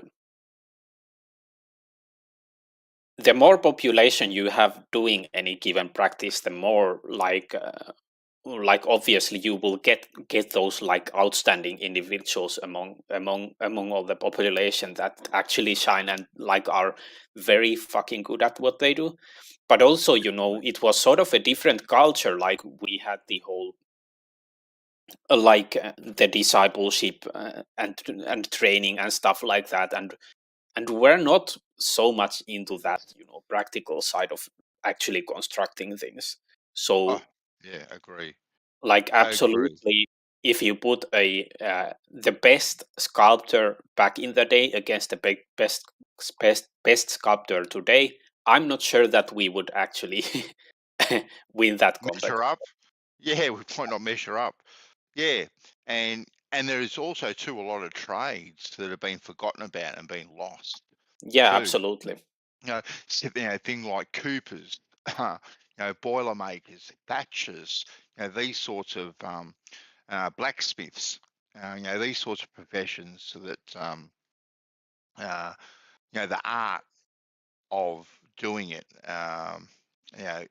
is dying. People do it on an amateur kind of level, and there still are professional blacksmiths and thatchers and coopers out there, but the need for these people isn't there. So these professions are dying out because of modern technology. Yep. So yeah, it is. And apprenticeships, back in the day too, were way longer than what what they are now to learn a trade. You know, to learn Yep. to be a cooper, or cooper or a thatcher, or these sorts of things. You know, it would take 15 years before you were considered qualified in one of these Yeah, fields. absolutely. It was a very, very, very long. Yeah, that's actually a distinctive feature about Japanese culture. Like Japanese culture, in some ways, still is like that. Like in order to become, for example, a good traditional Japanese painter, you train 1 year just painting different types of bamboo, and then maybe next year, if your master teacher approves of your work, maybe you can do something else and take a different kind of flower and draw that and paint that as well. And yeah, it takes like several decades, and maybe then after several decades you can maybe start actually branching out and maybe taking some more creative steps. Yeah. But yeah, it was actually because I'm studying Japanese, and we kind of were talking about this, and I kind of developed a hypothesis that the culture here in Europe used to be more like that. Like we used to have longer discipleship. Oh, definitely. It's all about the discipline, isn't it? With the Japanese culture, it's a discipline that they follow. Yep. Hey, I've heard that the pyramids were geopolymer. Geopolymer? Like a poured structural clay of sorts. Yeah, built in situ. Yeah, I've heard that too. Yeah, I heard a theory that they used, or someone suggested that they used a hempcrete. Oh yeah, made out of right. hemp. Now I don't know if that would make sense. Yeah, which is a very strong, very, very, very strong hempcrete. I don't know if there's any evidence to back that up. You know, you have to get a sample and analyze it, I suppose, to back up your theory. I think that they had either laser tools or frequency material manipulating frequency generators of sorts, which is totally possible. But some of those wedges and like the Puma Punka and some of these other things that you can just see that they had to have had a chiseling, a cutting tool to make those perfect inlays with the notched concrete fitting into each other in odd cornered ways, but still being like without any kind of gap in between. It's impossible. A lot of those structures didn't even use like any kind of paste. It was just rock on rock, and totally airtight. Impossible.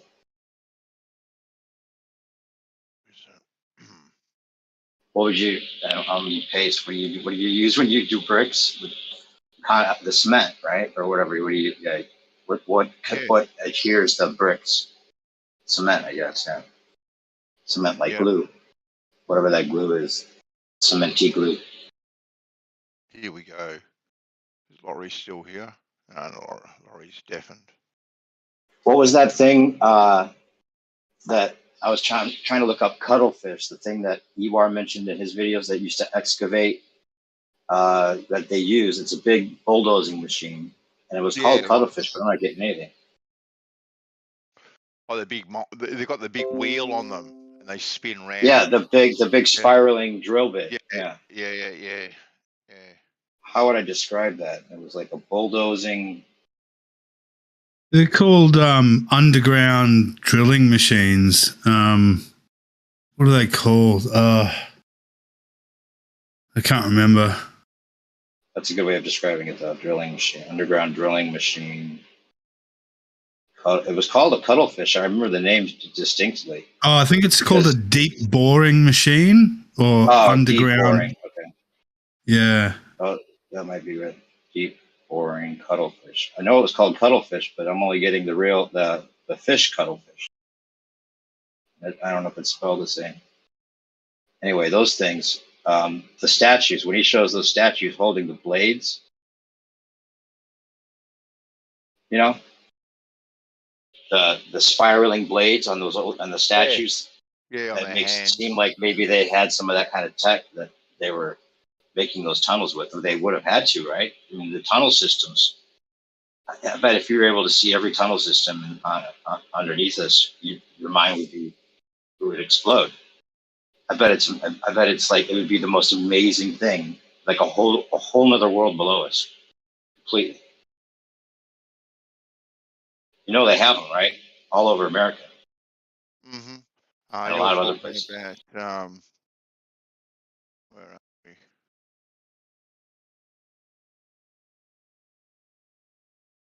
Talking about these things, Dave. Hold on. Yeah, it's got like a tricone on it, doesn't it? Oh well, I've got this one, which is the tunneling machine per se. Just put that in chat. Those sorts of things. Big boring machines. Yeah, that's one of them. That looks like a hadron collider, actually, too. Yeah.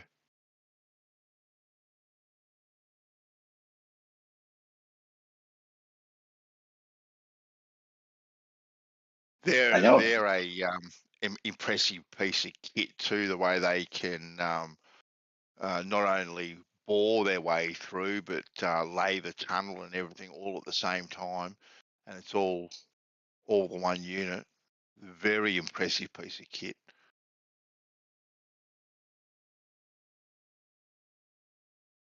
Yeah, a bunch of hydraulic arms push it into the rock face, and then when it's extended out far enough, they pour the concrete sleeve in and then shuffle along and keep going. Yeah, yeah.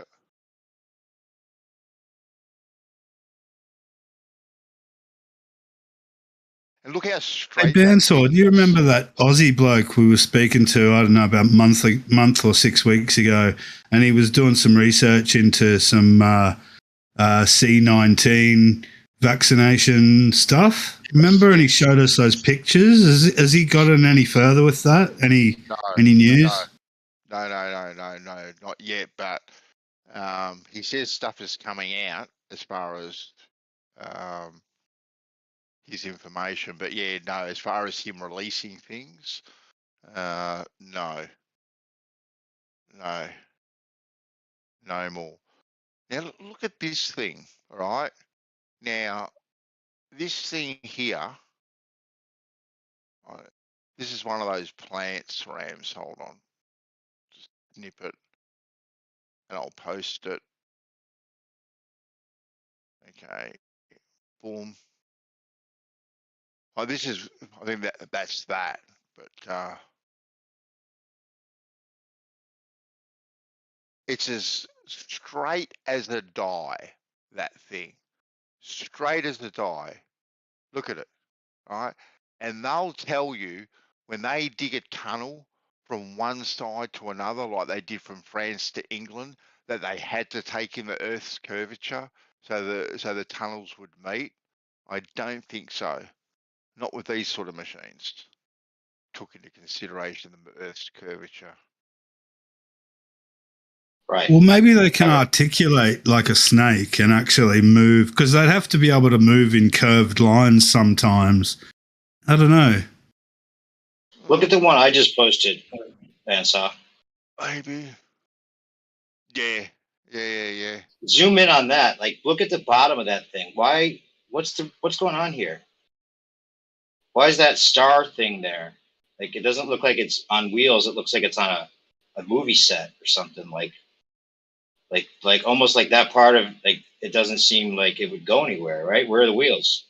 Or are we just seeing the top of it and the wheels are below? It does look like something off a movie set. Doesn't it? No, you can see where the guy's standing. You can actually see the track underneath him. I can see the Yeah. track. So it's on what do you call it? It's just like tank. It's like a tank. It's got probably got much, rolling tractor wheels. Yeah. Tractor pads or whatever. That thing's badass looking though, huh? Oh yeah. Yeah, I suppose they've. Yeah, you might be right, Rams, to probably articulate a little bit. Okay, then, so they accounted for the curvature of the Earth. Bugger you.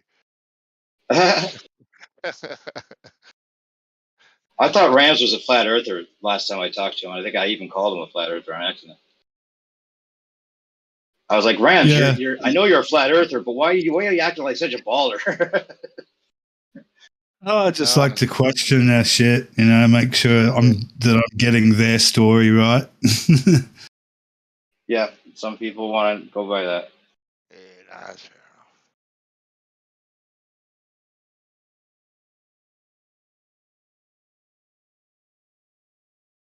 Yeah, so the idea of it from Ewar's film was that they had these things along. They had to have had something similar to this to dig those tunnels, you know, and to make all of the cathedrals and everything else. It had to be something like a 3D printer almost, like a laser cutting device. If they had something like that, there's no reason why they couldn't have had something like what I posted either. You know, it's all technology. So right, it all goes hand in hand. You know, why would we think that their technology really was so primitive in a roundabout way? Why limit it at just a very primitive drilling machine? Oh yeah, the ceilings that are like 30 feet up in the air that are totally like completely symmetrically smooth, and I mean that's not necessarily as hard because you can do that just with your eye as far as smoothing out a corner goes, you know. But it's just that why build it so high? That's the other thing. And sometimes, yeah, those cathedrals just with the intricate details it would be senseless during that time for them to even attempt to do that. It would seem like a ridiculous thing in that for the time we're told, especially at the speed we're told they did it. 7 years or something for some of these things that. It doesn't make sense. Have you guys heard of that cathedral they're building in Spain, I think? They've been building it for like the last 100 years and it's still got like another 10 years to go. It's absolutely spectacular, but yeah, they've been working on it for like 110, 120 years. Really? Wow. What's it called? The Hagia Sophia, I think. Oh, I'm just trying to look it up. I know what you're talking about now. I think Bandsaw was talking about that once in here.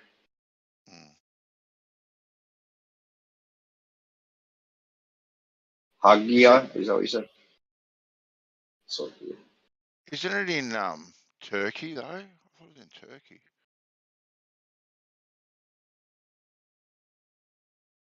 The Hagia Sophia.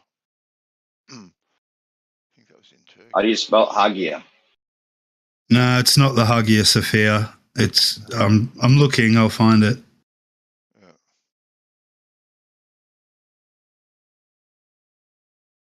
But that's spectacular too, the Hagia Sophia.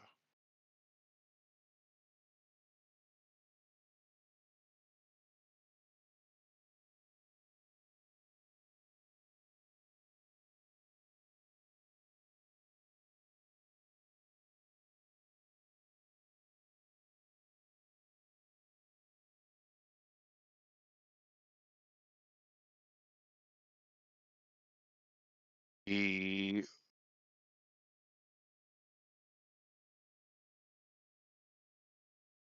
Basilica. The Basilica? Is that the one, Rams? Basilica? No, I don't think so. Oh, the. Oh.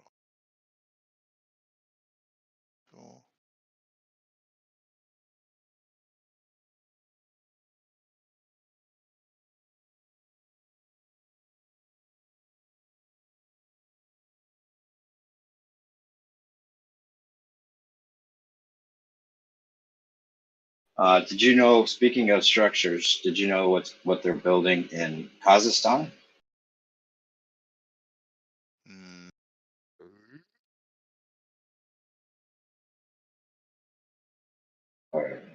Yeah, isn't that where? Wait till you see this. Or I'll actually should send you the video that how that goes with it. Palace of Peace. The Palace of Peace. There it is.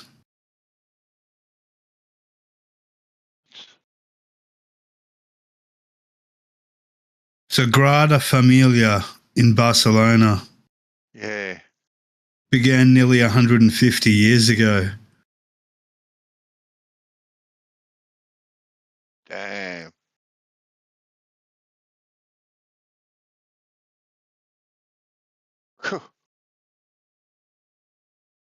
Wow. That is spectacular.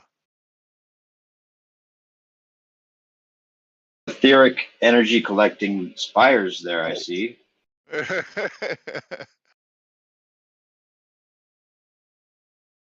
Who's what's the reason for the building of it? It's a cathedral, okay. Energy collecting device. I wonder if you were able to be in there long enough, if you could live longer. That kind of device.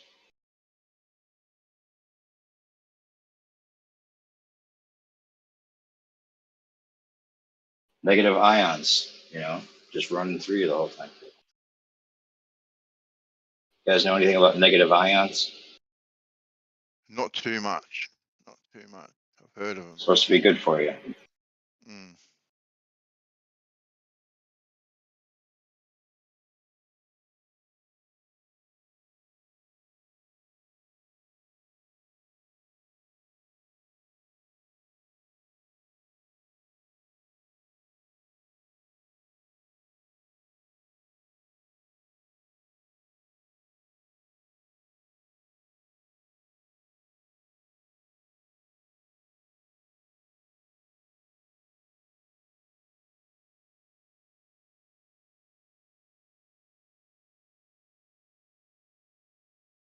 God, 1880 it was started. Damn. Yeah, so that pretty much blows the idea that they could do any of those other structures that we've seen in 7 years, or 3 or 4, or whatever they say. Yeah, exactly. Hey, Rams, are you also skeptical about the history we're told, or is it all pretty much Oh, on the up yeah, and for up? sure. Definitely. Okay. What I've learned is that you can't trust what you've been told by the winners. I'm going to share this guy's channel that happened to come up. If you haven't seen him, have you ever looked at the Art of Gino? No, not myself. No. It's got some interesting videos. The intro is with him and his girlfriend, but he actually he does readings and stuff and does art and stuff too. But he's also a musician. Kind of a cool channel that for some reason I stumbled on.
You ever heard of a channel called Arcadia Rising?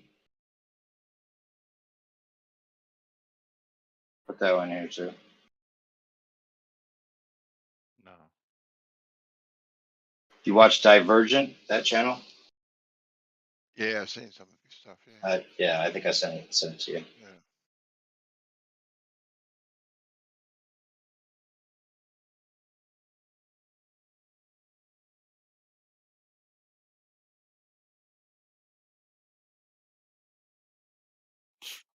Where are those pictures? Like, what building is that?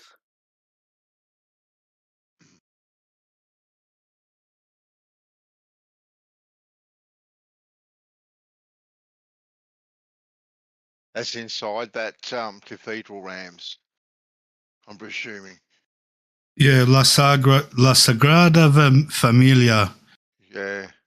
Look at it. That is just spectacular, isn't it? Cool.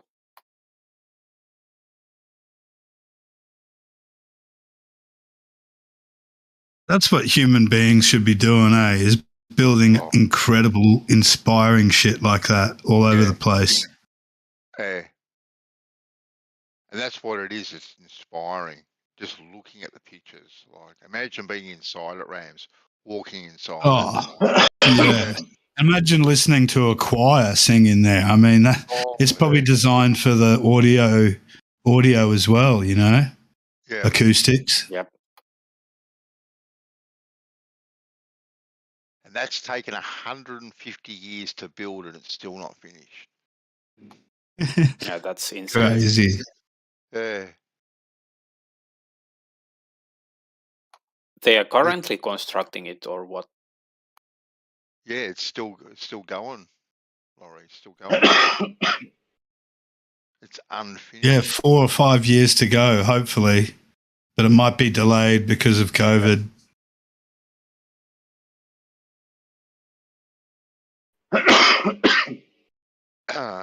And the building methods, you know, are only getting better and quicker, right? The longer it goes, and it's still taking that long. I think it's because so much of it is hand finished by like incredible stonemasons and artists and shit. And so they just don't have enough people with the skill level necessary to get the finishes the way that they want them.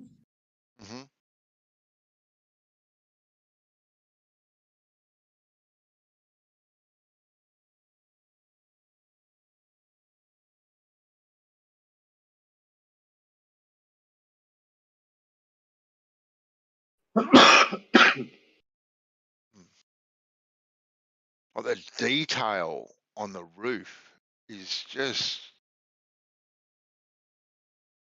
when you open up the original and you zoom in, it's crazy.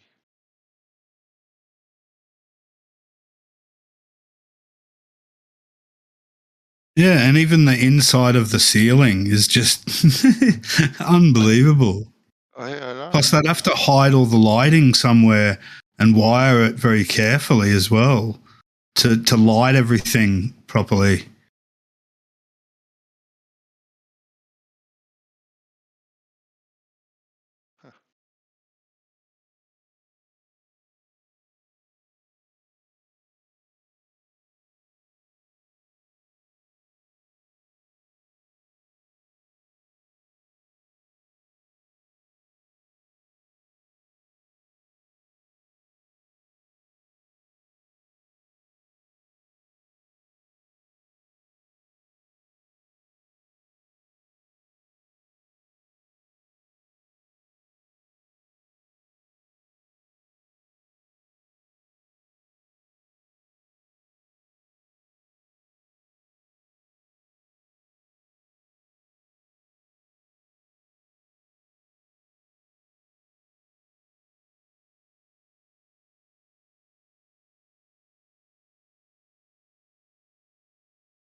The art, the architect who designed that church, he died in 1926.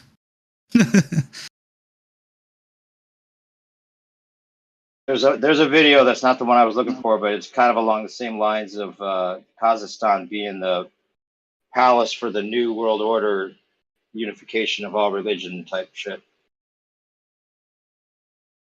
And that one's a little more dramatic than the one I'm looking for.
Hey, there's not much people on here.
Good evening, everybody.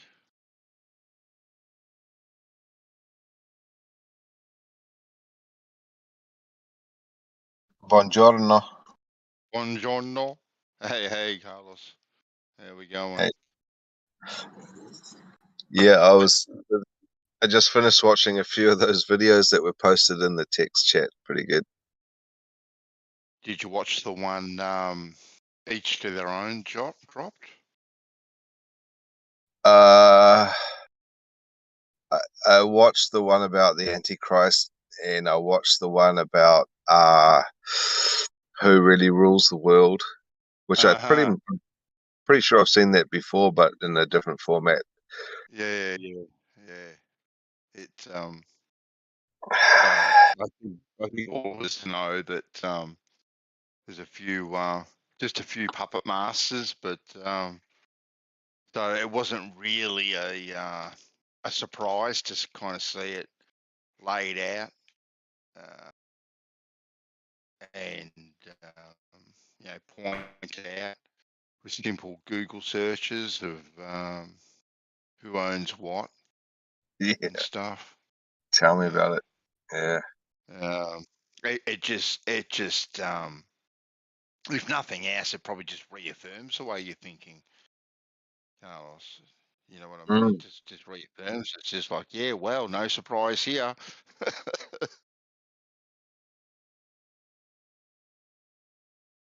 Yeah, I just wonder, So, I mean, there's so many people that don't have the option, but if they do have, if anyone does have the option, I guess to to go back country and buy a bit of land somewhere, Well, it's like where do you buy the land, Carlos? Like, you want to, all the good land is kind of already owned, if you know what I mean, like the good pastures, the good land, the stuff that's near water supplies and this sort of stuff. There are options to buy in the middle of nowhere here in Australia, is what I'm talking about. A lot of the land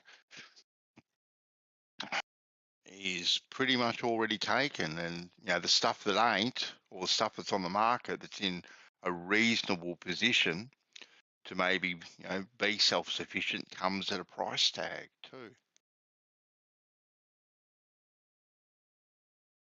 Yeah, exactly. I heard, I haven't actually looked into it, but I heard in the South Island here in New Zealand, there's a community with like more than 5,000 people in like a healthy community that sort of looks after themselves. I guess Really? if you can, yeah, I was really surprised. I guess if you can't afford to buy some land, that would be the other option, that type of thing. So what do you go there? Do you go there and like rent a plot of land or something? Do you, or what's the? How's I it haven't work? looked. Yeah, I know. I haven't looked into it, but you can just imagine a communal sort of a little community, sort of tucked away in the in the back mountains with rivers and stuff. People sort of looking after each other, like the Amish. Yeah. It kind of Yeah. sounds idyllic, doesn't it? Really, that sort of way. But people even on a small scale, Carlos, have the ability to be, at least a little bit self-sufficient. But I guess even if you're trapped in where you are and you don't have those options, you don't have the financial means, and then some people have it even more difficult where they have a partner or family which are not like on the same type of thinking. But there's still things you can do, I guess, to sort of form some type of a security where you're not going to be bossed around too much. Because like, who knows what's coming, really? They can just flick a switch anytime they want and change the entire sort of setup of how our our social interaction really is. We're so much reliant on what they provide to us.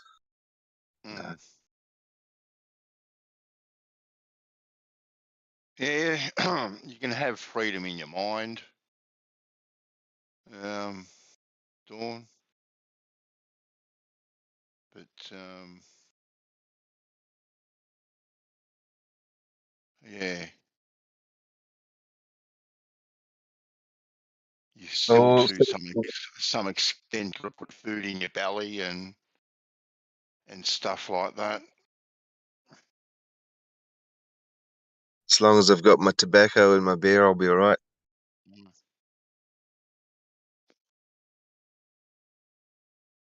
But you gotta really think, why did you have children? You know, what's the point? You know, what type of world are they going to grow up in?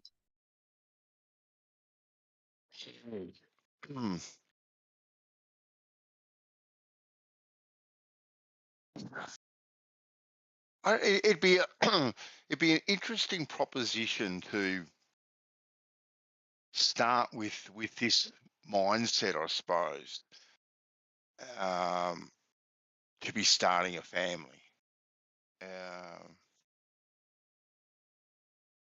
It's But like, once do you or don't you? once social media is eradicated and banned and illegal, you know, the underground is going to be just like it just like it used to be. You know, it's going to be truly the underground. People will be meeting in the park, you know, to discuss their conspiracy theories. Yeah, well, social media will never be banned. Never, ever be banned. That you can take to the bank. And yeah, it is double-edged. 100%. But at the end of the day, you know, parents do have the biggest influence over their kids.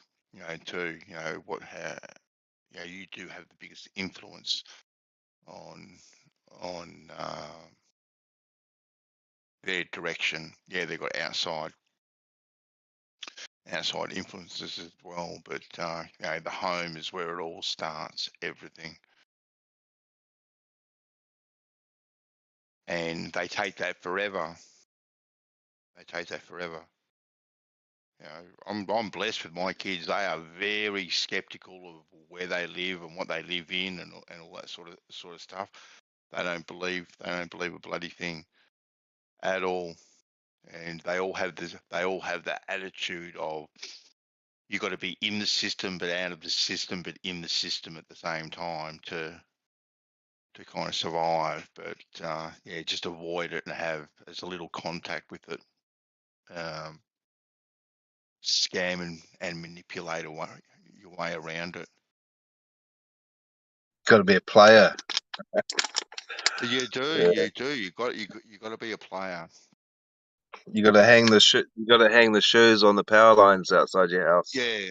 You know, I was. You know, my eldest son and my daughter. You know, they were so against the enchilada, getting the enchilada. But they were kind of forced socially into getting it because of work and whatnot. You know, they had commitments, so they had to go down that path. Well, I suppose they didn't have to, but you know, they thought they did. They are regretting it, definitely. Being there, especially with some of the stuff that's come out and some of the stuff I share with them.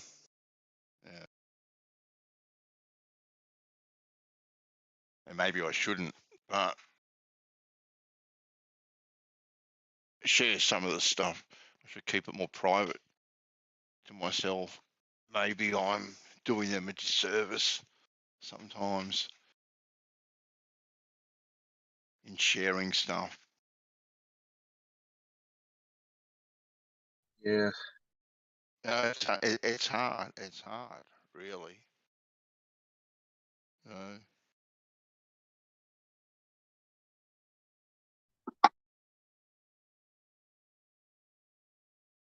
But yeah, I don't know. I don't know, Basil. If today I was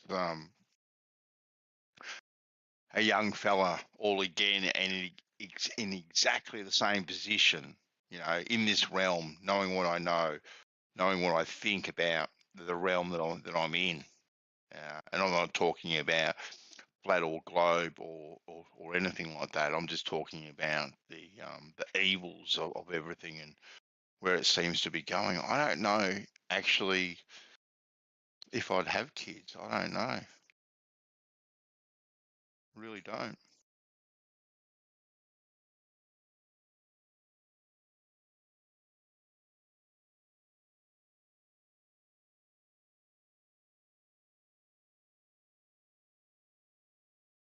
Maybe I was that's gonna too pet.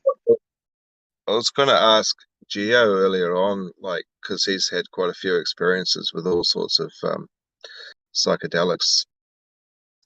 If there was a session that you could do uh to take away your bad karma, like, is it one of those sessions that you could do that would cleanse your bad karma so that you'd be back on the level again, and then Like you'd have a fair reborn. chance?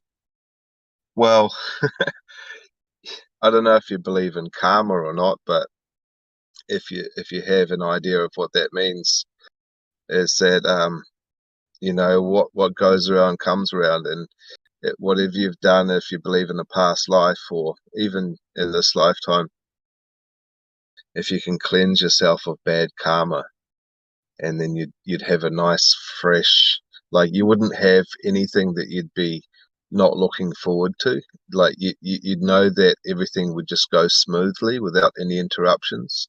You'd be able to manifest your future, you know, without having any hindrances. Yeah, me personally, but Carlos, I would say no to that categorically. I would say no to Yeah. that because what gives you the right to do wrong to someone and then take this amazing drug that you can go on this amazing trip and have all your sins, all your bad doings just forgotten, and you are the special one. You are the chosen one that's given a clean slate, so you don't have to worry about this. The only way you can get good karma is by trying to rectify the mistakes you made. That's the You're only way.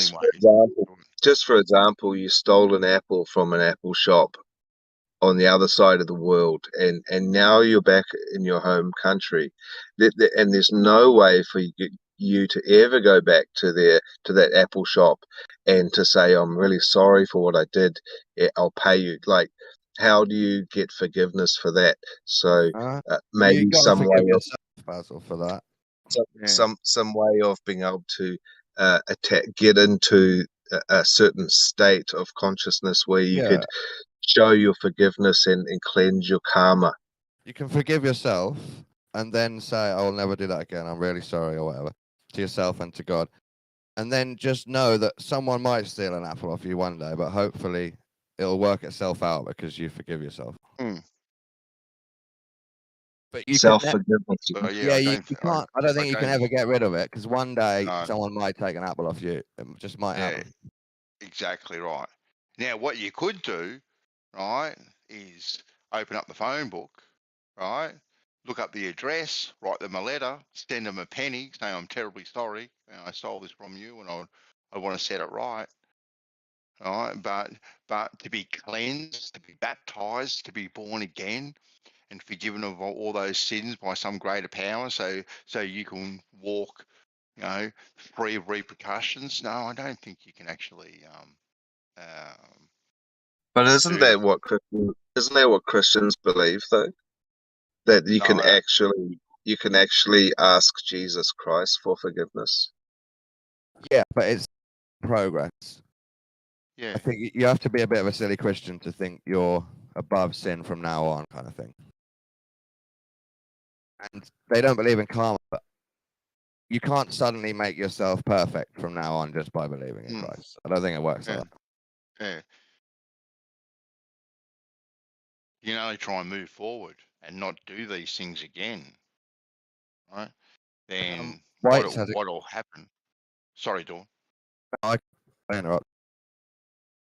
No. Or maybe rather than karma, I might have been using the wrong word. I mean, how about looking at it as cursed?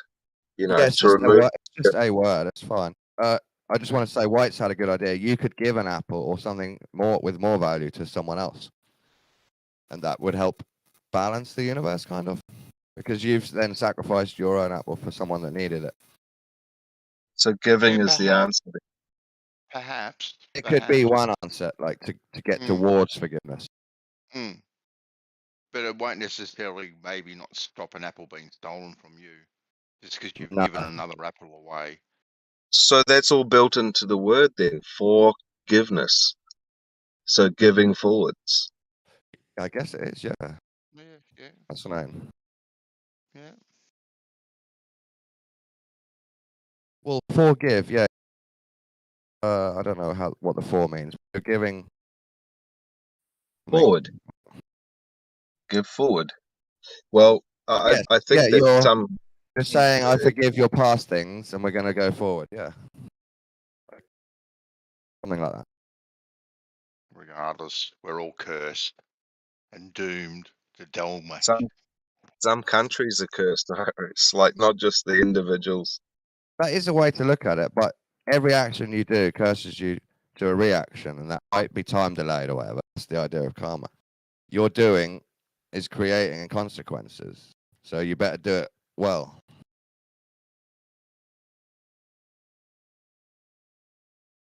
Did you watch that video, Dawn, or have you seen it before? The one about who really controls the world. Actually, I scrolled for it and I couldn't find it. I wondered what you were talking about. I don't know what the timestamp is.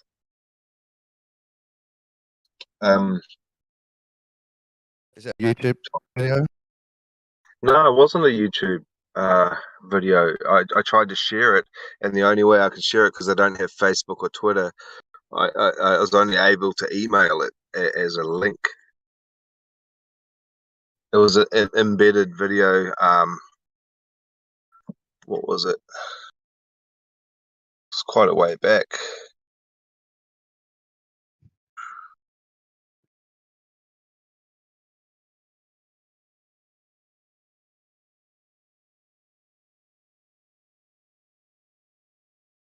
Oh, it's timestamp. What was that time? 7:27 p.m. I don't think that's going to help me because my PC clock is fucked. It was posted by each to their own. Okay, let me...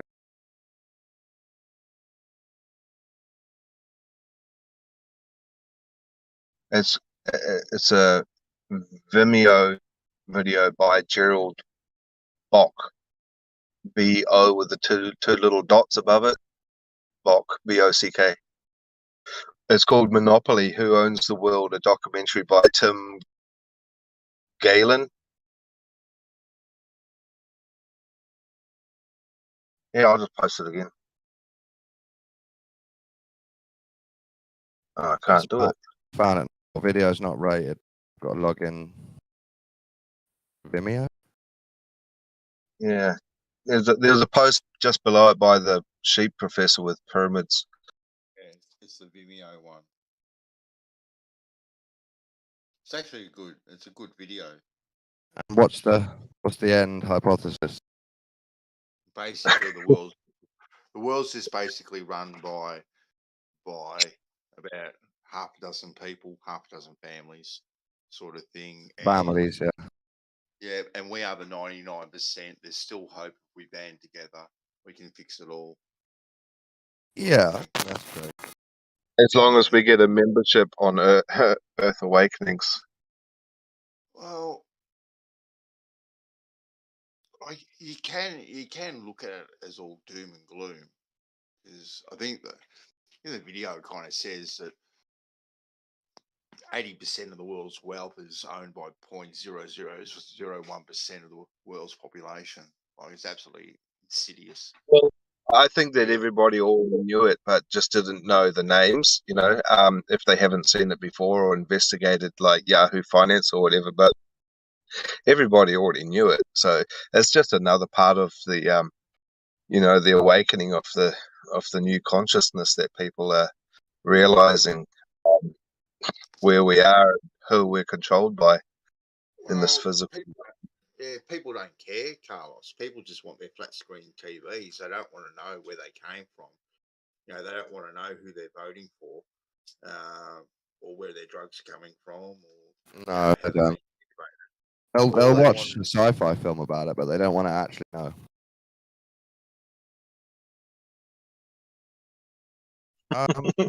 I just wanted to say on VC, rest in peace, Jordan Maxwell, and he helped me a lot. He's died at the age of 82. He helped me understand. No. He helped me understand Jesus Christ as the Son and Christianity as astrological metaphors. So his last interview was done by, because like I think I remember his last interview by Infinite Plane Society. Tim. There's a very recent one from 2 years ago with IPS, yeah. And Yeah. Jordan does look very old and frail in this video.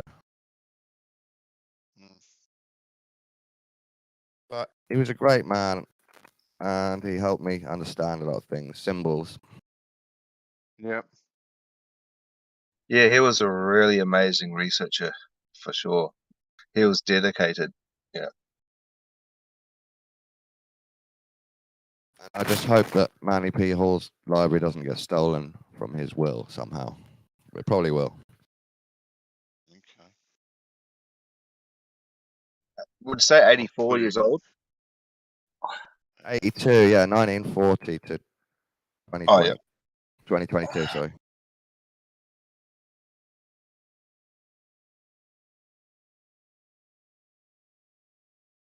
I'll put it in mind to watch later.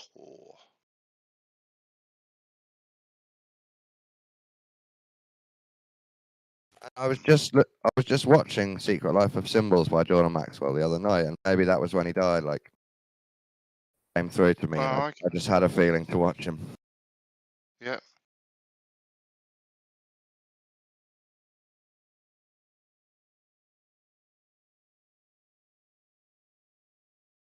The reason I thought of that is because he talks a lot about who rules the world, that sort of stuff. Mm-hmm. One of his points is that America isn't a country anymore; it's a united corporation. And now you're at civil war with communism, basically. There's a fellow that talks about Australia like that it's a corporation actually run out of New Caledonia. I think it's New Caledonia. I could be wrong, but anyway, it's an island about 500k off the coast of Australia, and basically the whole eastern side of Australia is run out of this one corporation. The western side he hasn't looked into yet, but definitely the eastern side of Australia and the northern half of Tasmania apparently all come out and are all linked to this corporation that's in, I'm sure it was New Caledonia, but I could be wrong. Hey, would you guys mind if I interrupt just for 10 seconds? I just wanted to say, I posted a video, Bernie Sanders talking about there's a bill in Congress the American government's trying to get passed that gives Jeff Bezos $10 billion for his space program. So, why would they lie? Peace out. Cool. Yeah, why would they? Exactly. And who owns his company? Vanguard and BlackRock. Mm-hmm. Yeah, he's just small fry Bezos. He's just a face to it all. Yeah, yeah, but he's still connected to the families and the bloodline. So Oh, that's yeah. why he's allowed to be there. Mm.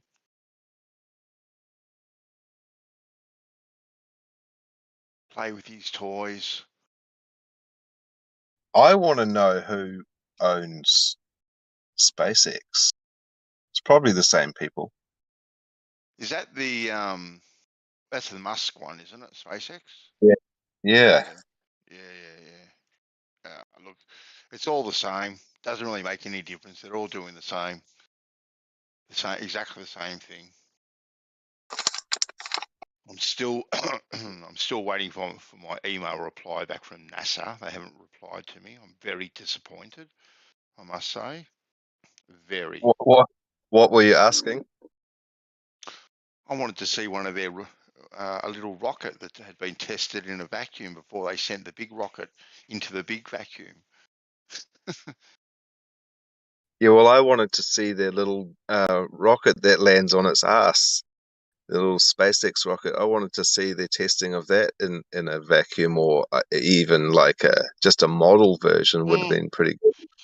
No, they don't have to do that in a vacuum. They can do that here on Earth. Yeah, just like a Yeah. model, but I have Yeah. never Yeah. seen a Yeah. video of this testing. Yeah, it's uncanny because amateur rocketeers build rockets every single day of the week and they launch them. But one thing they can't do is replicate this self-landing system. They've tried to, but they can't do it. Of course. And plus, they've got pinpoint accuracy landing these things on barges in the middle of bloody oceans that are swelling and moving and crunching all over the place, or back on a landing strip wherever it is in Florida, and they can do all that with these little fins on the rockets. But the Coriolis doesn't come into effect. The winds don't come into a great deal of effect. They can do it with pinpoint accuracy all the time. It's amazing. So with this deception, it's an obvious to you and I that there is a deception and we're being fooled. But what is their motive? Because it doesn't just stop there. It's in every facet of our life. Everything that you can research, the deception is there. I'm actually surprised that how many people in my little realm don't believe in the moon landing, and when I show them footage of big flying dildos and landing rockets, they all just laugh and they think it's all a load of rubbish, to be quite honest with you. But they still think they're on a globe. But they think all that sort of stuff is absolutely ludicrous. Absolutely ludicrous. Yeah, but the new generation haven't had the experience of campfires and conspiracies as you might have had. So the new generation are just served on a platter a whole bunch of fake news, and it's so difficult for them to decipher what's actually going on. So when you try and talk to someone of that new generation, they're really just going to be, cognitive dissonance. There's no other way to say it. Did you get that video, Carlos, where they were talking about the news and how it's controlled and the headlines are controlled with all the media outlets? They had exactly the same line, right, across 50 different news outlets all over the world, absolutely identical. And he just played one after another, after another, after another. It was crazy.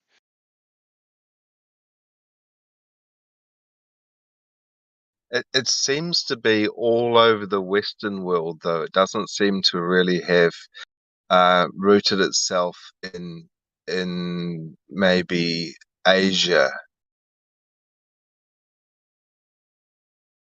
Well, I don't know. I can't answer that, but the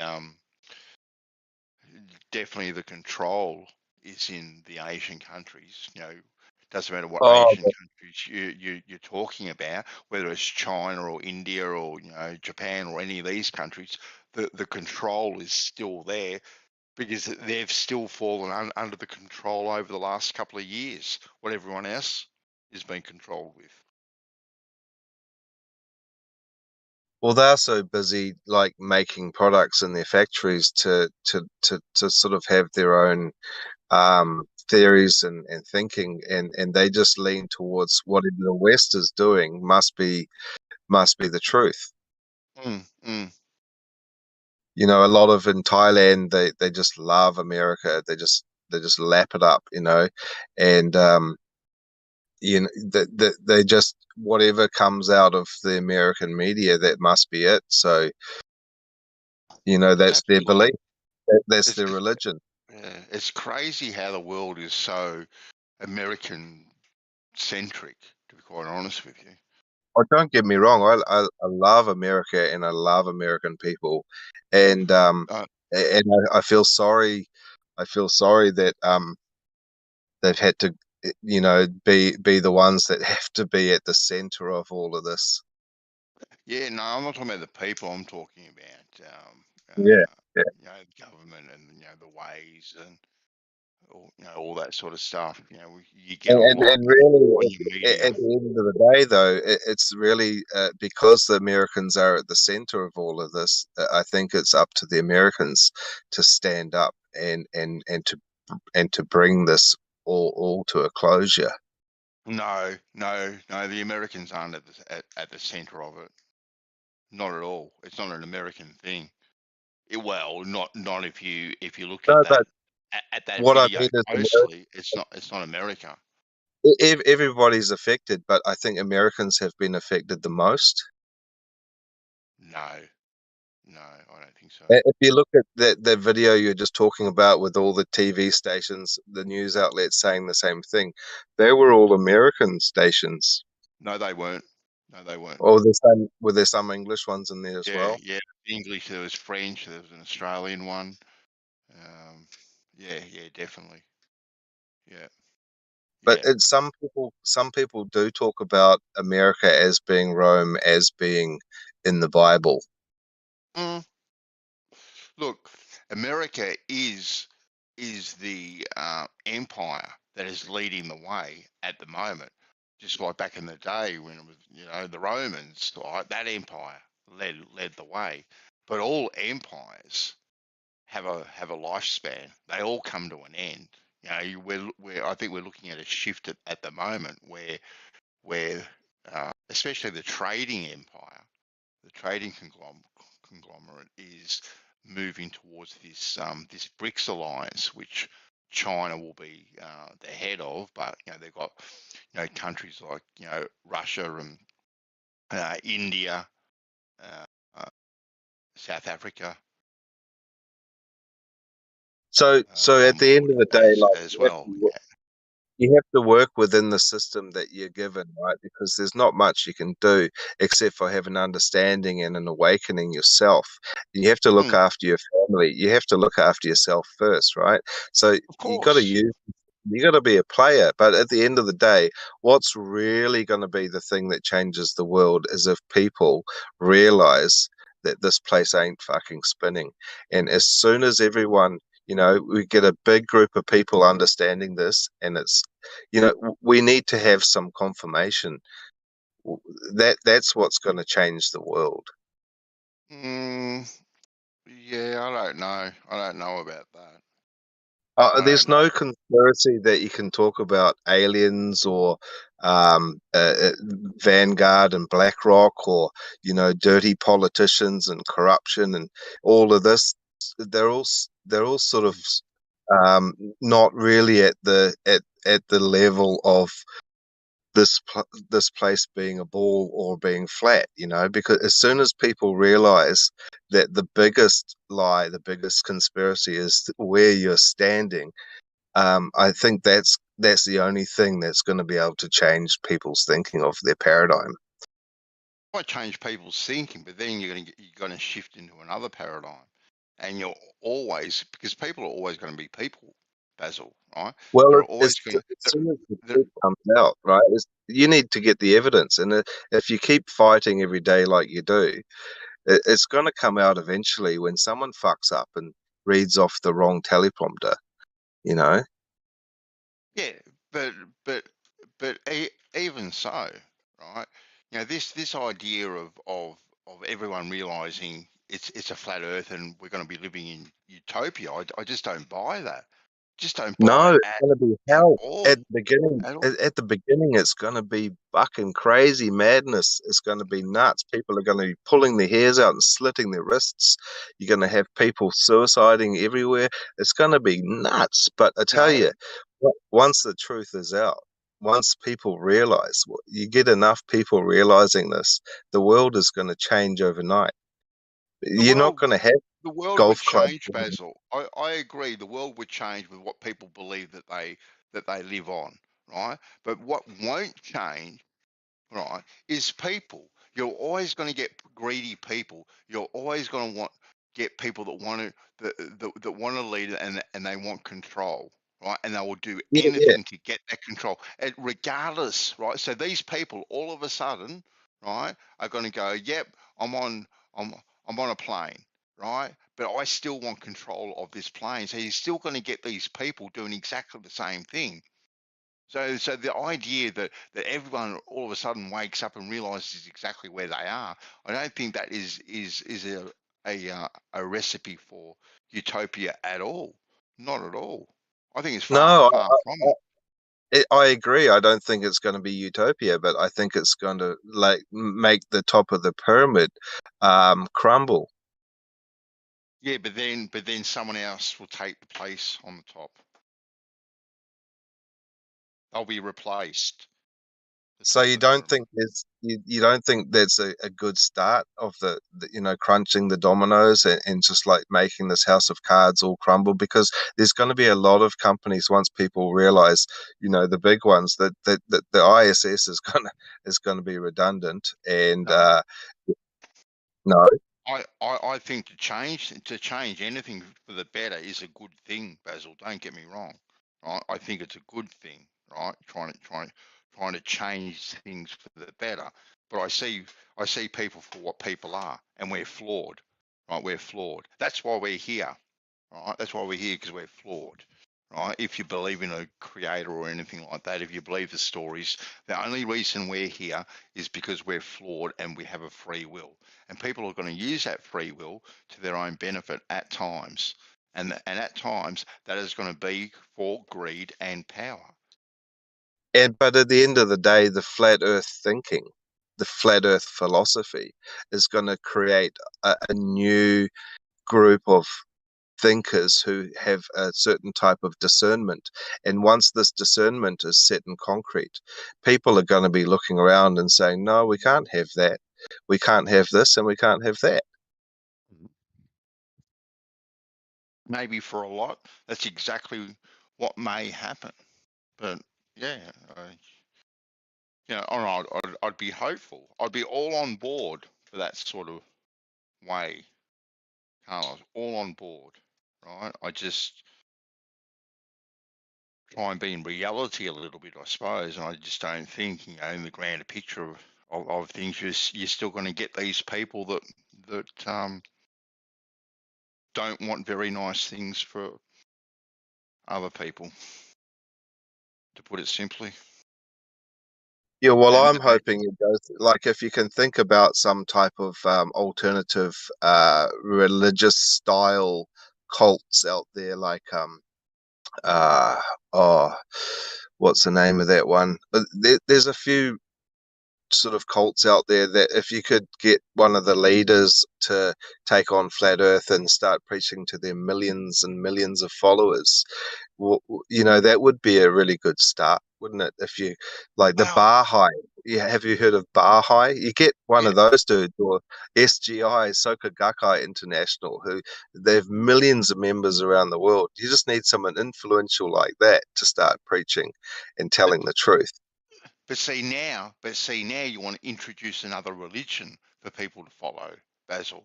No, they can keep their fucking religion, but as long as they, they throw in the flat Earth while they're at it. Yeah, but this is also too, you're getting someone preaching this way and get on board. And it's very, to me, it's very cultish, to be honest with you. It may be cultish, but I mean, you got to fight cult with cult. So that's the way I see it. Do you? Why can't you embrace individualism, right? No, Embrace that. you can. You can, but you Right? can't change. You can't change someone's religion overnight. So you just let them keep their little religion, but you just make them realize that we're not spinning. Mm. So all religions will unite under the idea and the fact that this place ain't spinning. Well, you're fighting against about 3,000 religions out there at the moment. I would say good luck. Make it 3,001 and get people on board. But I don't want to follow any religion or anything like that personally myself, or any Well, one you just person. think about it, a really, really influential leader in any organization that comes out and says the truth, what we know. They respect him already. They respect him or her already. So some of them will drop off, but you're going to get a big majority of saying, like, this guy's saying something meaningful. Could it be a benevolent lie? What do you mean, Mel? Could we have been lied to protect our psyche, our psychological little kids, teenagers? Like, it's too much for their minds. It's too much for old people. Most of the flat earthers I know are middle aged. I can only speak for myself, like, because I've been starting to question that, like what was the point of telling the public or us finding this out and going down the rabbit hole, and where's it going, right? So for me, it was always to discover what the Earth really is. Not get lost in arguments or come up with a fucking model or explain how the fucking sky works. I just want to know where I am. I want to know what the fuck is going on. That's it right there. No more to it, really. But the levels they go to distract us and get us all caught up running around in circles is, again, we've had this conversation, but it's genius, the levels they've got to. I guess the bottom line, what I'm saying here is sometimes I think we could have been lied to for good reason, and that's what I mean by a benevolent lie. That the truth is, I think it's going to be bumpy, like Carlos is saying. I think it's going to be such a shift if that actually comes out, and nothing will be the same after that. And I agree, and I agree with Carlos too. It'd be a Yeah. wonderful place, but I just don't think, Merle, that it's the answer. Or No, it's not the for answer to all the utopia. world's problems, No, or not at all. Because someone with a sore foot or a sore back. no, but the problems will just be different problems, and people will still be Yeah. people, and people will still want power. People will still want to control other people. Merle, I don't think you're ever going to change that about humans at all, because that's what makes us human at the end of the day. Yeah. The what I mean? real like what we really want to know at the end of the day is not changing the world, not making corruption go away altogether. None of this really matters. What we want to do is start afresh and find out what this place is and who are we and where did we come from. Right. Yeah. Instead of perpetual confusion, I don't think we deserve that. But of course, those things matter. The corruption and all those other things that you mentioned, Basil. They matter because they affect you, every single day. But once again, it's up to the individual to work out who they are, and where they're going. Right, that comes from within. That's that's an inner journey about who you are, right, where you are, and where you're going. No one else can tell you. Like if you want the answer for someone to tell you these things, right, you're looking in the wrong place. You need to be looking in the mirror because that's where the answer is. But don't you think I agree with that entirely? But don't you think externally we're kind of expected to adapt to something that's fake? Look, we always have to adapt, Bill. Yeah. And yes, we think we were adapted to something that was fake, and now we think we're adapting to something that we think is real too, right? There's always this adaptation Coming back. that goes on, yeah, and that's what people do. You adapt, so you can survive and thrive. I think. But yeah, the only place you're going to find the answer for anything is within yourself. Like, no one can give you the answer to anything about yourself. Right? You're an individual, right? And you've heard me say this, Mel. This is what I've told my kids, and I've drummed into my kids. Right? There's only one thing in the world that someone can't take away from you, and that's your individualism. Okay, and you cherish that, you embrace it, and you make it yours, and you don't give it away, you don't sell it out, you don't change, you don't do anything. You embrace it, and you be you, because you are you. All right. Yeah. But even if there is, a dome over us, and there's a creator and all this sort of stuff, it still doesn't give you the answer of where that is or where you're going, really, at all. I don't think it does give you the answer. And I heard the craziest shit last night on TikTok. Yeah. Okay, here's the theory. Ready? Okay. They say that when you die, your brain lives for like 7 minutes, but the subconscious time takes different, right? We all seen Inception. 7 minutes could be like 100 years or something. Yeah. So here's what happened. We all died in 2012, and we're all trying to like reform some kind of semblance of the world and some kind of in like one consciousness. And the Mandela effect is the errors of that happening because we all have different memories of stuff. Yeah. That's it. It's called the everyone is dead theory. Everyone is dead theory. Who knows? I've been Mandela'd.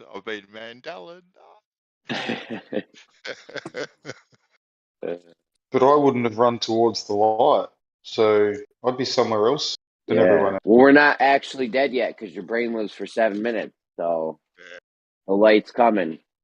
Just wait. Yeah, but some people must be running towards it, and some people away. I don't know. I don't think anyone's seen it yet because the 7 minutes could in your subconscious could take like hundreds, 100 years. You ever see Inception with DiCaprio? Yeah.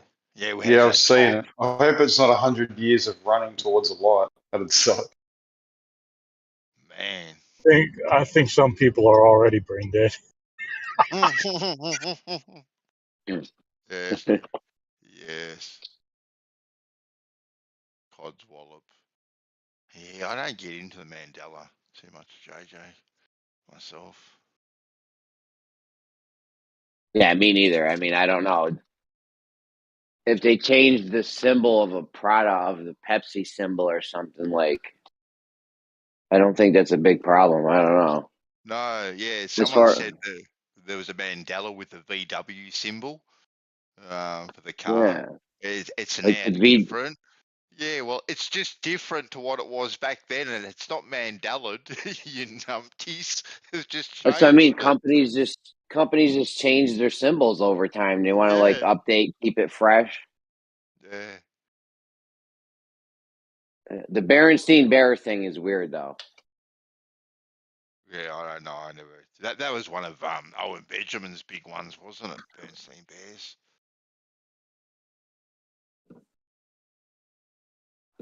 I feel like that's not something that would need to be updated to keep it fresh, like a symbol.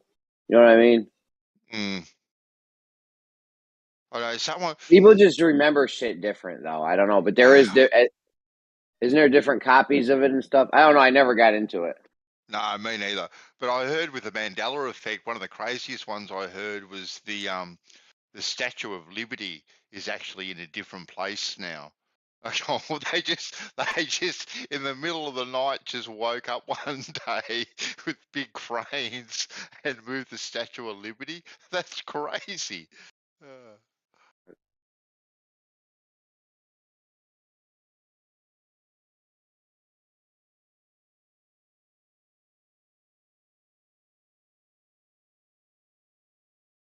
As far as when the truth comes out about flat Earth or whatever, I don't think. I think that'll be a society collapsing event because I don't think these elite motherfuckers will ever let their grip slide. So I feel like they would like just collapse society because we don't have control over anything. You know what I mean? Like the food supply and shit. If they wanted to, they could stop food from coming to the cities. But just say it did. I just go with Carlos's theory for a minute there, Jeremy. That all of a